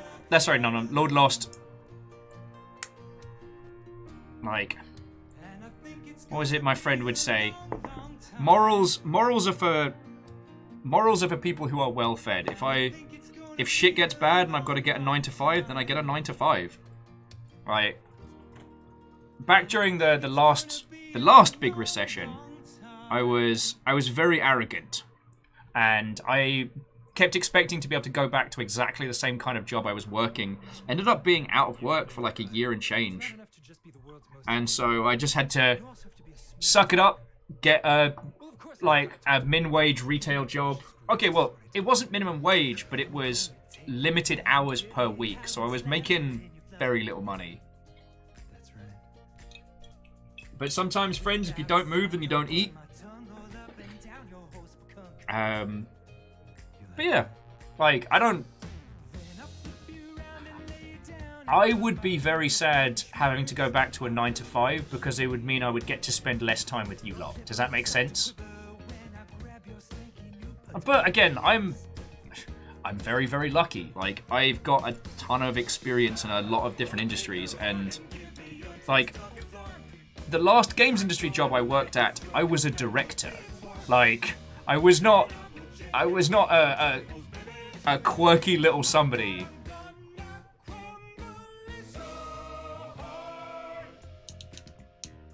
Oh, and Fred, 9 to 5 isn't bad in the slightest. Like my friend said, like, the goal in life is to be happy, right?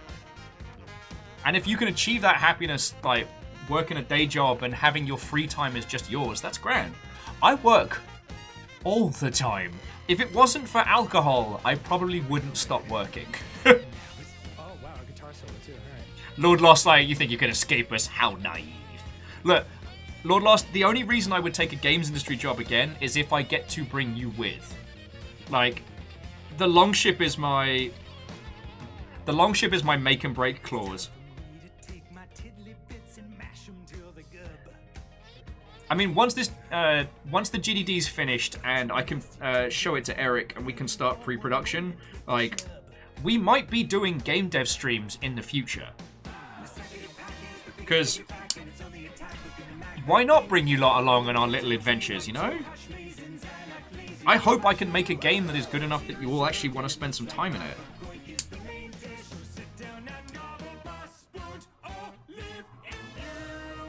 But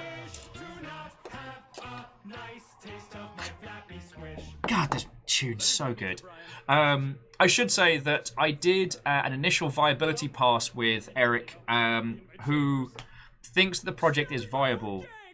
I need to finish up the puzzle design for what will be the basis for how the game is played, and then do some base level GDD stuff and some environmental design stuff, because the game is entirely environmental storytelling, so the environment is both the main interaction method and the main storytelling method.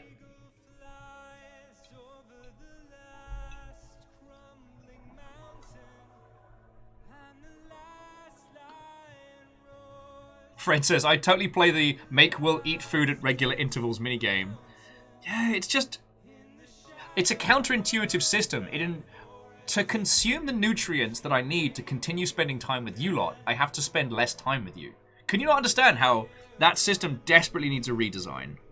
Like, if anyone wants to take it up with the design department, I'd be really grateful, because I'm kind of busy right now. It's like super busy. Katros, also love this song. Also love this cover. Fred's like, that's how I feel at conventions, right? I mean, Fred, you and I have very similar operating methods. Like, it's probably one of the reasons, Fred, you and I became such close friends, was like, at conventions, you were the other person who was awake with me until the wee hours.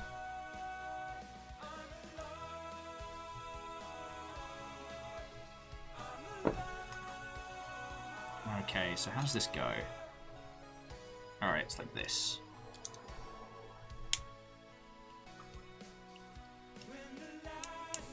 Woohoo!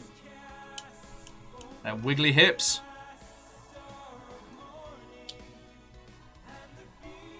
Hang on.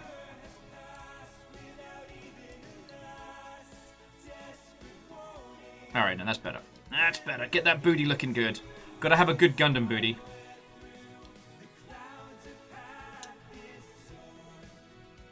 Woohoo!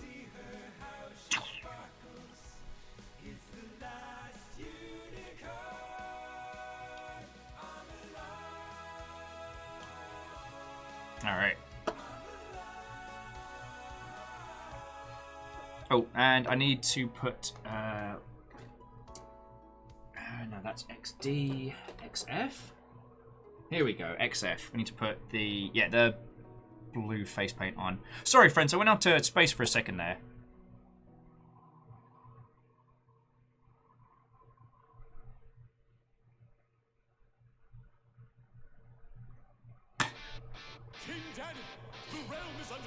Oh, Nom Nom says, who's your PR guy?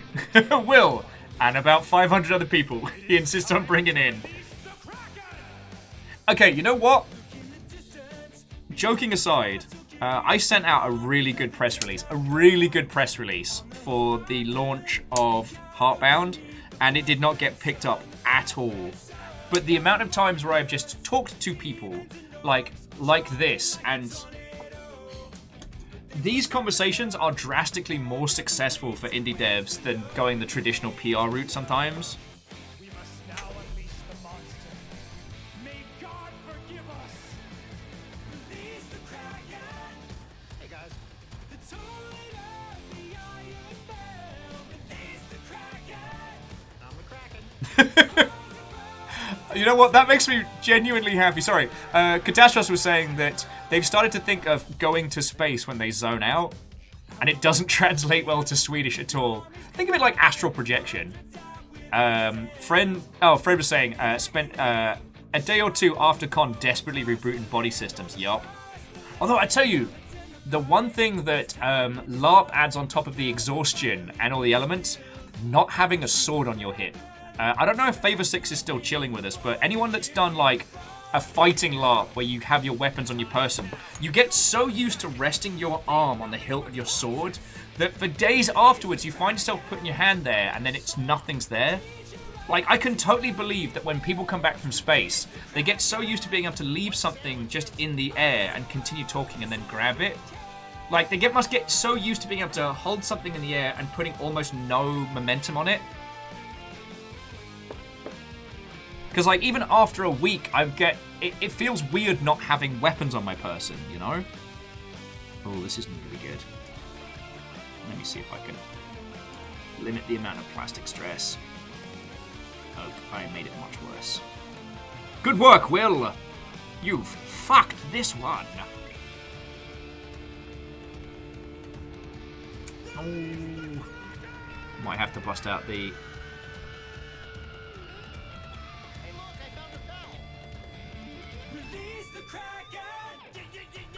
Yeah, sorry friends, I'm gonna have to bust out the sanding stuff.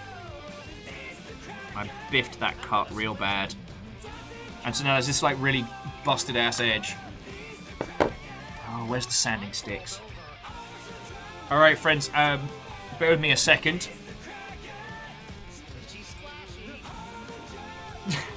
Will, doing everything wrong. Like this? Yep. Well, it's not that having to sand stuff is necessarily bad or wrong. It's more the case of it's very fiddly, and it makes conversation a bit difficult. But I got my box of sanding sticks. And yeah, you know what, Thrain? You're right. That's 3 hours in before my first major fuck up. And I think that's one of another one of the things that makes me so inspired when it comes to doing Gundam stuff is that... Alright, so there's fine, medium, extra fine. Alright. When it comes to building Gundam stuff, it's not about doing it perfect. It's about how do you fix your mistakes? How do you make it to something that you want to see? And there's loads of ways. Like, if I was going to be doing airbrushing, this wouldn't even matter. Because I'd be doing, like, you know, base coat, top coat, all that kind of good stuff. But, like... actually, I think we're just going to go with the fine.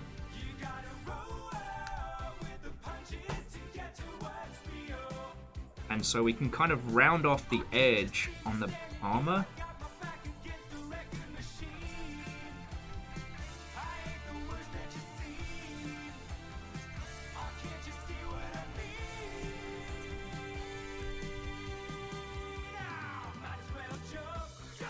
I will say I've also looked at the buffers that you can get for nails.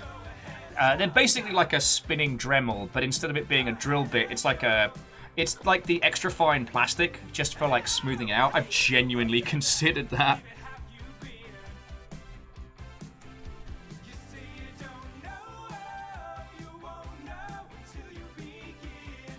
No, I need to go for some of that.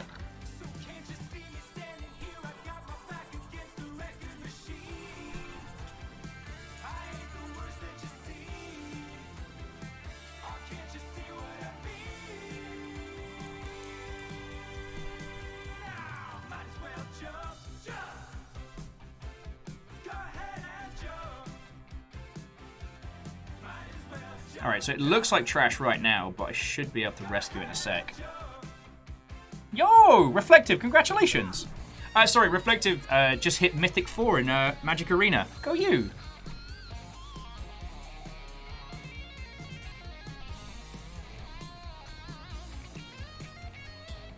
And so Lord Lost were talking about like the whole thing with astronauts, how when they've been in 0G for so long, they get used to being able to leave things in the air. I like to think of it in the sense of we in video games are... Why am I dingus? Humans. Humans are wonderfully adaptable.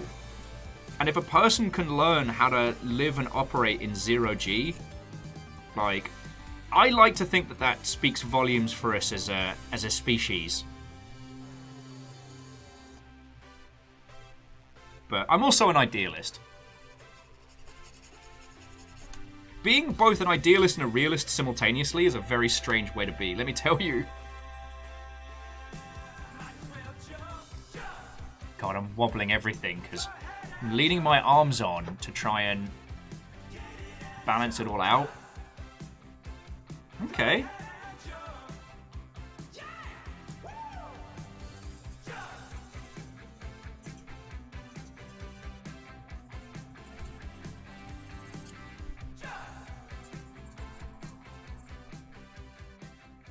And if I do this right, yeah, now I just need to give it a bit of a buff, and then jobs are good. I mean, yeah, it's kind of smoothed out the edges where it would have been a bit more angular, but it's matching on both sides. Thankfully, I effect up both sides in a very similar manner. Oh, Jafar James, what ho, friend? How goes it?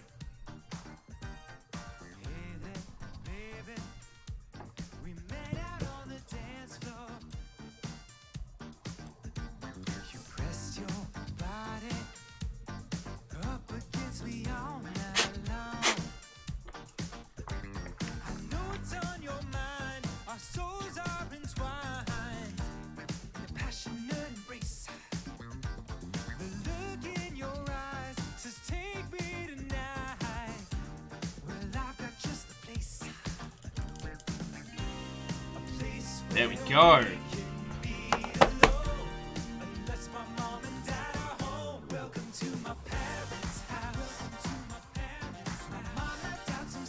Okay.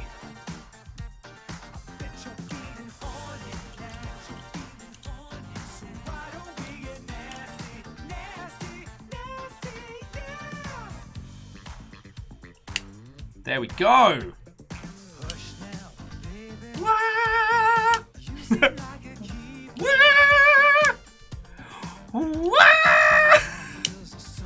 I'm sorry, I don't know why the pilot is screaming. He just is. Alright, now we just need to do the the peck parts and we're doing grand. We've got mango and apple and guava and apple. So many fucking fruits. My mom buys pizza. I think that's a wonderful way to look at life, is that anytime you see someone who seems to have their shit together like this giant robot, remember, there's a tiny pilot inside who's always screaming. That's my grandma's basset house. Grandma's basset. You're such a sassy rascal. God.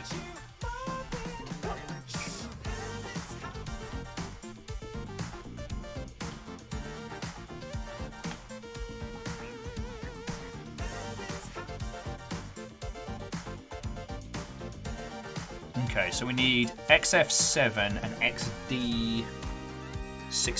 16's gonna need some cleaning, so. Bam, bam, bam, bam, bam. Gonna bring the funk tonight. Get in the top bunk tonight.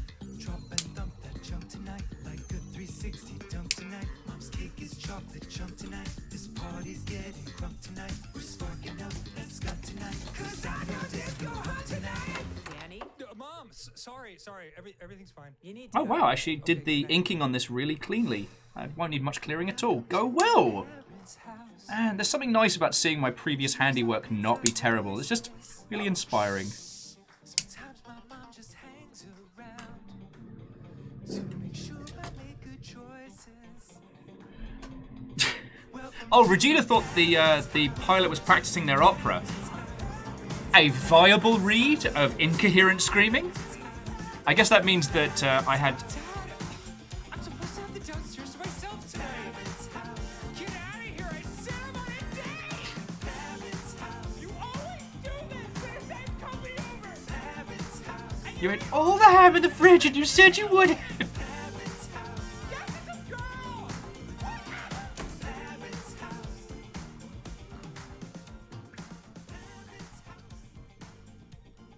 God, I'm getting into the... Oh, wow. Okay, those cuts were real clean. Makes me feel a little bit better considering my my moments ago cock-up, but... Confidence is a slow and insidious killer. Abraham Lincoln said that. I think he would have followed his own advice more. Said, calm down, John, calm down. Ah! Shh! Managed to biff myself in the right in the mid eyebrow section with a nub there. Good work, Will. Good work.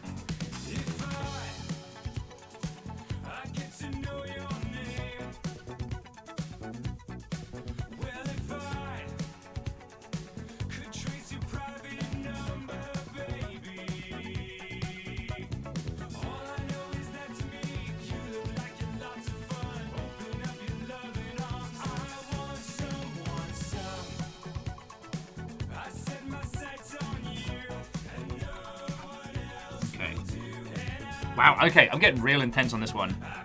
So what I might do, dear friendos, is take a little break in a sec so I can make some food, get my conversational powers back up and running. I don't want to brag, but we do have ice lollies in the freezer. Like, today can get decadent, you know what I'm saying?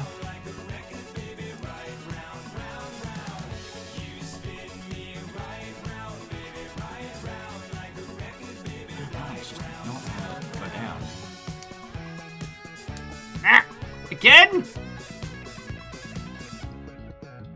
Shit. Look at that fucking... You can see that nubbin mark from space. Peebles. Alright.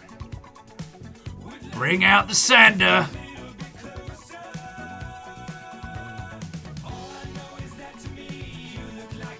It's a... Bring out the heavy sander.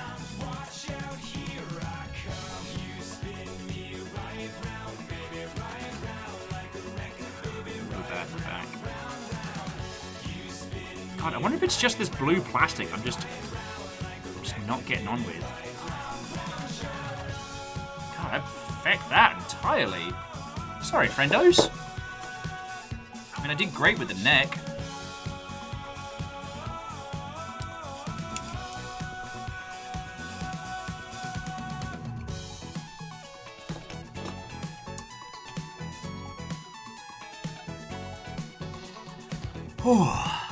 Yeah. Alright, let me clean up these. Then I'm gonna make a Sani, and we'll keep going, if that's cool with you lot. Like, I don't know how many peeps are doing build-alongs today, but if you want to post your work-in-progress shots in Discord, I might do the same myself, actually.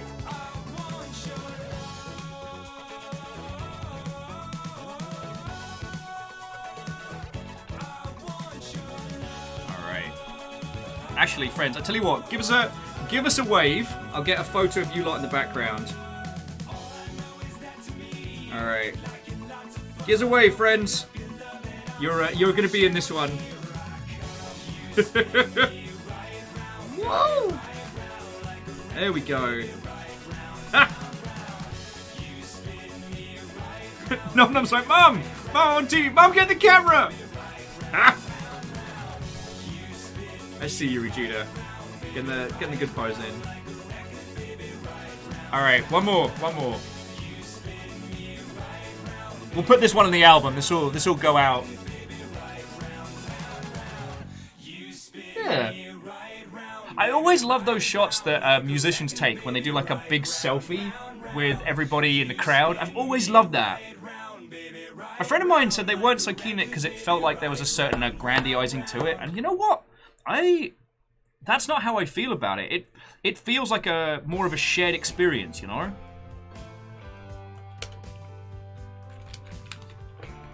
I'm a big fan of the "it's not me, it's us" kind of philosophy. I might be out. Is there still? Oh, there's still some left. Cool. Oh, so these little pens. This is actually like ink remover. So what you do is you find the little places where the ink's gotten out of the lines. Grab a Q-tip. Clean it away. Oh, would you look at that? It's like the line work was feckin' clear and awesome all along. I think that's the only one.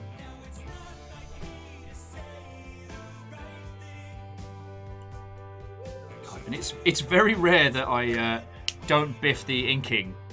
But usually what happens is I'll sit down, pour myself a very, very big gin, and do the inking then. And then when I come back to it sober, I'll clean up the line work and then put the mech together. A lot of people prefer build it, then do the line work, then do like the stuff all together. But apparently I'm weird and different. Alright.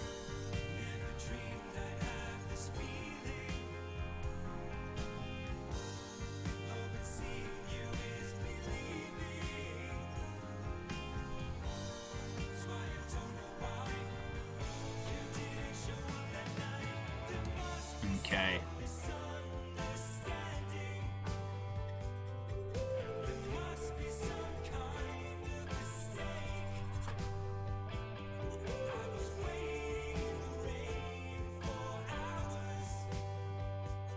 We'll have to wash my hands after this, just so I don't end up with a meat, lettuce, and checks notes plastic dust sandwich. Reflective says, and I'm back down to Diamond 1. What happened? You were doing so well. You were our champion.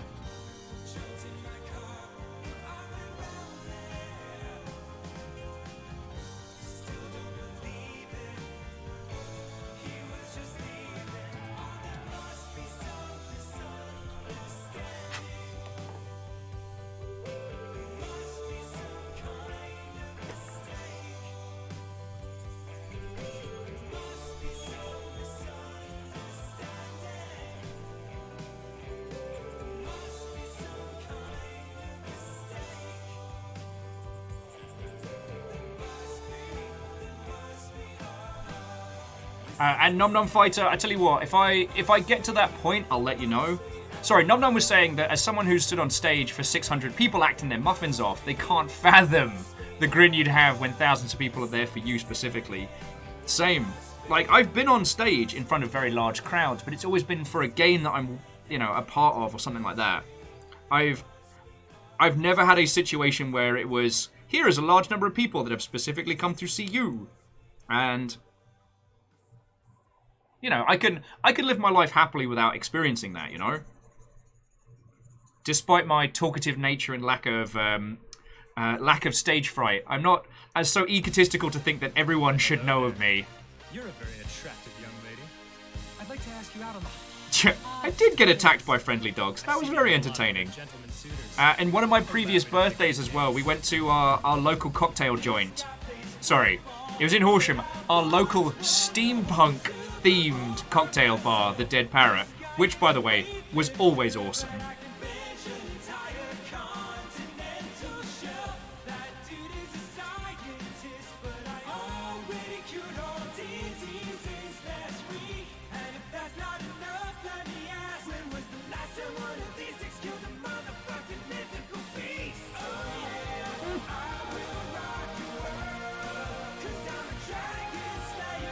I apologise, my thought, whatever I was about to say there dropped right out of my head. It is definitely lunchtime.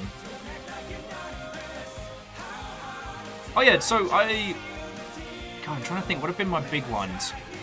We did stage performances for EGX Rezzed and Gamescom, and there were some huge crowds. If you haven't been to Gamescom, there are larger portions of people that go there just for the freebies and the giveaways. So what happens is if you're doing a stage presentation and there might be swag, you can have hundreds of people just show up. Alright.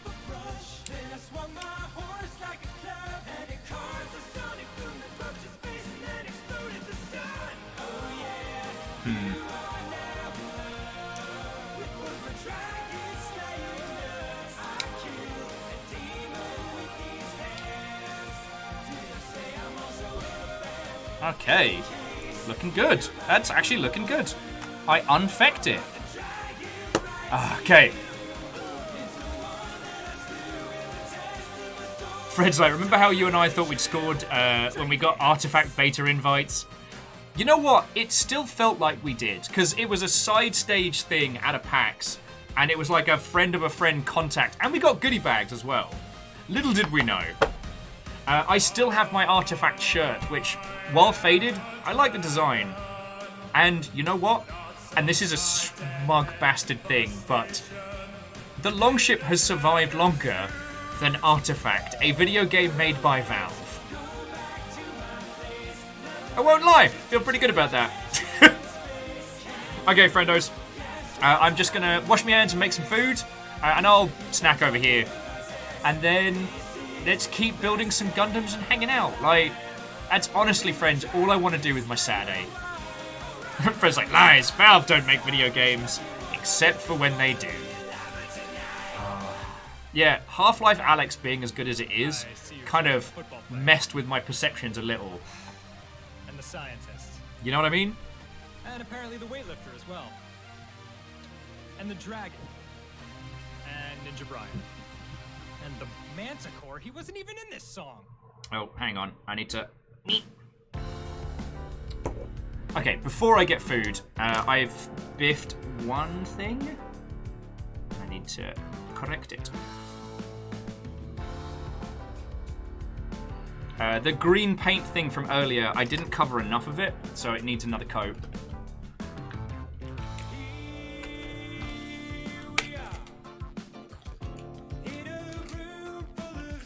I mean, Jafar James, we've not done bad. The Longship's managed 3 years plus.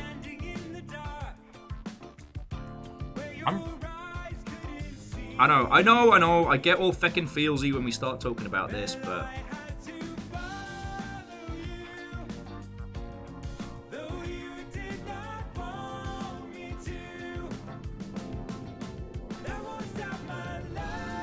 Alright, there we go.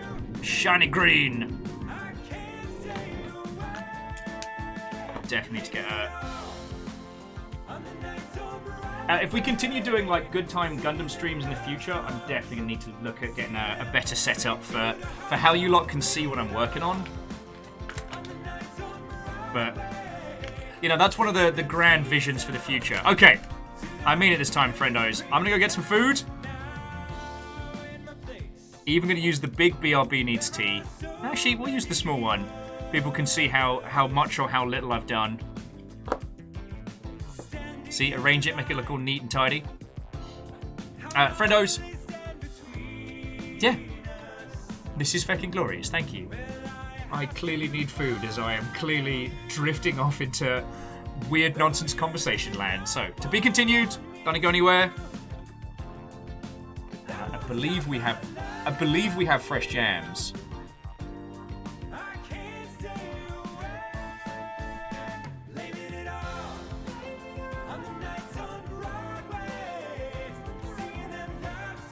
Although I do have the power to inflict 69 again. Okay, sorry, I'll be back in just a second, friends. Aw, pacha!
I picked you up at 8. My heart was racing and now we're on our first date. You look so radiant as we walk into the restaurant. You started talking and I smile and nod. You told me about your life, but I was lost inside your oceanic eyes. Our hands touched briefly as the light reflected off your golden hair. A strong electric charge was in the air.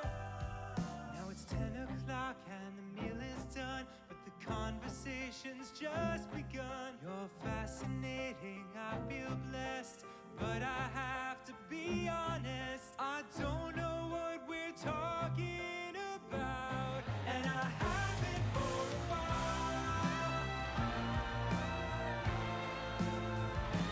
And I don't know what we're talking about, and I haven't for a while.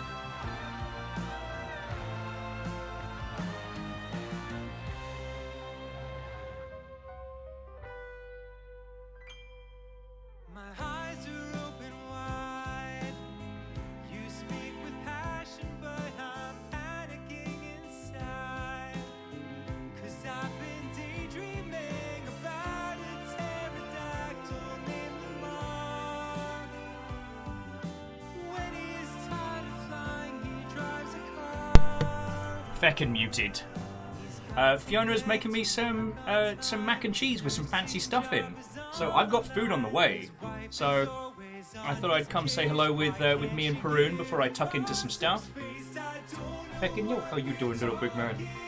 How's my question, big man? How are you doing? If you haven't met him, this is Perun. He's our eldest, and he is like my little best buddy.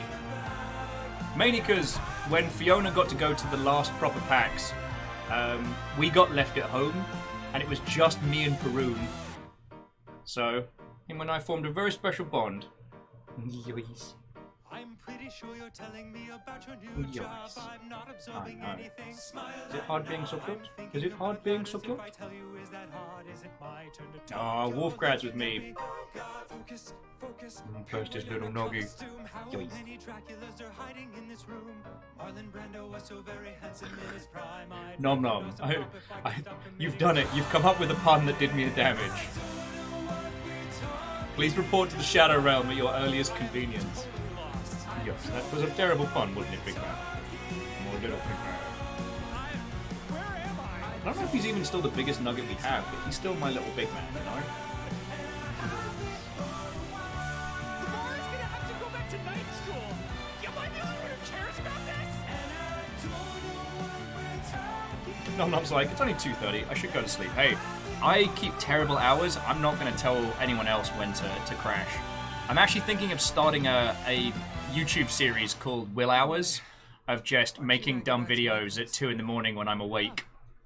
I see you left it somewhere. You're a big man. Alright, let me put this little big guy back, and then we can... we'll continue with some Gundamage, and when food shows up, I'll stop and have a snack with you lot, alright? Alright, I'll be back in just a second.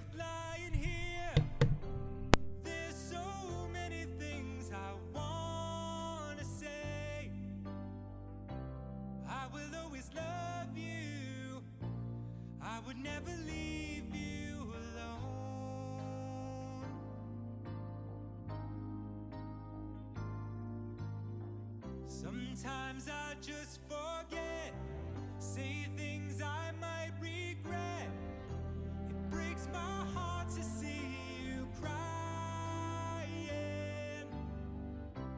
I don't want to lose you. I could never make it alone.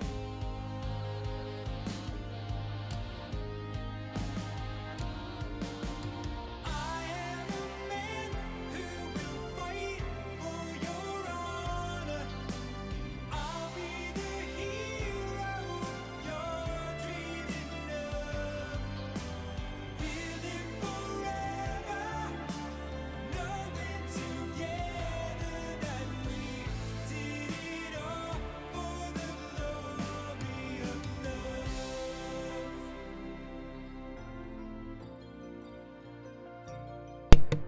Okie dokie Lokis.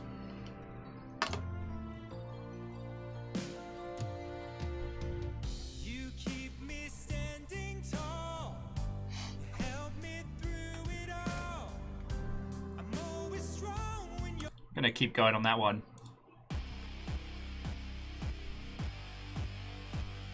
Okay, so where were we? in the tall skyscrapers of ancient Japan. Live two great warriors. Oh, excuse me. So yeah, I've got food coming in just a sec, so I figure let's get another couple of steps done on the Gundams and go from there.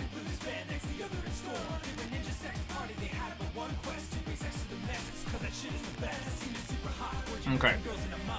So we've got these two going on next. Oh. I need to be real careful with these blue pieces because I keep biffing them up.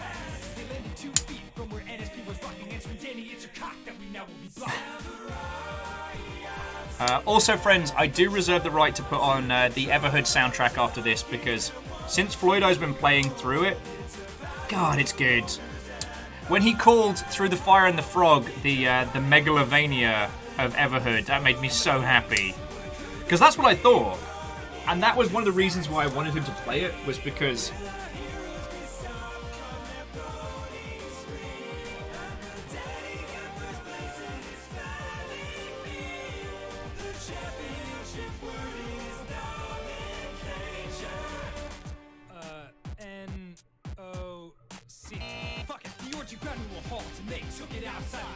went home, the mind probably died.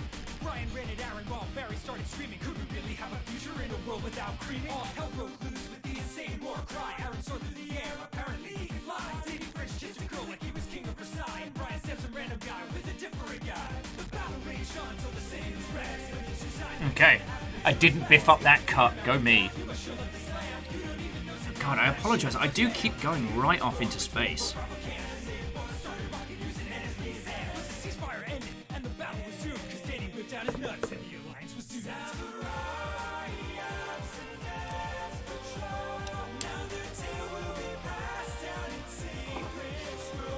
One thing I've been thinking about a lot is someone mentioned the Gunpla anime stuff earlier today, and we all grew up on at least some amount of like product placement style shows, be it like, you know, be it kind of like the younger kids style of things like, I don't know what kids watch now, Peppa Pig, but like back in the day watching like Transformers and stuff like that. Those were TV shows created to sell children toys, which ended up becoming a big part of our lives. We've talked about Transformers a whole bunch.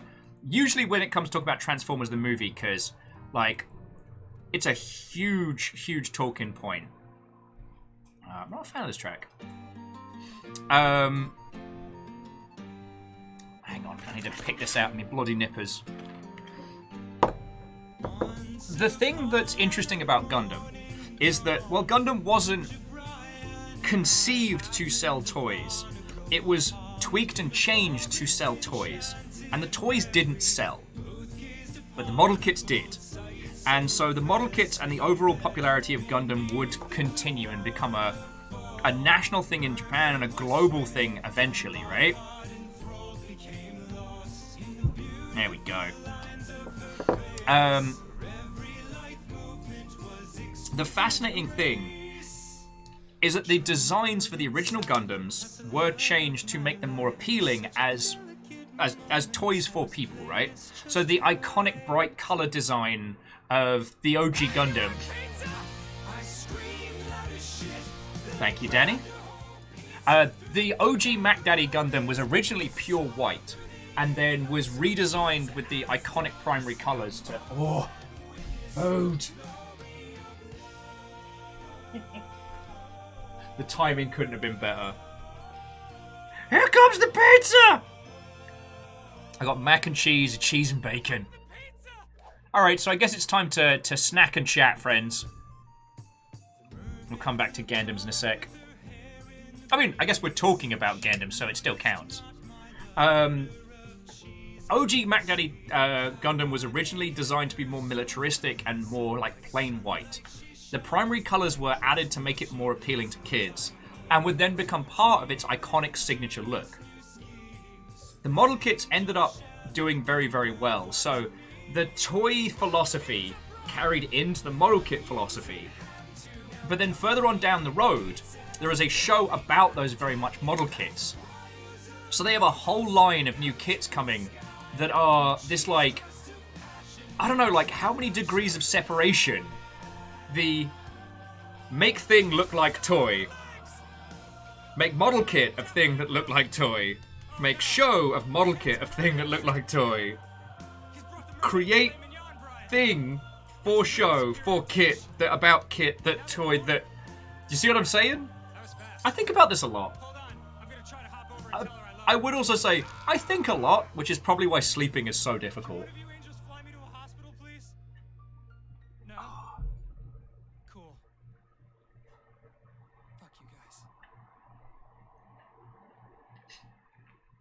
Jaggy's like, no, it's make toy then show. Yes, but toy no sell, so make kit from show.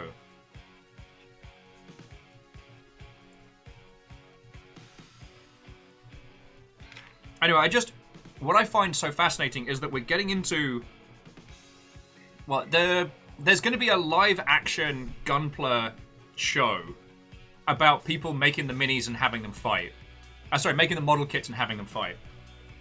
And from that show and from the new season of the anime they're doing, they're designing the mechs from the philosophy of what if this was a model kit. Like, they're designing kit-bashed variants on previous designs. Like, there's a variation within a variation here that I can't think of another example. It's like if Games Workshop made a show about converting minis and then released the mini kits based on the converted minis. Do you know what I mean?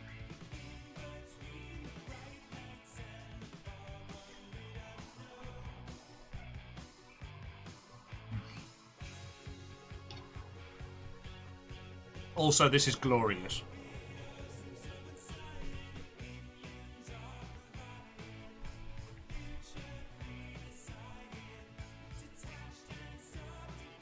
Like, I'm trying to think of another show that has done something similar where the products that it was designed to sell became so strong in their own right as to then influence... God, as to... Like, the feedback loop of design.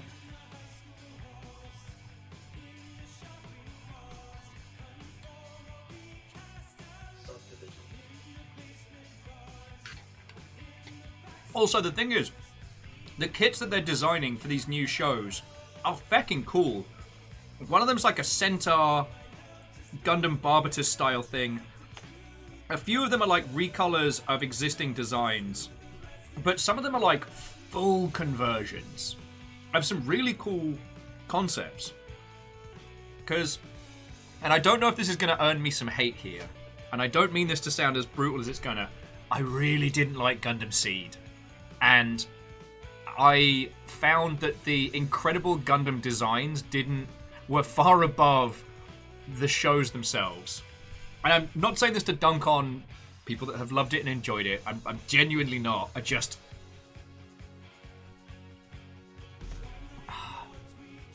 The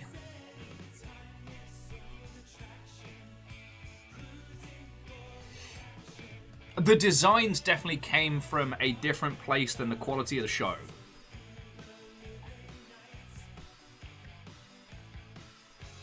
And so there are some mech designs from that seeing them like converted and reimagined into another show, it's kind of fascinating when you think out loud.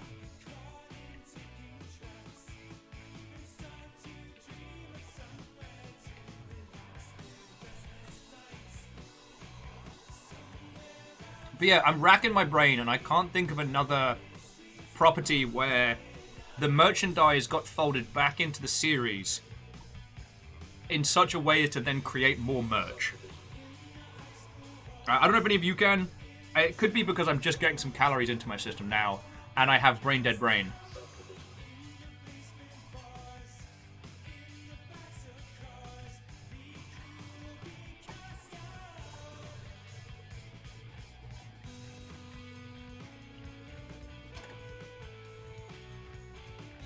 Because, like, there was never a show about the toys of Transformers.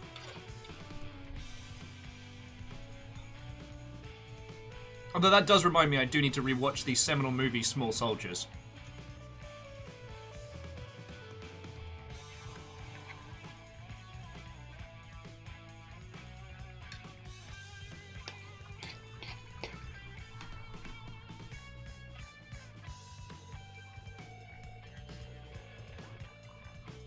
Okay, Catastros, have a lovely rest of your night. I hope you had a cracking day.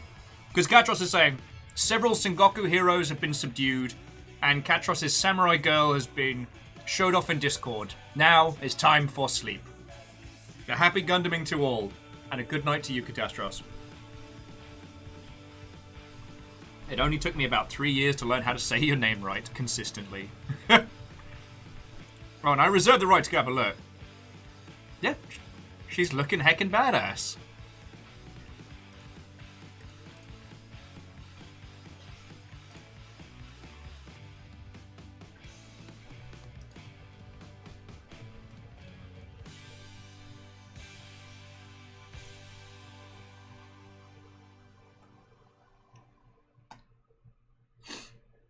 Oh.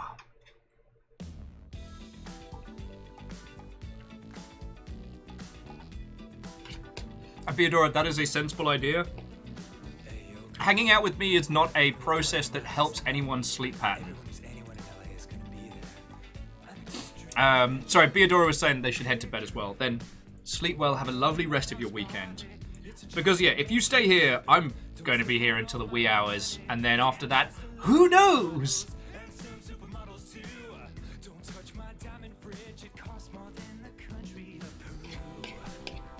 Seduction is like a game of chess, and I'm the queen. Wait. Can't stop, won't stop, dancing deep into the night. It's a magic party.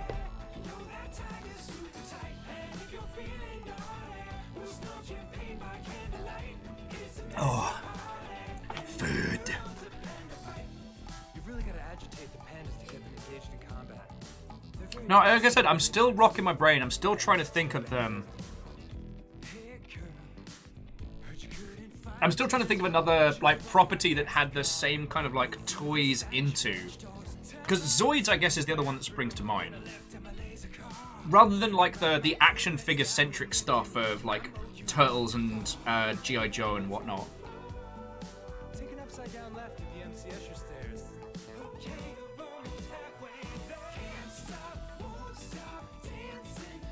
I guess to an extent you could put forward a case for Digimon Tamers. Because, like, Digimon being the toys. The early series is kind of like a dramatization, but in Tamers, Digimon, the game, is part of the world. And they have, like, little digivices where they scan, like, collectible cards. But those end up being part of the story.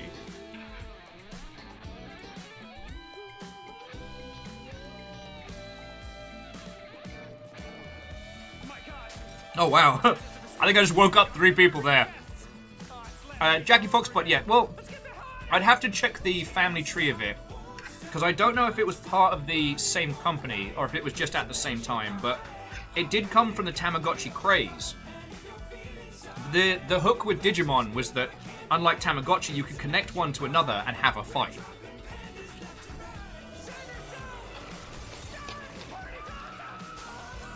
But I don't remember which company it was.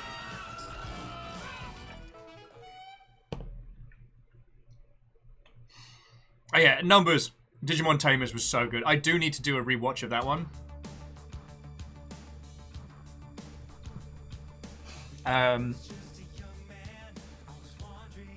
Oh no, and numbers, I do agree Digimon Adventure is unreasonably good.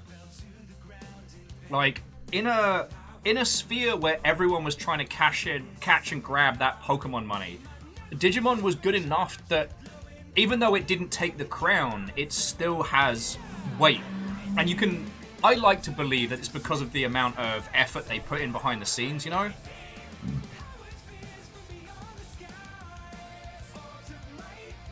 Well, that's, like I said, that's what I choose to believe. But with Tamers, it's I at least if I'm remembering this correctly, Digimon is a franchise that exists in Tamers, but it exists in the way we know it. Like it's merch, it's games, it's toys. There is more of, I think, a video game aspect in Tamers.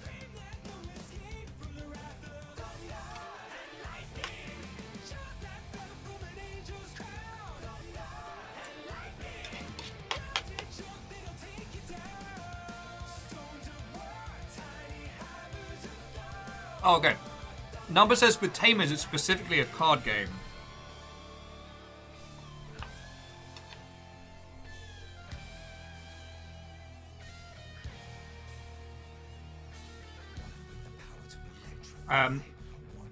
And Nom Nom is holding that the first 4 seasons are very good.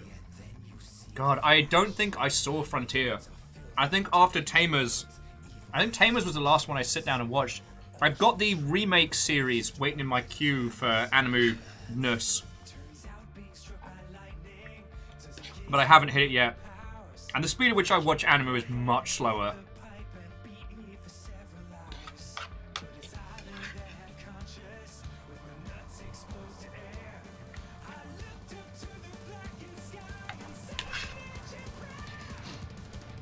Lord, if you're there, please infuse my nuts with the power of 1,000 suns.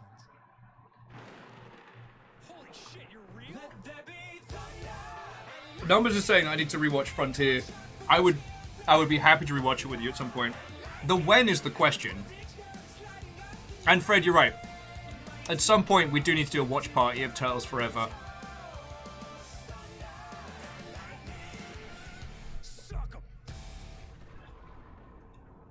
So I guess there was a fascinating thing that Digimon Tamers was designing characters for...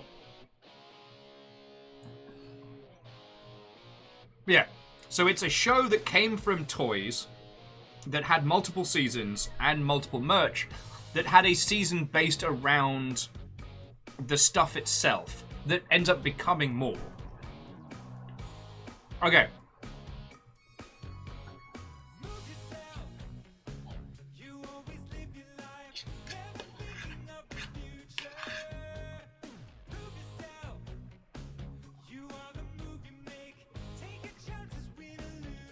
Jafar James was saying that Frontier had the same energy as Shaman King. Okay. I mean, Nom Nom and Numbers know a lot more about Digimon-flavored nonsense than I do.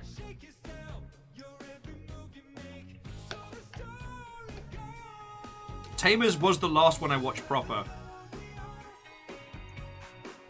Also, is it sacrilege to say that Summer Wars felt like the grown-up Digimon movie we never got?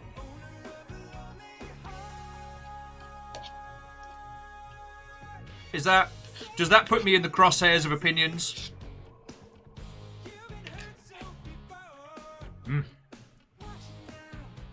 Thank you so much for food.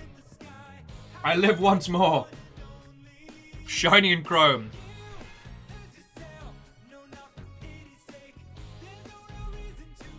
Number says that Summer Wars is the first Digimon movie with the serial numbers shown off. Yeah, so it can be used in a brutal crime of awesomeness. Oh wait, the director's the same? I didn't know that!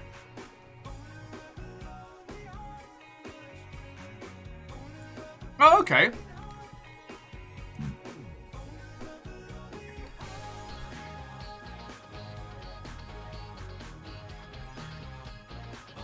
So it turns out, friends, those of you in Europe who've been trying to log into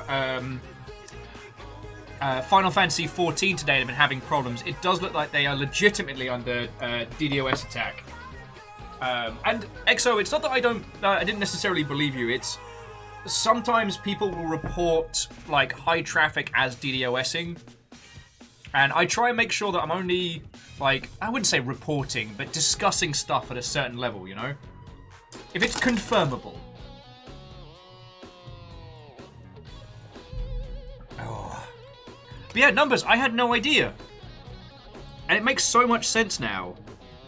God, this is the Vanilla Ice thing all over again.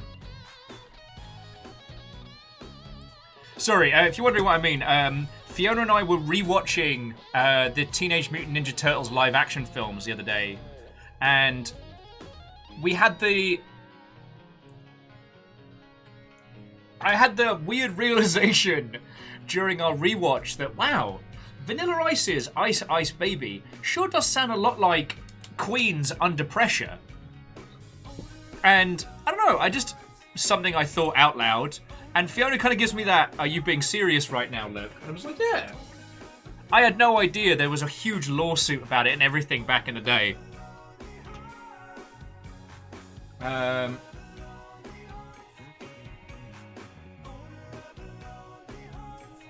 Actually, bear with me 2 seconds, friends, before we just get back in. I just want to clear the nubs off, and my bin is overflowing. It's not a euphemism, so I'm just going to grab a paper bag. Chuck it all out of here, too. Oh, John. I'm just getting a bag for rabbits. Oh, mac and cheese was a glorious joy. Thank you. I basically just inhaled it while talking about Digimon.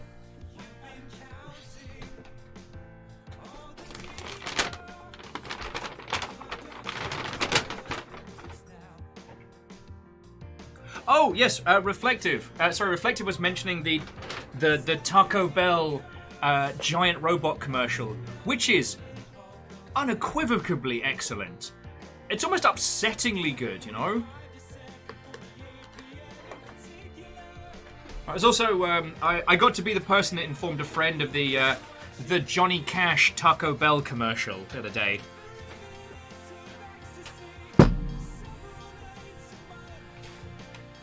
And you know what? As weird as it is to say, I'm entirely okay with stuff like the Taco Bell mech anime commercial, because for a lot of those animation studios, there isn't a lot of chances for them to do really cool independent stuff. So, wait, what did I put? Where's my green pen? Oh no! Right, there we go. Boof. Put that over there for now. Sorry, I can keep going.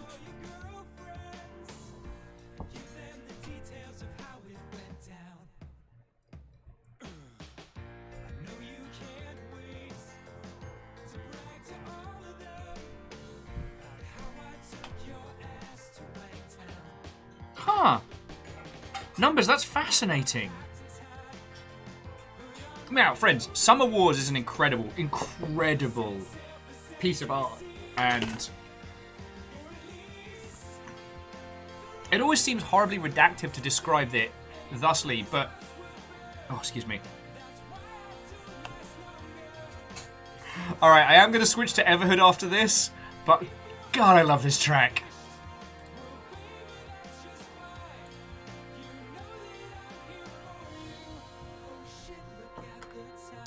I have to go to the pudding store for pudding. Adieu. Sorry, what I was going to say was, for Summer Wars, and again, it feels redacted to describe it thusly, that it's kind of like, even if you don't like anime, it is a show that you should give it is something you should give a watch, sorry. Yeah, Numbers was saying, Digimon, our war game, is only 40 minutes, and Summer Wars is 114.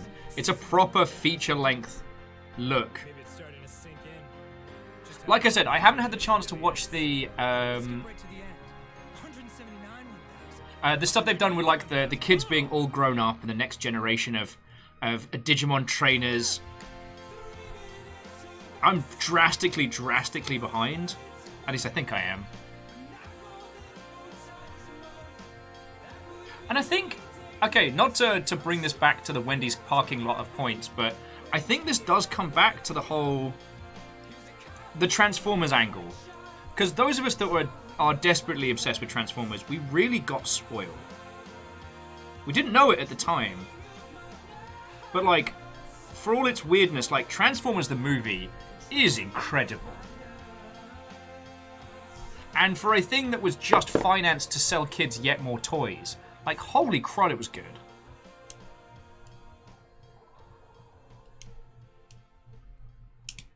All right.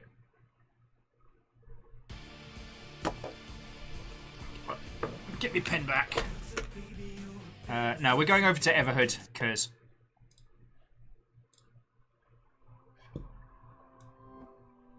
I want some Jam Sans lyrics, if that's alright.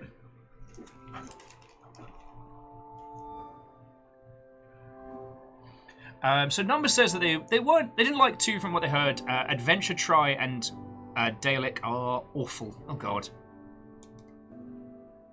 Oh, Numbers, at some point, yeah, I've got to get on that that Kamen Rider train. The proper Super Sentai nonsense.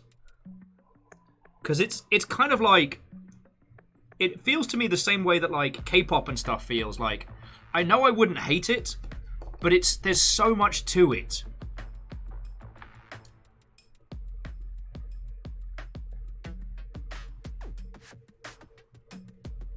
Sorry, I'm just cleaning up the air vents on the armor.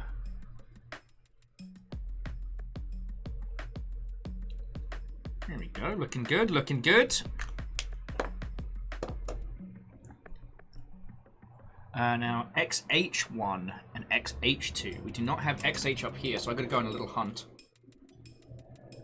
But I guess, ever since that original, like, Transformers movie, I've always loved the idea of coming at things that were initially pretty simplistic and designed for kids, and giving them the proper love and attention of like, okay, but what if for reals though? And I know there's nothing new about that premise. I know it's very much a tried and true trope, but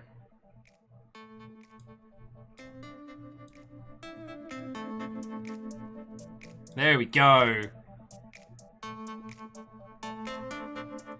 And nothing bad happened with Frog Friend. The end. Oh god. Okay, I need XH. SH2. Oh, XH1, just right here. Feckin' wee. Need to do a little cleaning on these, but 2221 right here. I always feel a little bit smug when I can just spot the pieces on the sprue. It's like finding the exact Lego piece you need first time.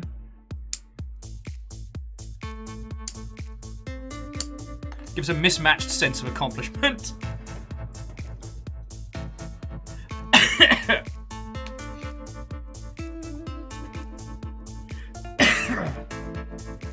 I'm so sorry, friends. Oh.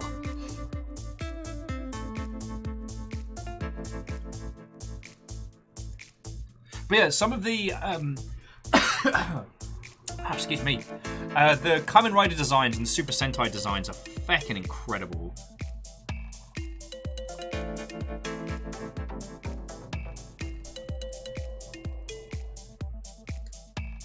I always felt a little bit bad because excuse me, sorry.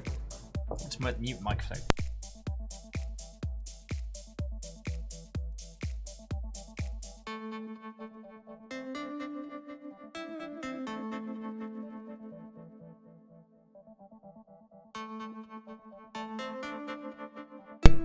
Sorry about that, friends. Just coughing up a lung over here quietly. Because I've been shown quite a few of... Not yet. I guess we just go straight to psychedelic breakdown. Okay. I've been shown a lot of... the things inspired by Kamen Rider. So, like, some people have done some, like, edgy, grimdark takes on the whole Kamen Rider concept. Which you could argue is where... what was it? Oh, the one that David Hayter was in. Oh, biomechanical dude, has power armor. MacGyver. That was it. Which, let me tell you, as someone who did not grow up in the US, very confusing difference between MacGyver and MacGyver. Sorry, Guyver and MacGyver.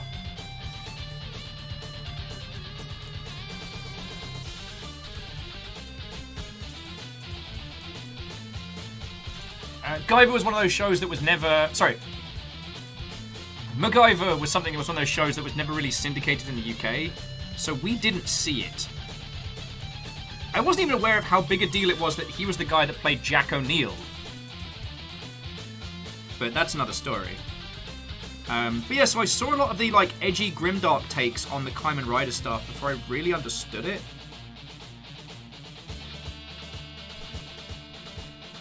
Honestly, the only things that I really saw of the OG like Kamen Rider was the SD crossovers with Gundam. Along with, is it Ultraman? Like the red and silver guy with the stoic mask face. He gets massive, fight kaijus, that kind of thing. Yeah, I'm pretty sure that's Ultraman.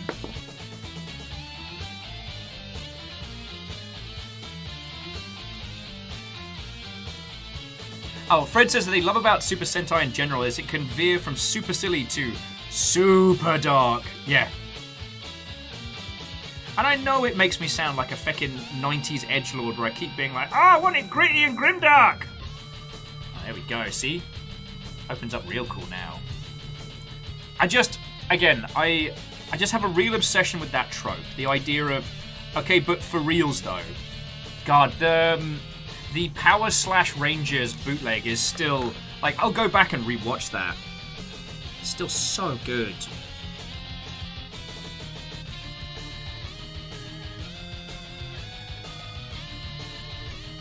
Alright, see? We've got the little sprues looking all nice and clear. Lovely! Sorry. Fred's like, you want gritty and grimdark? Here's a story called Working in the Games Industry. Rika Riku says Pluto TV has a 24/7 Toku channel. Yo! God. I'm okay. It will be a while before I can get into that proper, but that sounds dope. And Number says that the flipping from goofy to serious does make the serious parts hit harder. You know what? I hadn't considered that. Like, I've talked about it a lot when it comes to Gintama. Gintama is one of my favorite shows. And it's a dumb comedy take on the Sengoku Jidai premise, but... on the Meijin Restoration / Boshin Rebellion. But instead of it being modernization, it's space aliens from space. And it is dumb and it is silly. And when it hits for a ton of bricks. If you need like a long-form show to just put on while you're doing stuff, give Gintama a go. It'll make you laugh, and it will make you cry. And it will do a 3-episode run-up to one knob gag. Like... Oh, and with that... No, got the chest. Alright, next up's the header.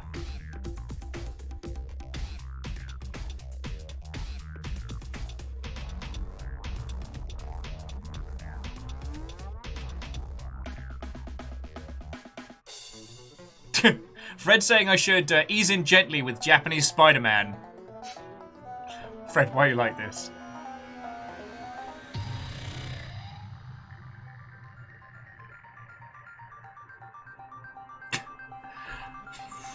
Well, Fred, I will say, if you've gone back and rewatched Short Circuit 2, it's not good, friend. It's not good. There's some very bad times. Okay, so in true Will fashion, I'm going to build the fiddliest part of the mech, the face, while hanging out with everybody, because there's no way that's going to end badly. Signed, Will.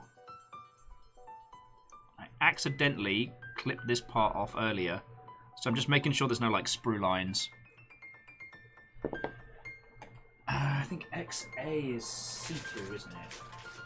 Which means it's here. Yeah, XA was what we were working with earlier.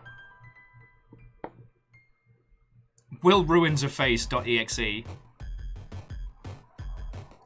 friends, do you want gnomes? Because this is how you get gnomes.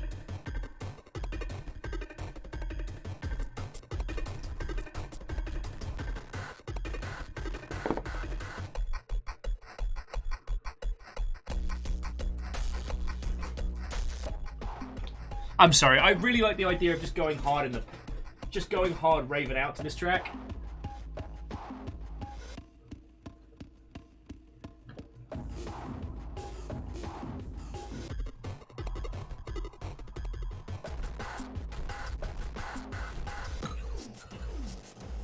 Alright, so we're gonna get the sticker eyes on.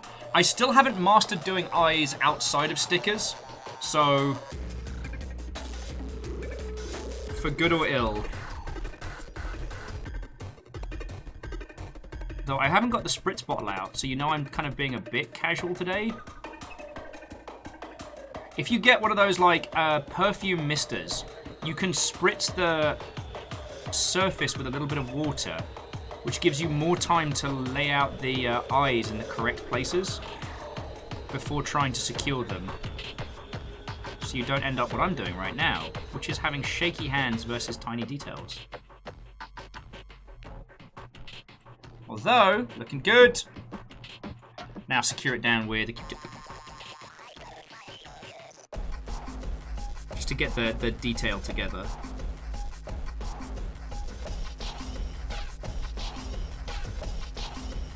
God, I love the Everhood soundtrack. Alright. This guy semi looks like he knows what he's doing.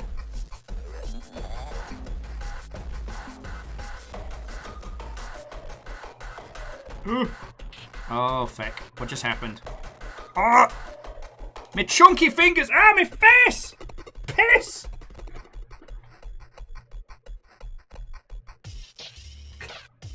Building Gundams is a wonderful, calming hobby that brings joy and peace to some. Ah, piss! I've dropped my face! Why do I become more Yorkshire-esque when startled?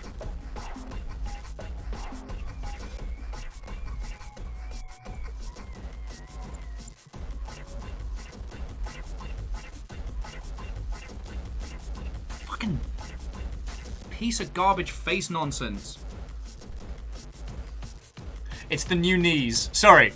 Let me jump back, because you were talking about like shows that veer between different level of impact. Because no one was mentioning Digimon does it. Even when the kids are fighting for their lives, there's some incredibly funny moments in the first half of Adventure. Yeah.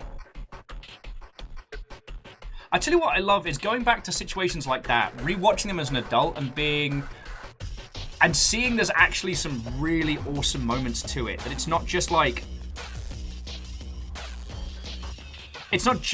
throwaway humor. Okay. You come back here. Okay, so I need 17. So I need 14 and 17.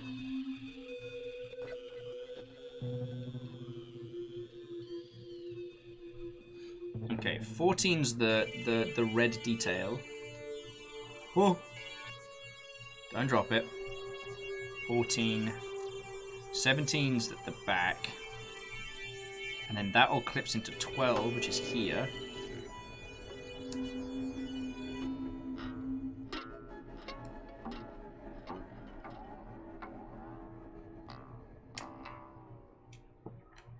And then PC8. Okay, cool. Sorry. Distracting myself there by yoting things around.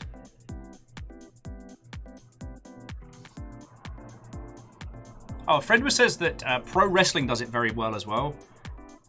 I really need someone to make a similar video to Wrestling Isn't Wrestling, but I need that person to not be Max Landis.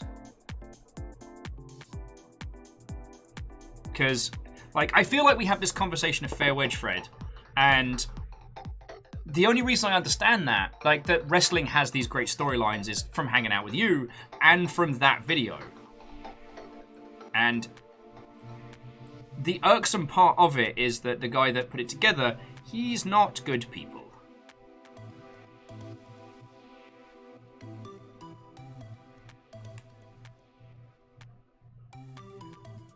Okay. See, look, there's a tiny face. It's so very tiny.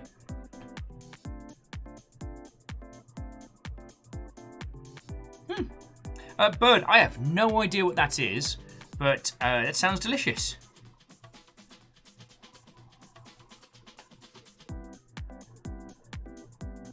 Oh yeah, Bird, if you remember what that video is, let us know, because I don't know wrestling. I am lucky enough to have friends that know it way, way, way, way, way better than me. Oh, we need a B. And it's through them that I've come to understand how inspired the storytelling is in wrestling. How you can have emotional, heartfelt moments in a story that, checks notes, has a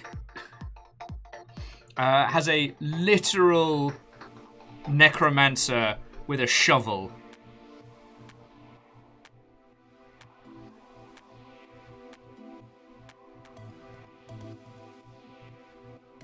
Alright, I need to do some more detail on the face.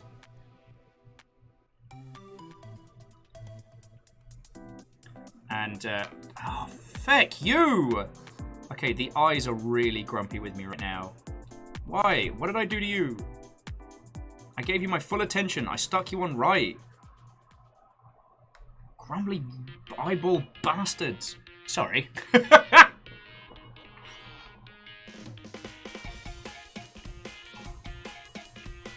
Alright.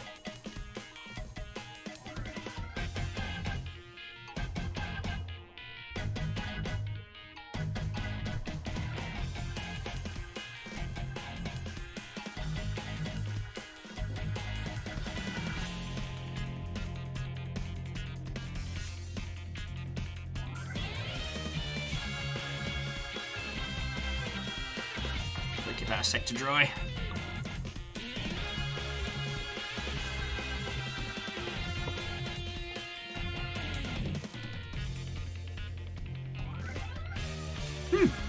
So, Bird, while I won't mention the forbidden snack part of what you described, that does sound lovely.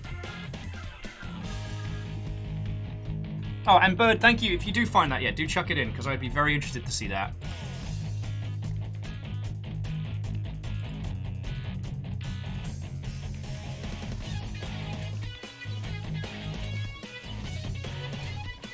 Oh.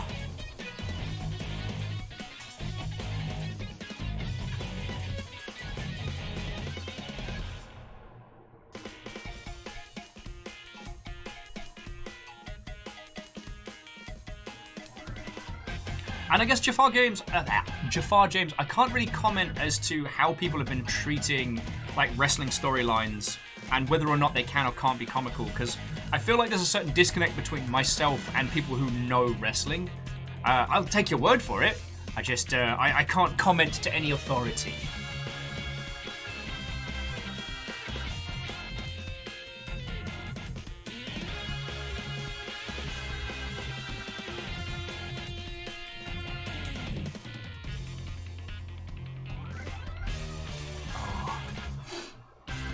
Oh my word.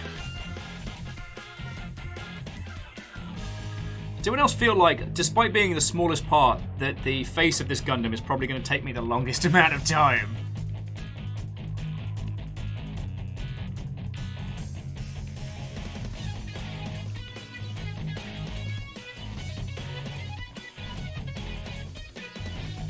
Oh, and Lost Flowers, sorry, I didn't mean to... I wasn't trying to I wasn't trying to be dismissive. The person I was talking about is an individual called Max Landis, who is the son of a very rich, very famous movie producer. And he did 2 really, really good videos. One of them is called Wrestling Isn't Wrestling, and it's about the storytelling in wrestling told through the tale of Triple H. And the things that amuse me is, one, he swaps the genders of everybody in the story, which is hilarious. And it draws attention away from the performers who played those characters. And it talks about the story of Triple H, who he was, how he changed, what he became, and the things that happened along the way.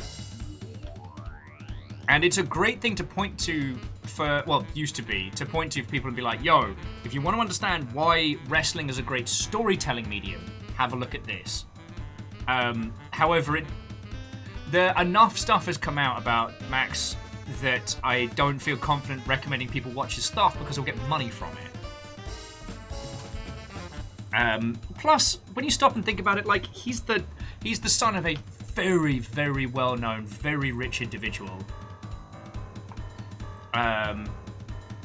He did another video which was about the death and rebirth of Superman, which I think about a lot.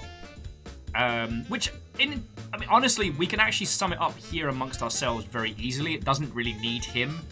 That video is not as nuanced, but it's about Superman's death, all the people that popped up, the characters that popped up after pretending to be Superman, and then Superman's return.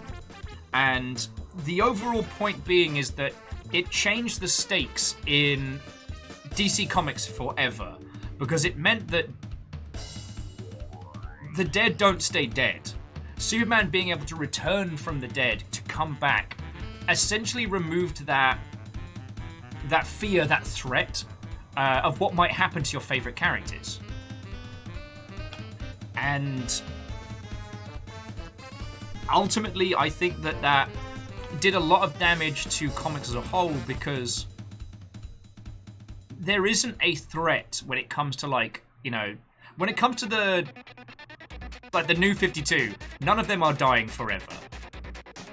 They may have a bad time, there may be a murder, but they're never going to be gone forever.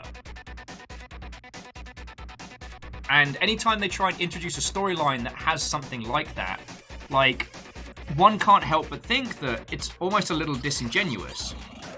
You know what I mean? Because, I did those really nice. Alright, hang on. I just need to clean up. There's tiny vent details on the face I need to clean up. Actually, I'm going to try something slightly different.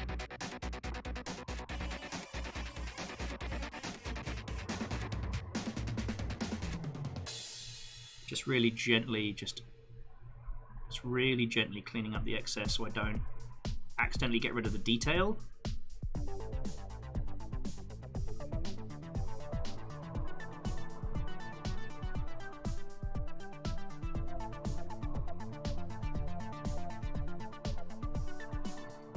Hopefully that looks good.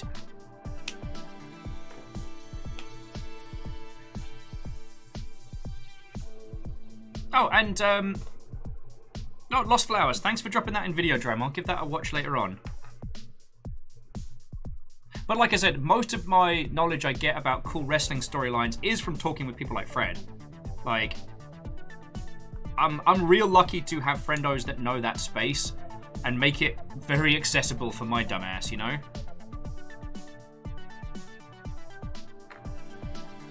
Okay. So XA we've got, but XD. XD, that's where the face is at.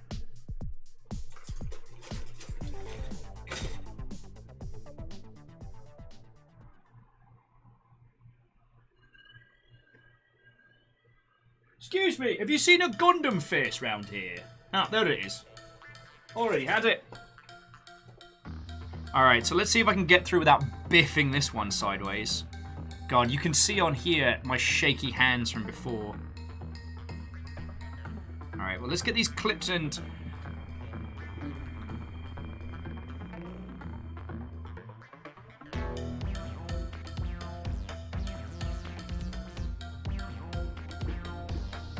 God, I love Everhood.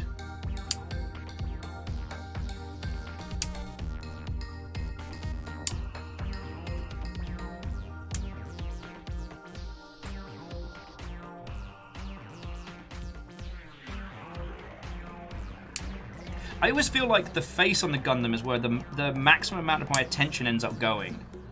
And by the time we hit the legs, I'm the least amount of brain power.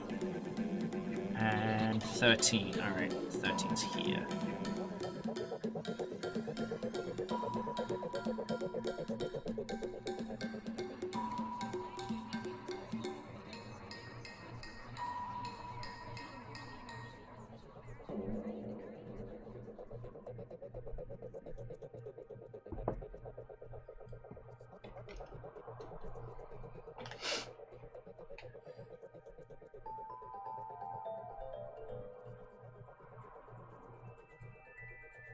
Okay. Sorry, Lost Flowers. I was just reading your comment. I feel like this is going to be a good place for me to catch up, or at least get an understanding on some of the more modern stuff. I keep promising myself I'm going to start listening to more of Simon Miller's stuff, who I've been a fan of pretty much since I found him on Video Gamer. Who, admittedly, mostly covers like British wrestling stuff, but also the American scene as well. He actually wrestles in the UK, which I think is heckin' cool.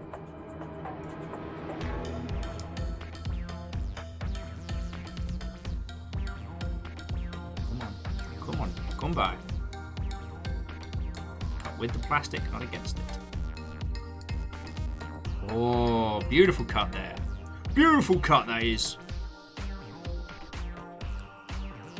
Sorry, I sounded a little bit Lad's Butcher for a second.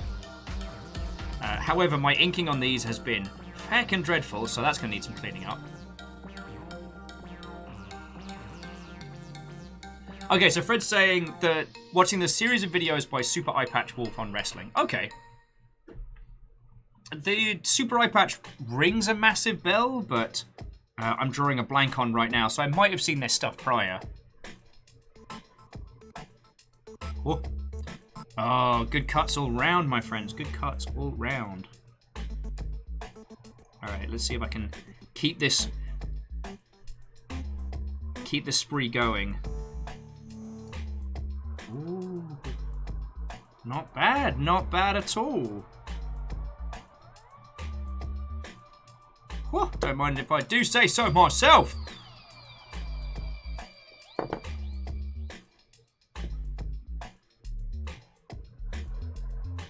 I'm going to do a little bit of painting on this. Just a little. Keep busting out this green.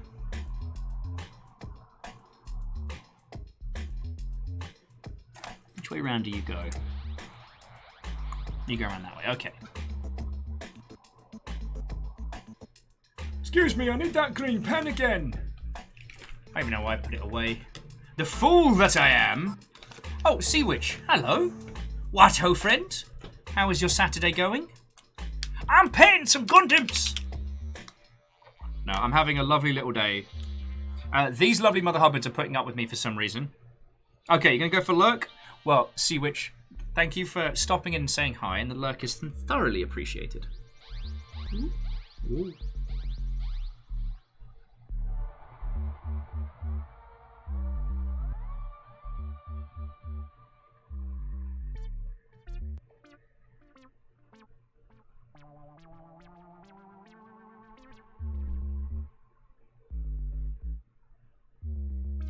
Okay.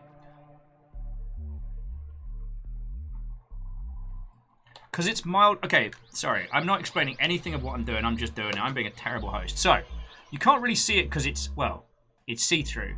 But we have this clear plastic here. And what it asks us to do is to stick a sticker on the front, right?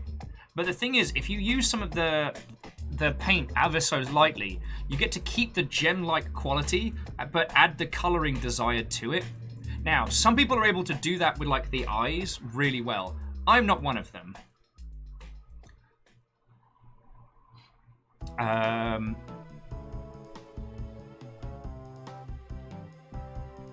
And Fred, like you were saying, the idea of any channel that fosters an appreciation for media is one that's something I care about vastly. Like, it makes me incredibly happy when I hear people being like, oh, you inspired me to play this cool video game. Because that's all I want to do. I'm not a complicated bloke. I want to find cool video games and share them with people. And as I've said many times, like, I'm really done with the age of, like, white guys getting mad at things because of reasons.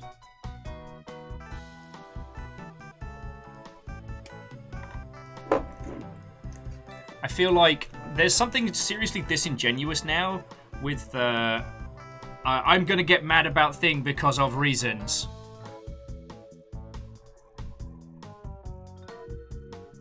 And I think it could be just because I've spent so much time in the industry now that, like, what people consider to be a simple fix, or I can't believe the lazy devs, and then just finish the sentence. I don't have a lot of time for that. And I do understand that a lot of that frustration does come from the fact the games industry isn't great sometimes at explaining itself. So often we kind of expect users to just understand and be like, no, this is just how it is.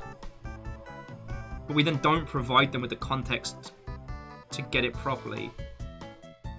No, it's fine. Caught it. Snailed it.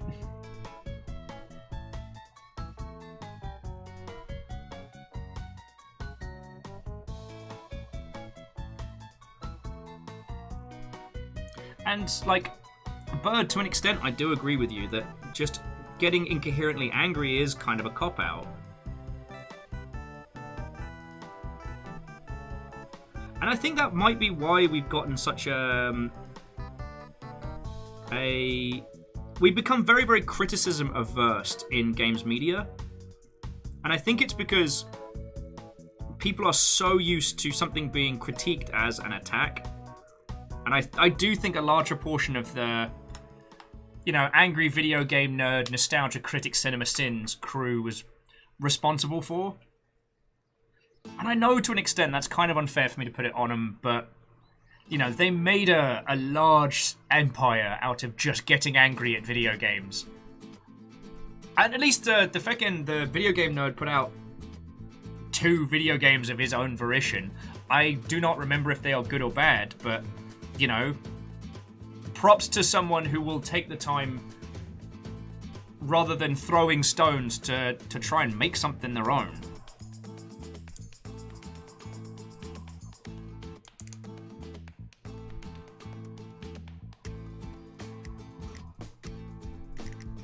This lad's got a chunky face.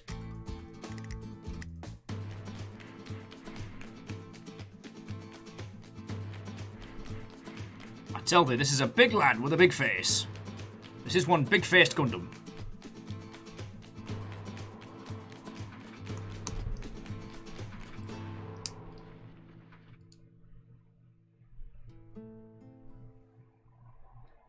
Not bad. Maybe I could just call it done.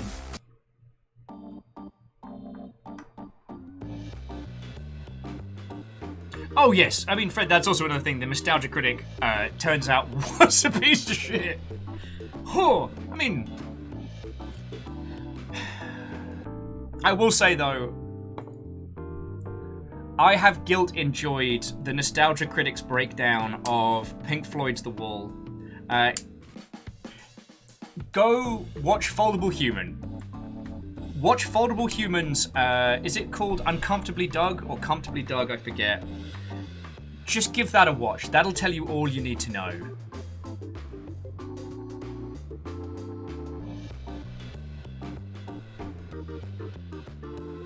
Oh, and Jafar James, I do agree. Like, asking someone to change their creative works by screaming at them.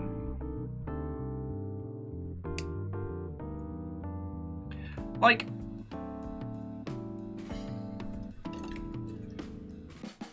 anger at creative works is fair and it is valid, but it's I don't know, it's kind of like a poison. You indulge it too much and, like, what are you really critiquing? I personally don't get angry about too many artworks, apart from a few, but I take the time to disseminate the information. I take the time to look at myself and go, am I mad at this because of something that's wrong with me? Or is this bad? Did this do a bad... Oh, Vanderbeest. Okay. I wasn't... Okay. The Nostalgia Critic did an all-musical parody breakdown of Pink Floyd's The Wall, primarily the movie version. And it's up there with The Room, is things that are so unintentionally cringe funny, but I can't do the description of it justice. Yes, actually featuring Corey Taylor from Slipknot. And it is like watching the most... As an individual, he misses the point of The Wall entirely. He misses all of the context and just goes from riffing on the literal.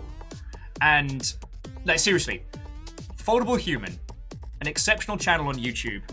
Give the Uncomfortably Doug video a watch and it will... It's a treasure. It's worth the time. And the thing is, I will admit into enjoying the Schadenfreude of that because we have found out that that particular individual is a bad word. The Nostalgia Critic, not Foldable Human. Please don't let Foldable Human be a bad guy. He's so lovely. Oh.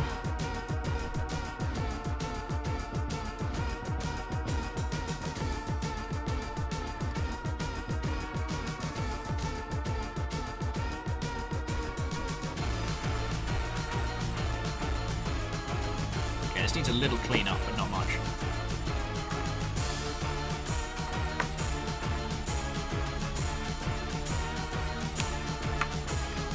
So yeah, I'm just getting a little bit of the cleaner and just tightening up the lines. There we go. That's all I needed.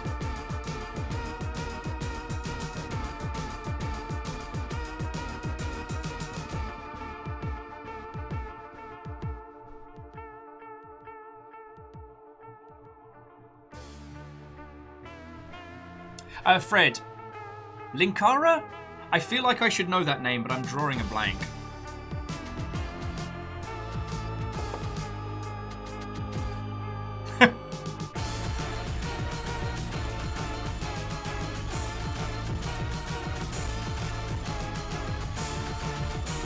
Okay, so Fred was saying that Linkara was someone who used to be with Channel Awesome that got out. Okay. And someone who loves comics and is picking apart the bad stuff for humor to elevate the good stuff. I guess so. It's... A friend of mine pointed this out with a lot of Yahtzee's comment, because I went through a while of just being done with the zero punctuation style of say swear words very quickly as a form of critique. And someone pointed out to me a few of the great videos done by Yahtzee, and I had to stop and go, okay, when it's a project or a title that he genuinely cares about, the depth to which he goes into. Dude did a review of Cruelty Squad recently, and I was expecting him to just go for the cheap jabs like a bunch of journos have. And no, he genuinely took the time to understand it as it works. Also, the zero punctuation episode on Duke Nukem Forever, I still think about that. I still think about the idea of, like, rebooting an inherently sexist franchise by confronting those ideas as they were then with the world as we are now. Fucking yo! Unfortunately, we did get Duke Nukem Forever, and the real thing released was not as good as Yahtzee's made-up mock version. But that's another story. Alright.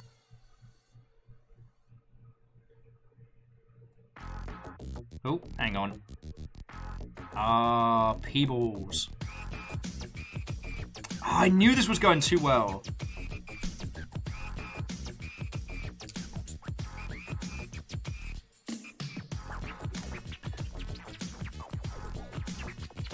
Feck sticks. Alright, I'm going to have to use a sticker for the back of the head, because if I try and paint that, it's not going to work.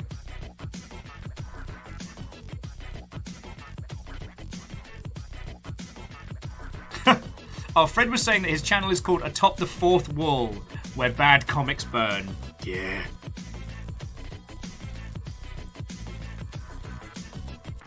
That does sound kind of exceptional. I mean, video games, again, is one of the only mediums I can really talk of with authority.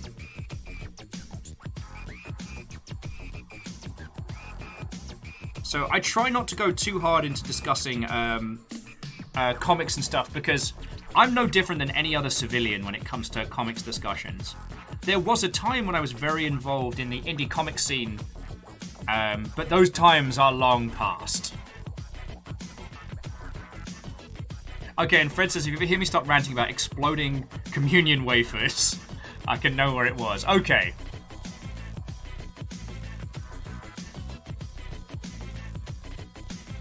Aww.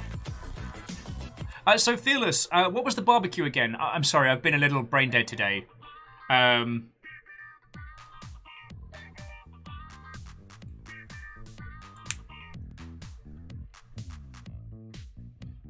But the idea that anyone would recognize me, even from the old Rally Point videos, is pretty shocking.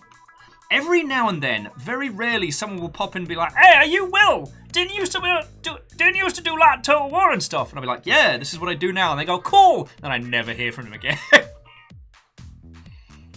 Like, I do like streaming Total War games, but ever since we played the Vampire Counts campaign, like, it's really hard for someone to present to me something that's not as much fun as, we built a mech out of corpses, boat, and cannon. Let's fucking go. Your main source of income is, checks notes, taking over countries and instilling pubs to make money and turn people into vampires. Like, even the Viking faction in Total War Warhammer is not as fun as the Vampire Pirates.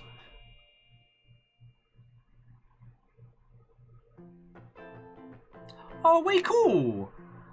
Oh, Fearless, you know what? You'd mentioned that to me 1,000 years ago. And I'm glad you had fun. I know what you mean about things being quiet. Like I said, we're doing the dog bar next week. But the only reason I'm feeling comfortable doing that right now is I know the place. You know, I know what they've done to make it safe, but I can understand. Like, there's a few friendos I've invited who have been like, I'm just not comfortable going out right now. Oh, XH. Huh? XH? The iconic fins.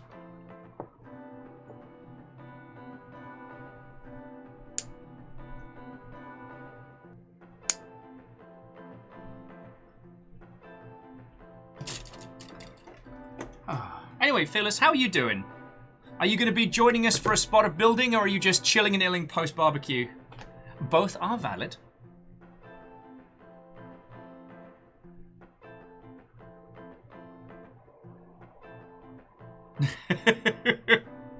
Phyllis said that they incidentally knew another loud British ginger, Ben, who seems to... wait, streams full times and talks about video games. I don't think that's currently Ben, but it might be. You've seen him as Port Center in chat. Ben Padden is another expat and a fellow ginger. And primarily did a show about old ports of classic video games, which was very, very good.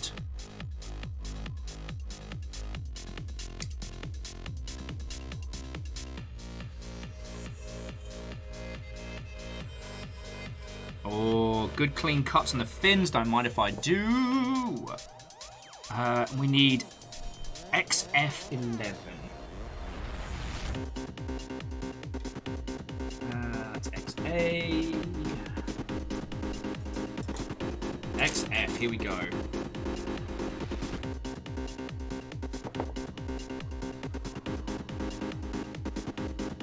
Oh, Phyllis says they refer to as Ben, so maybe the same person? Yeah.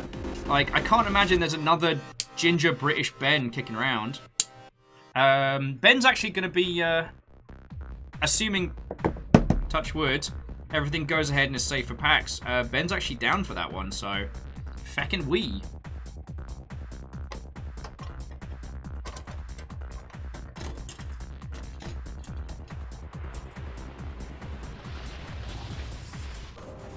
Ironically, one of the reasons why I ended up becoming friends with MC Frontalot of all people was because he got me and Ben confused for the longest time. And it was only later on he realised that we were two separate people. Because both ginger, both British, both talk about video games.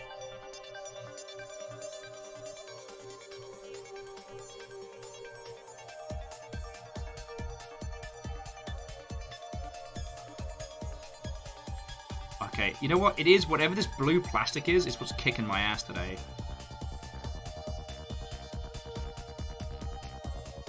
Like every biffed every biffed maneuver I've done has been this bloody blue plastic.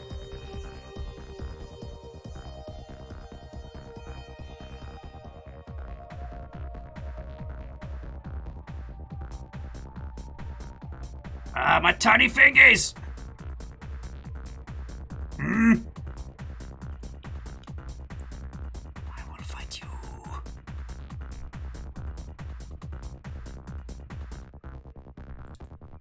Ha ha! Look at that Gundam face! Look at that beautiful face! Look at it! Look at my Gundam face! Camera, I need you to focus on the Gundam. Why don't you let me do this? Oh look, you can see me mustache! That's how you know I need to trim my beard. As it sticks out like a half a foot in front of my nose. Alright, well I'm very proud of this helm.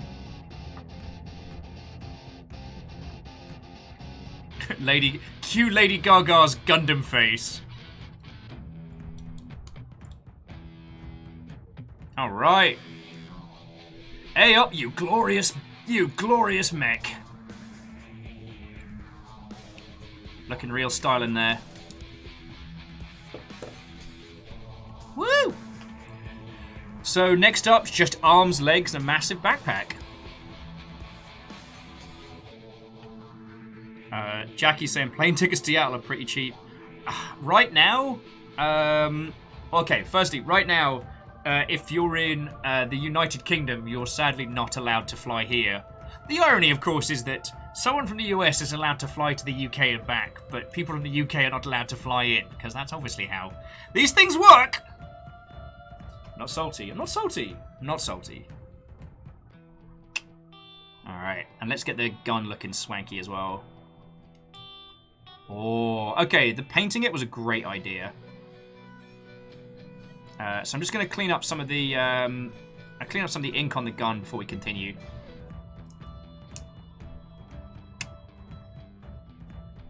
But look at it, it's a tiny AK.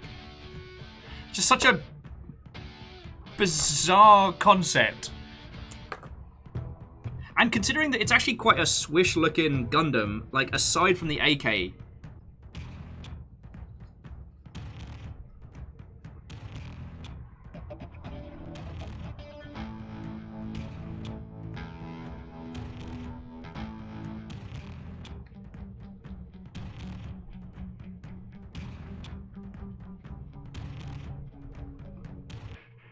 Get those all nice and clean. Look, it's looking right stylish. Oh, that's right, fancy. And now for the other side.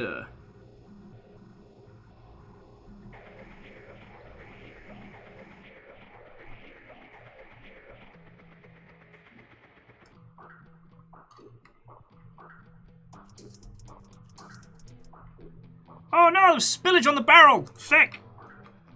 Oh, I biffed it a little. God, what do you lot put up with me? I'm a stupid! Why didn't I think that gravity affects liquids? No, it's fine. Just put the ink on and then put the gun upside bloody down. There's no way that goes wrong. But remember, friend. Remember, frogs are friends.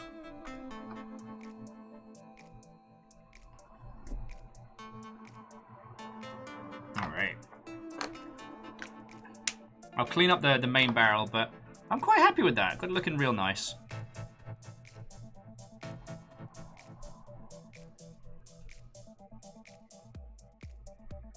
And yeah, Jackie, you were mentioning that the other day, and like I said, Seattle as a region is a great place to spend time. So if you get the opportunity, I say take it.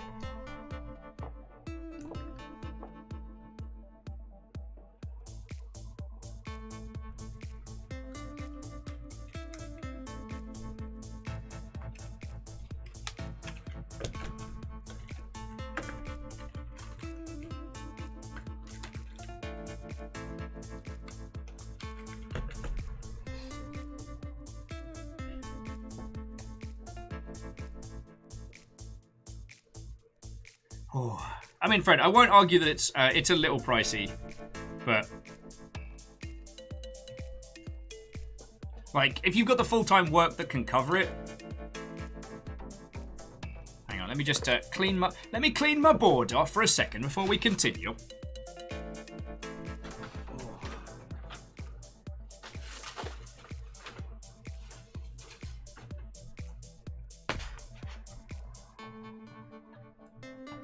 Body and a gun. Doing very well. Thank you for asking. Cleaning time! Yeah! I know, so drastically exciting.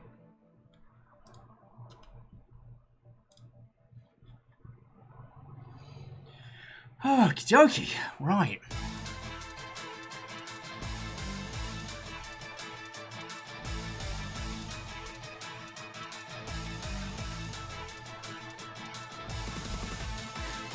And sorry, if you recognize this song, friends, yes. This one is Through the Fire and the Frog.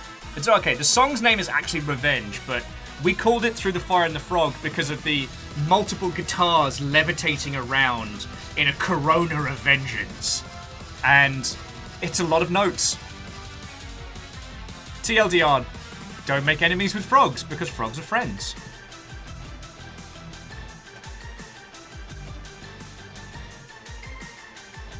F you Dragon Force bastard. I'm not sorry.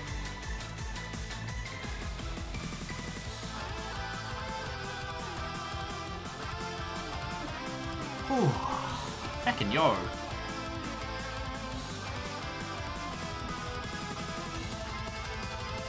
Oh yeah, Bacon Avenger, not to mention the dragon-headed guitar that after the brief break, the frog pulls forth and you're like, beep!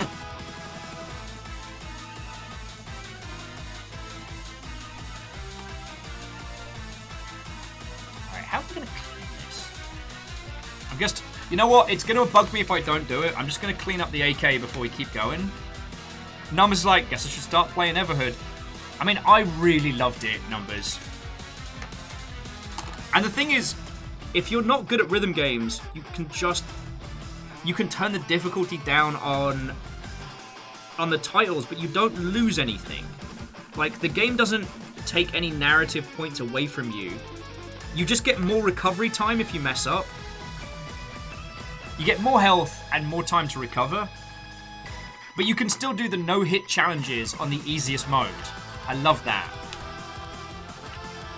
And yes, there is an achievement for doing this track without getting hit once. When we were going through Everhood, one of their community peeps popped in and was currently working through those very same Chivos. Like, oh boy.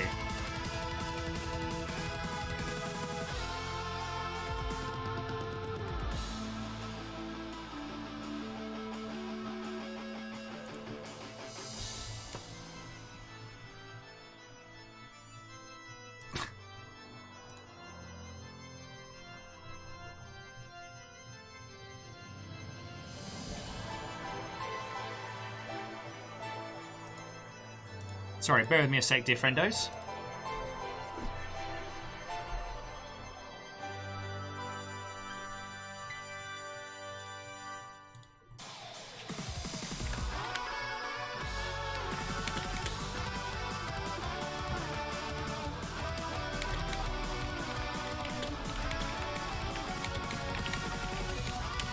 Bear with me a second, I'm so sorry.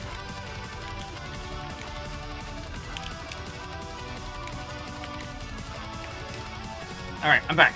Sorry about that. I definitely need a breather before we go into the next part, so I'm just gonna hang out and chat to you lot for a little bit before we continue. Because... Via Cuez.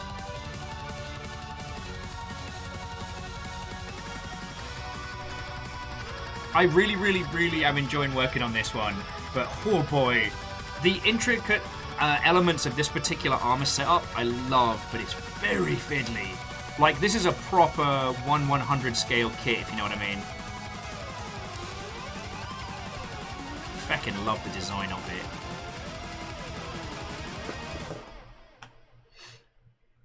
Oh, and Numbers, do you have referral links and whatnot for Everhood? Ooh, Skylark's back with Thai food. It is spicy and they love that. Nice. We were fiscally sensible today. We did not cave and have somebody bring us sandwiches. What we did... Oh, Numbers. Mate, it's no worry. If it's on sale right now, that's the best way. I had a whole-ass bowl of homemade mac and cheese and chicken and bacon, and it was glorious. Like, meaty carb central. Which is ironically the name of my thrash metal band.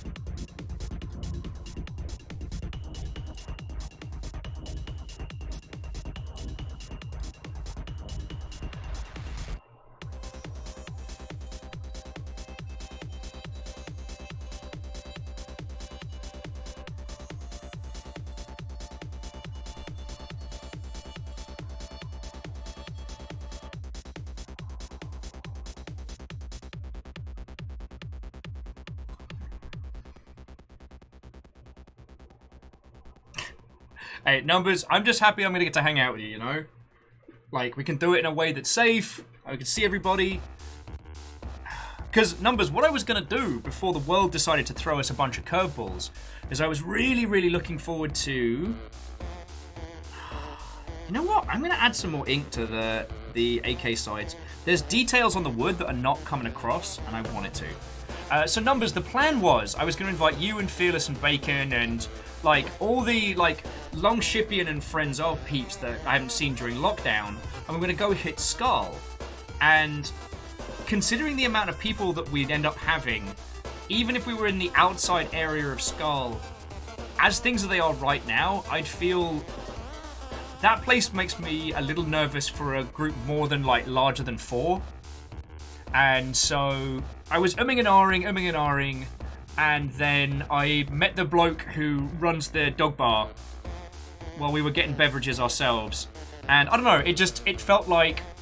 I'm not one to speak of divine intervention, but sometimes when the universe points you in a direction, let no one say that I don't listen. when the gods have spoken, sometimes you've just got to hear them, right? Gork and Mork style. But we will do Skull at some point because, like, especially for yourself, Numbers, like, I know you don't drink. So I like picking places that have, like, really good food stuff as well, you know?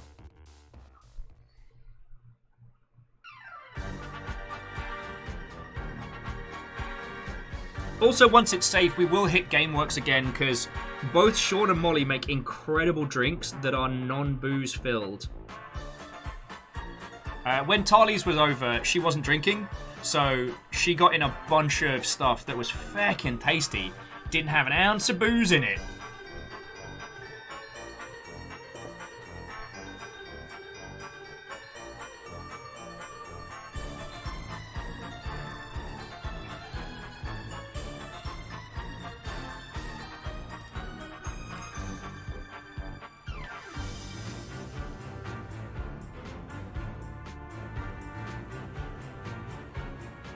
Okie dokie.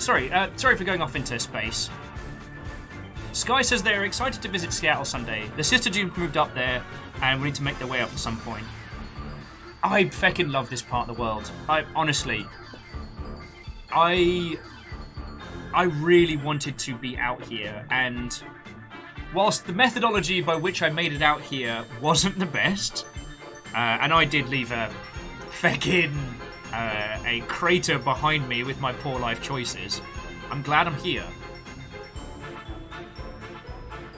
You know?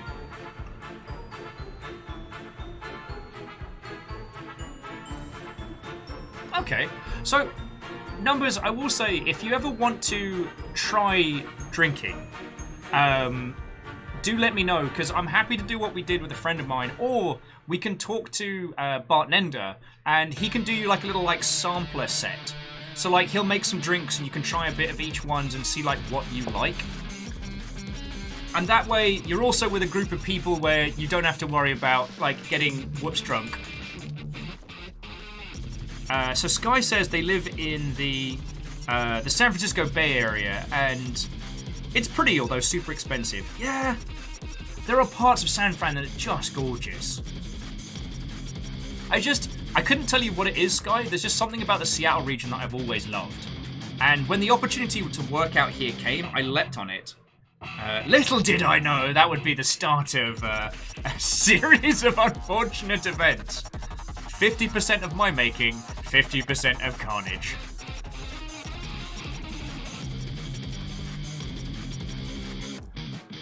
The Will Crater, or as we call it, Guildford. God.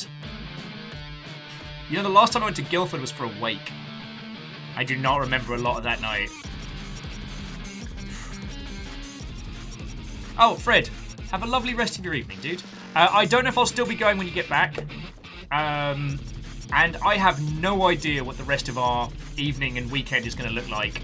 But as it's cooled off, maybe some video games and Sonata. Who knows? Jackie really wanted to work at Epic in Guildford. I mean, Guildford's another place that, yes, it's expensive, but it's lovely. For those of you that haven't seen it, Guildford's like one part city, one part historical town. So there are parts of it, even like parts of just the regular high street, which is really pretty. And Guildford's literally a stone's throw away from countryside. But because of all those nice things, it's very expensive. There used to be a real game dev scene around there, because Guildford had Lionhead and a couple other studios in the region. And a lot of ex-Lionhead people stayed in kind of Guildford as an area, but like I'm pretty sure the peeps that make Little Big Planet, I'm pretty sure they moved up to London, right? They're not based in Guildford, are they? Because that was founded by ex-Lionhead people. God.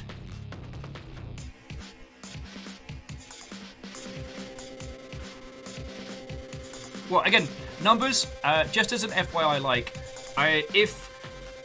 if I ever feel like, as a friend, someone who makes you feel like you have to drive somewhere, please let me know, because while I don't drive, a lot of friends have expressed to me, like, it sucks when people expect you to be the designated driver. I mean, you did help facilitate so many good negative breakfast nights. And I'm really grateful for that one.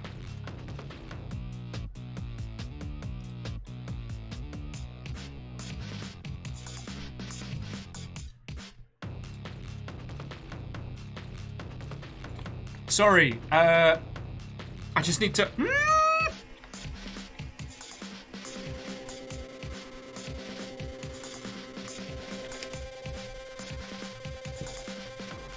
Sorry. Apologies for that one. A very good friend, and I don't know... well, okay, I guess it's out on the... So, you know who we were talking about earlier, Fearless, Ben? It looks like Ben and his partner just got engaged. And I looked over here just to check on something, and I just saw...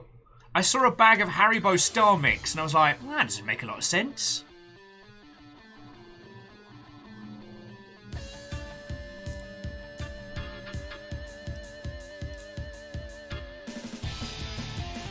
Yeah, I'm real happy for him. Okay, sorry, I'm getting distracted. I know, Will's special move. Gets distracted easy. Guess who remembers he has a fancy soda in the fridge? Will you excuse me for 2 seconds? I'm going to go to get a fancy soda. And then we can either keep nattering and hanging out, or we can keep building Gundams. Like, I'm probably about like a third done now.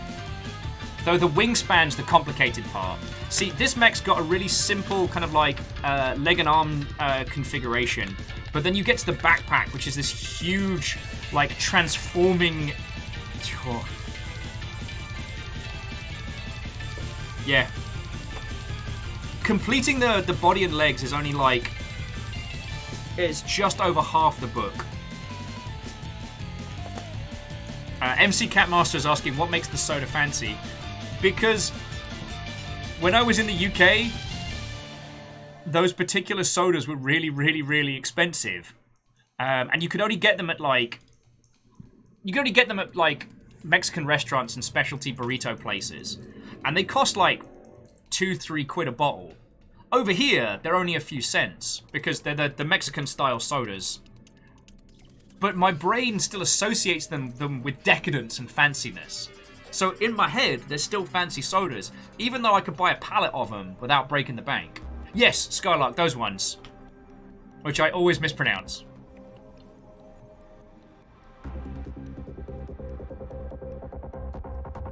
Okay, so I'll be back in 2 seconds, friends. I'm just gonna go grab that, pop the cap on it. Feckin' wee! Ah.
Shenanigans.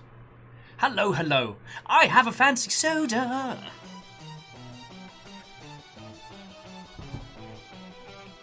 Oh, the backlight makes it look way more awesome. Ah. Oh, God. Yeah, no, everything's falling over now. Wonderful. Great, good times.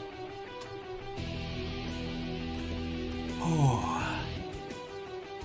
So, friends, I'm gonna have a natter and a hangout with yourselves. My hand has been cramping like a bastard. So I'm gonna give it a little rest and a breather while we chat and hang out. Tell you what, we can go to Will full mode. Here we go.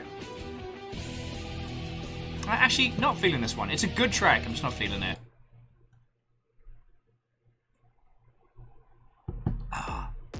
That's the flavour. Mandarin. So, cheers all, friends. Cheers all.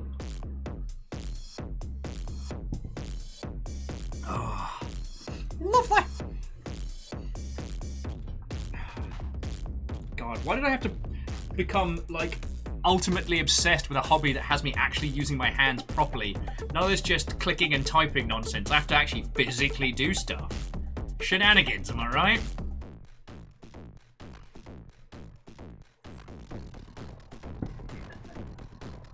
Hey!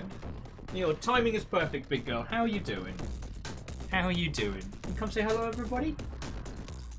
Oh, she's been a little out of sorts the last few days.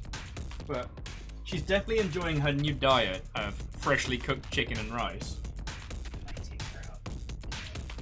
She hasn't done enough for me. Still. Oh, big girl. You wanna go outside? You wanna go outside? You wanna go outside? Come on. I'll be here when you get back. You wanna go outside?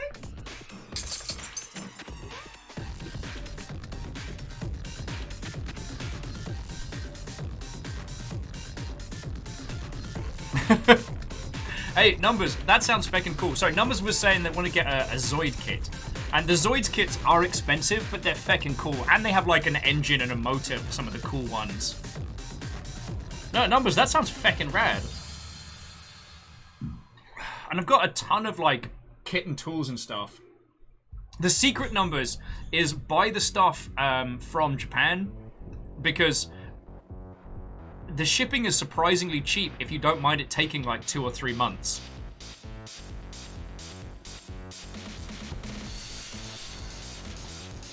Sadly, Numbers, there aren't Zoid's kit at the Gundam store.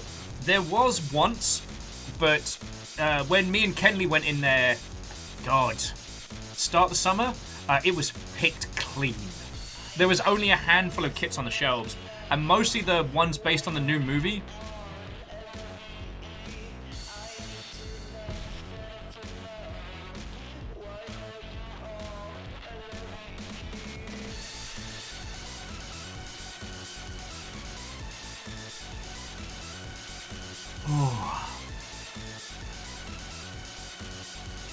Harpist of Char.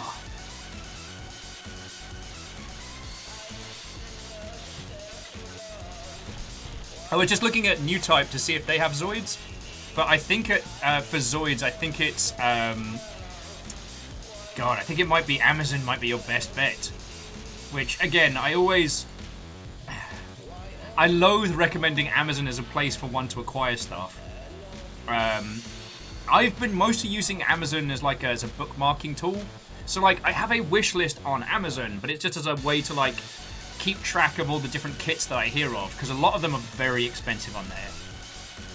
But like, I mean, maybe Numbers there are like import or specialty stores that do Zoid stuff, but yeah, so far from what I've seen, it's been a lot of bad times. In terms of the prices of Zoid type stuff. Oh god. God, friends, it might just be natter and banter time. I might have to take a break. My hand is giving me beef. Like, nunny the heck.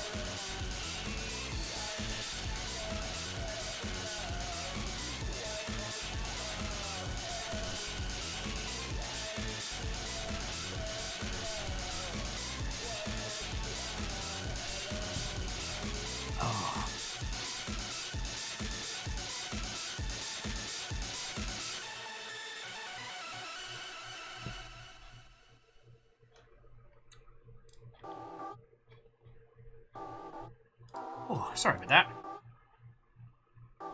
that. Robin's like, just cut off your hand and replace it with robot hand. The flesh is weak. Yo, like, if you've got a good hookup for some proper good cybernetic parts, like, you know, hook a friend up.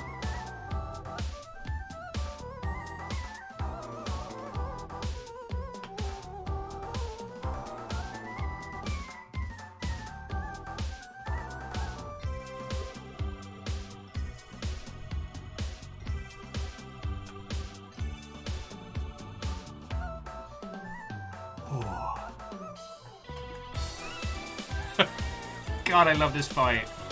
This is the Feisty Flowers battle, and it's so good. So good. Oh, God.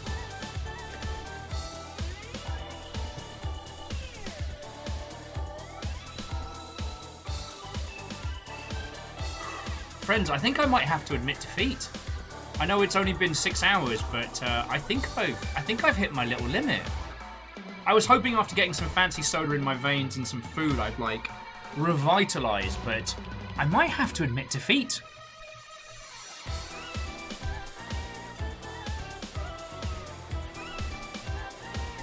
Oh, Number says, look at this design. Feckin' always. Ooh. So that's a Berserk Furra repackaged. Okay, that's feckin' cool. That's seriously cool. And they've got a few of the Wolf classics just kicking around. Like the Linger Zero is always for me the iconic Zoid. Or at least that particular kind of like wolf structure.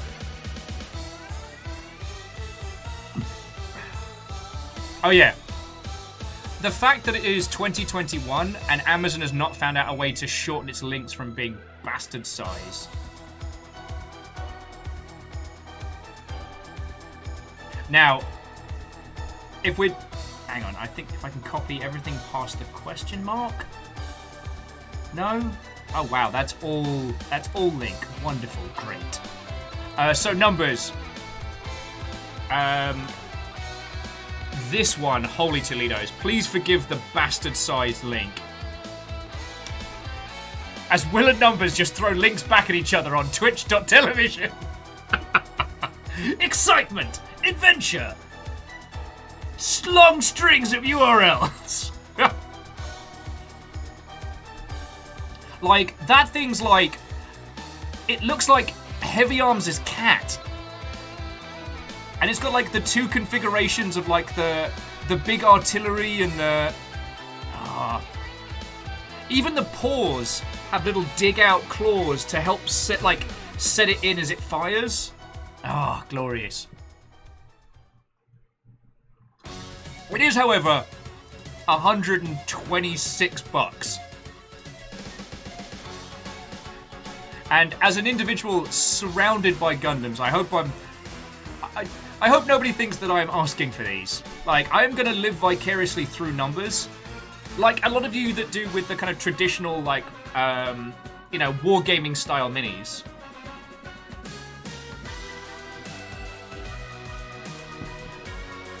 But I will say that in my dad's house, they had one of the OG Zoids. I believe it was one of like the walking Tyrannosaurus. And I remember just being obsessed with it as a child. Because it had a face that you could open up and put in the little thing. Caffeine's like, so you don't want a 40k Titan? I do not want a 40k Titan. I know what it would awaken in me.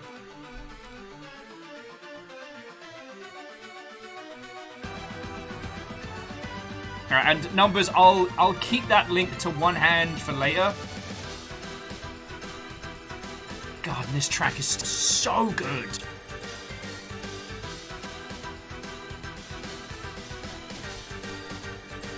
Sky was saying that part of them wishes they could get minis for D&D, but they don't have the money. When you do, Hero Forge all the way. I was gifted a Thick McRun Fast and for Memnol Season 2, Baron made a tiny Emberlyn Burns figure, and they're so good. The quality is so good. And they now do pre-painted ones. Like, oh.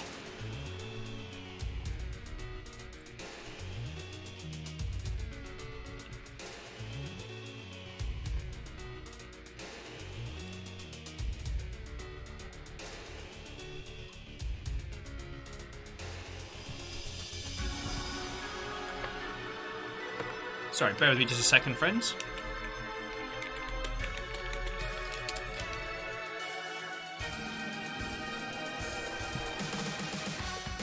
Oh, Fearless, that's fucking cool. Fearless is saying they have a sweet 3D printer, so they download and print their own Hero Forge minis and also print minis for friends. Because you can buy the figures, right? Sorry, I mean, you can buy the 3D models of them, right? Heavy is good, but it's a bit much.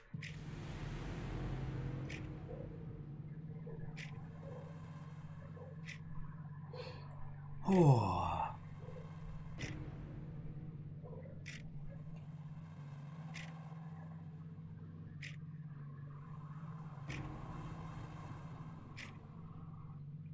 I'm Fearless, that's fucking cool.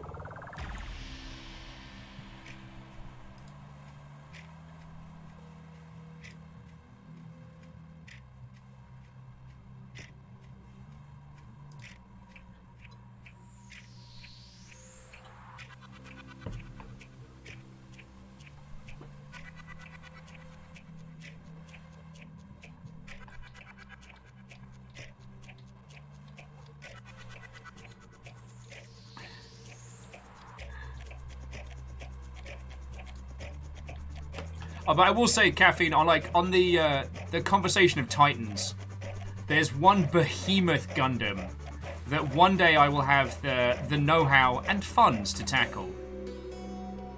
A being of fearsome proportions. But it is not that day yet! Number says, would it be gauche to have Zoids placed next to waifu figures? Nah? Like, unless those particular waifu figures were in varying levels of consensual distress, nah, you're fine. Well, actually, a lot of people will do this thing where they get a Gundam kit and a Zoid kit, and they try and match the colors. Or people will paint their Gundams to match the Zoids and have them kind of side by side, which is real cool.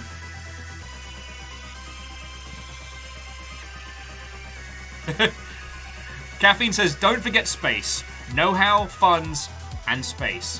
Well, since I discovered the glory... Wow, I just forgot how to talk for a second there. Since I discovered the glory of floating shelves, space has become less of a problem, except for when those floating shelves stop floating. Then it becomes a problem. God, I tell you, the other one that I am drooling over one day is the White Glint kit. The Armored Core one, just... so pretty. Sorry, I was looking over my wish list just to be like, what was the one I was gonna share with people's, and then, you know what?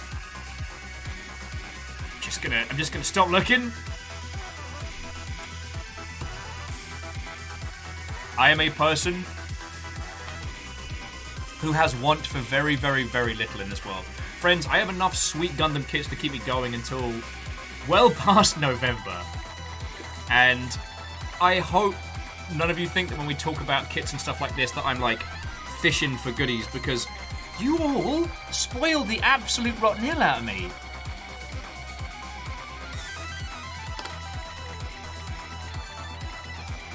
I know, I just... And Numbers, you are right. If one of the shelves had biffed it at that exact moment, that would have been perfect.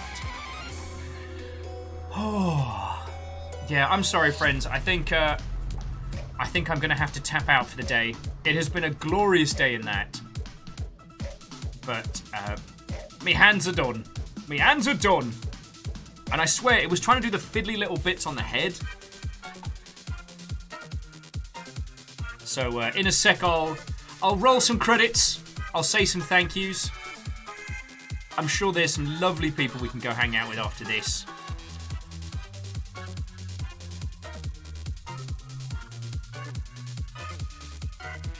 Oh.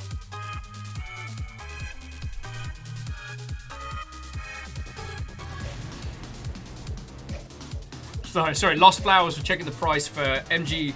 Yeah, the Sniper Gundam from 00 Gundam. And yeah, it's a lot. Secret Robin says, is there an immunology-themed first-person shooter yet? There was the game Virus from a while back, but that had like this whole like biomechanical things going on. So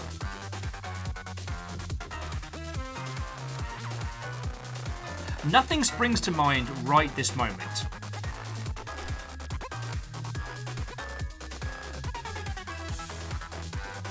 Yeah, I'd have to have a ponder on that one.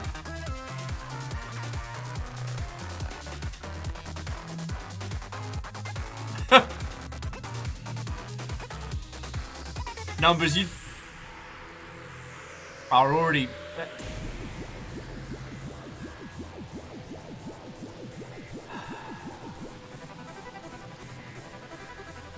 Alright.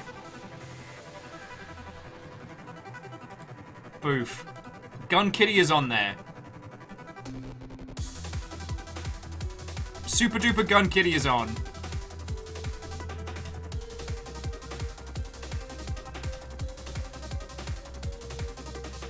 Actually, Gun Kitty and...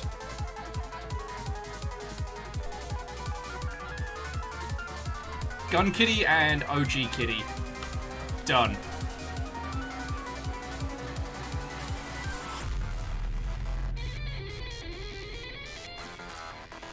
Okay.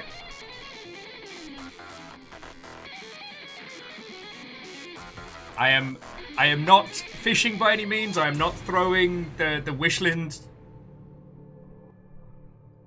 Oh, you meant give it to you if nobody gets it.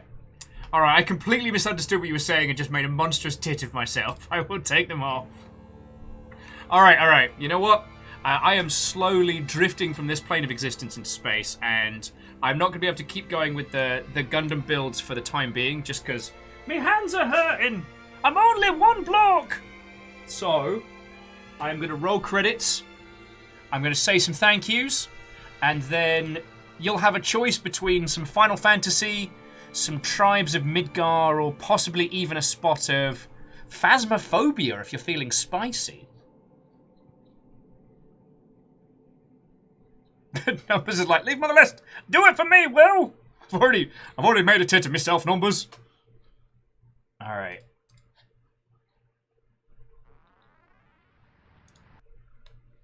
Okay.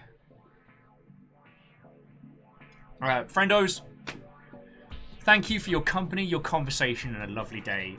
The very kit that I am building, the space that I am in, and all of this is all things that I have to be thankful for. You lot keep me around. I've not forgotten where we started. The Teenage Mutant Ninja Turtles, our 4 reptilian heroes, have overcome the arch villain Shredder. And Fearless, just busting out a last fan of knives before we kick off, huh? Feckin' yo. Fearless, thank you kindly. Fearless gifted out 5 subs that went to Soft Starlight, Orb Scring, Kupika, Heartbox1, and Saphiro. Feckin' thank you, friend. You have been rocking the House Carl boards this month, and I can't say enough thank yous for it. Alright? So, feckin' yo. Thank you, dude. But yeah, it's my birthday next week, and I have not forgotten how sad and tragic my first birthday proper in Seattle was, and how wonderful it was by the end of it. Like, I was a sad potato. I bought a red velvet birthday cake from the super reduced to clear leftovers bin at the Red Apple. And then we ended up having a lovely day. This will be my 4th birthday in Seattle coming up. And you know what? We're going to have a lovely time on Thursday. I'm going to give myself Friday off so I can snooze. Oh yeah, no, numbers. I smashed that damn thing in my face. It was hilarious. I was picking frosting out my eyebrows for like an hour. Like, we're actually going to be able to spend some time together and hang out next week, which I'm very looking forward to. And feckin'...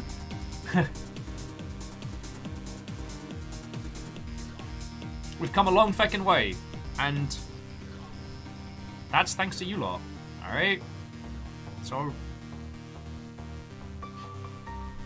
thank you for keeping my dumb ass around, alright? Thank you. Okay. But specifically, I would like to say some thank yous to a lot of people today.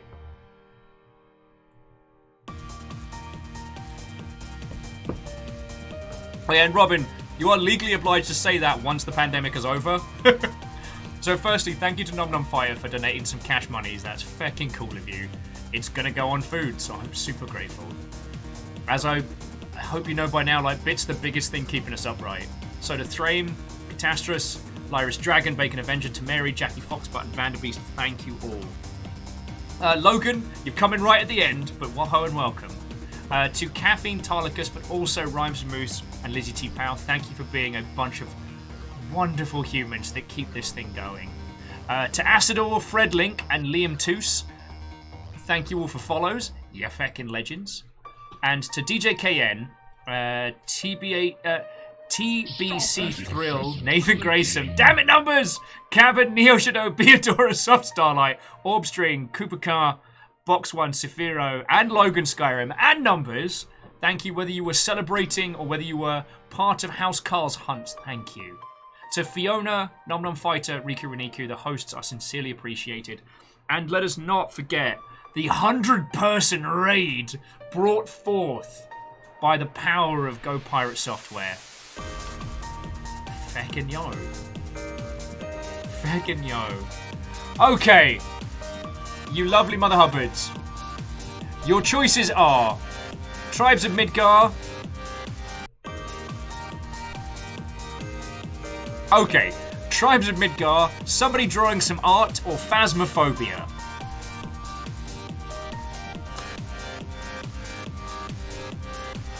Midgar, art, Phasmophobia. Caffeine says tribes. It is the most Viking. Robin says tribes as well. Cool. I'm easily convinced. The good news is Who wants to sing? just getting a cheeky host in the end, eh, Waffles? Thank you kindly. We're going to go hang out with my very good friend Rudism, who is currently playing Tribes of Midgar. If you've not seen Rudism's stuff, he's the guy that played Overwatch with Bananas.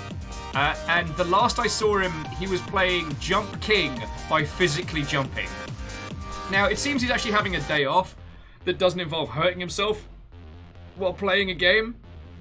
Because he did bust his shoulders with his dab-based control system. End of stream sneaky bits, huh, Lyris? Thank you kindly. Thank you. Frackin' yo. Alright, so yeah, I get to pass you on to a lovely person. And from there, who knows? I have no plans. If it's not too warm and if my hands stop hurting, then we'll play some video games or something, or get some bevies in, or who knows. But thank you all for a wonderful feckin' week.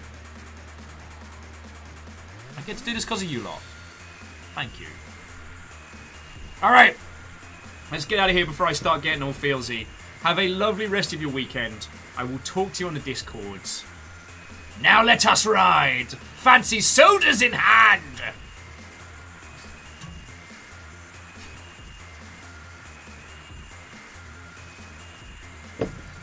Where's the button?